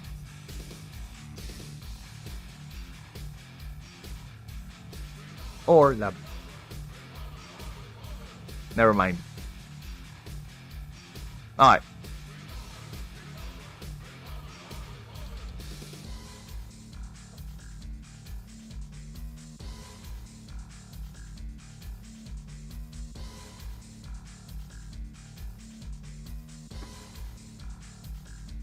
Despite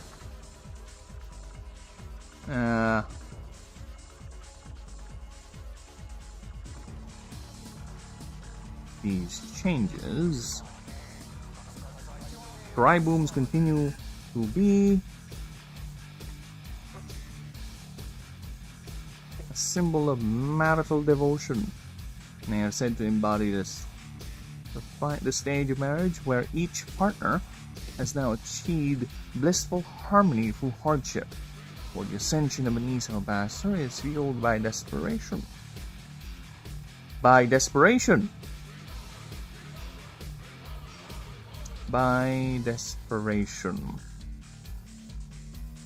is usually fueled by desperation. For the natural, ascension of an Isabaster is usually fueled by desperation. For the many pressures of terrestrial life can prove too much for the pair, whether by injury, predation, or competition, disease, or even natural phenomena. The more capable partner ascends by climbing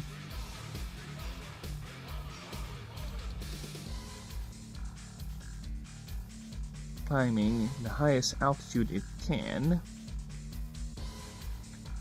whether by flight or simply from a high enough vantage point.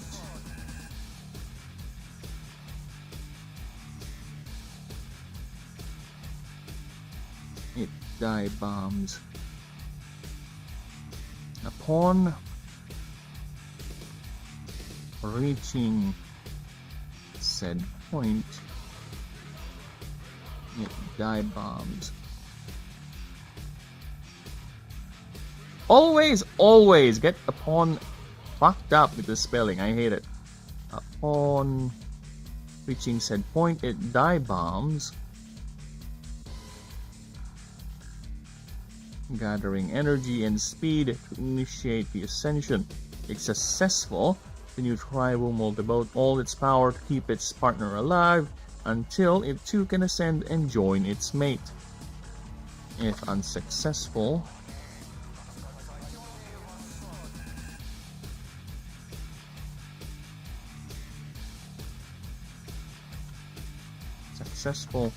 the surviving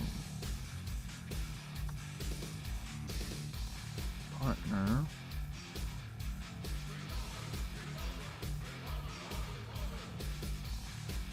will actually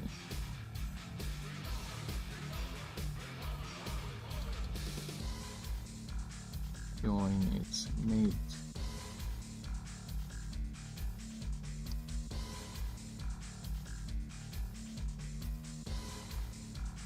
Whether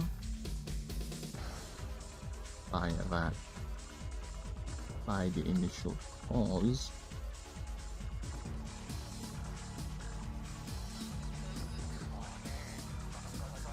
or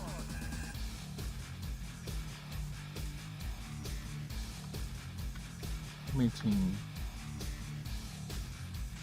yeah.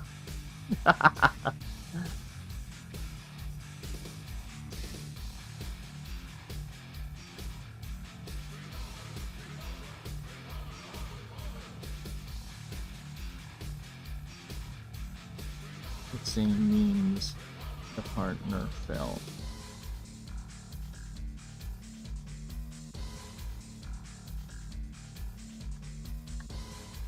The other partner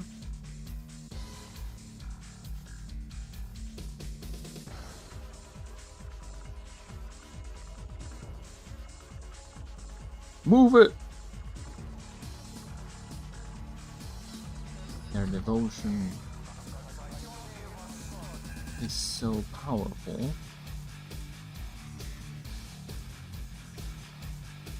that it is said the sight of two tribunes dancing in the sky around their arcana suspended killer nest is the sign of a long-lasting marriage.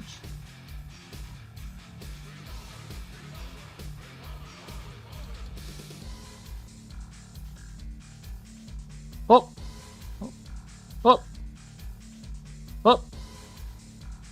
Move it, move it. You move it, move it. You like to move it, move it. You like to move it.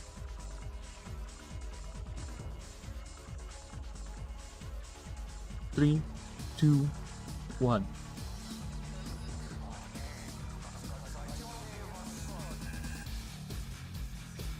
There you go. Nice. Alright. Long lasting matter 4. Matter as a lone triboom never finds another partner for the rest of a life. Natural life, even seen flying the same route, used to fly with its partner alone. Some not even feeding and just keep flying until they cannot anymore. For a lone wild triboom. Alright. And there you go. Nice. Alright. I think we're gonna call it for now. It's a bit late. 10 a.m. here. So, I'm gonna call it. Alright. So, let me just make sure. Save that. And I will thank you everyone for stopping by. Snakes, Ninja, Steven, Garg, and Elton. Thank you. You all have a lovely one, people. Okay? I will be here, and don't ever forget to like and sub. I know it's cringe, but I appreciate very much, and it shows to me that the people are interested in the project, and it makes this endeavor very, very worthwhile. And I will be, within the week, we will have the Discord up and running, so people can actually join in, and the rules will be posted here on the rules archive here. Right? Over here. So yes, this is a fun little Discord, and I'll get that sorted out so people can read the rules, we can talk about it, and make sure it is protected from people who have very, very unscrupulous and nasty plans about it. But either way, again, I thank you. Thank you. Highly thank you, everyone. And you all have a lovely one, okay? I am gonna go ahead and rest my voice now. Bye-bye, everyone. Toodaloos. Now, where is that? How do you end this?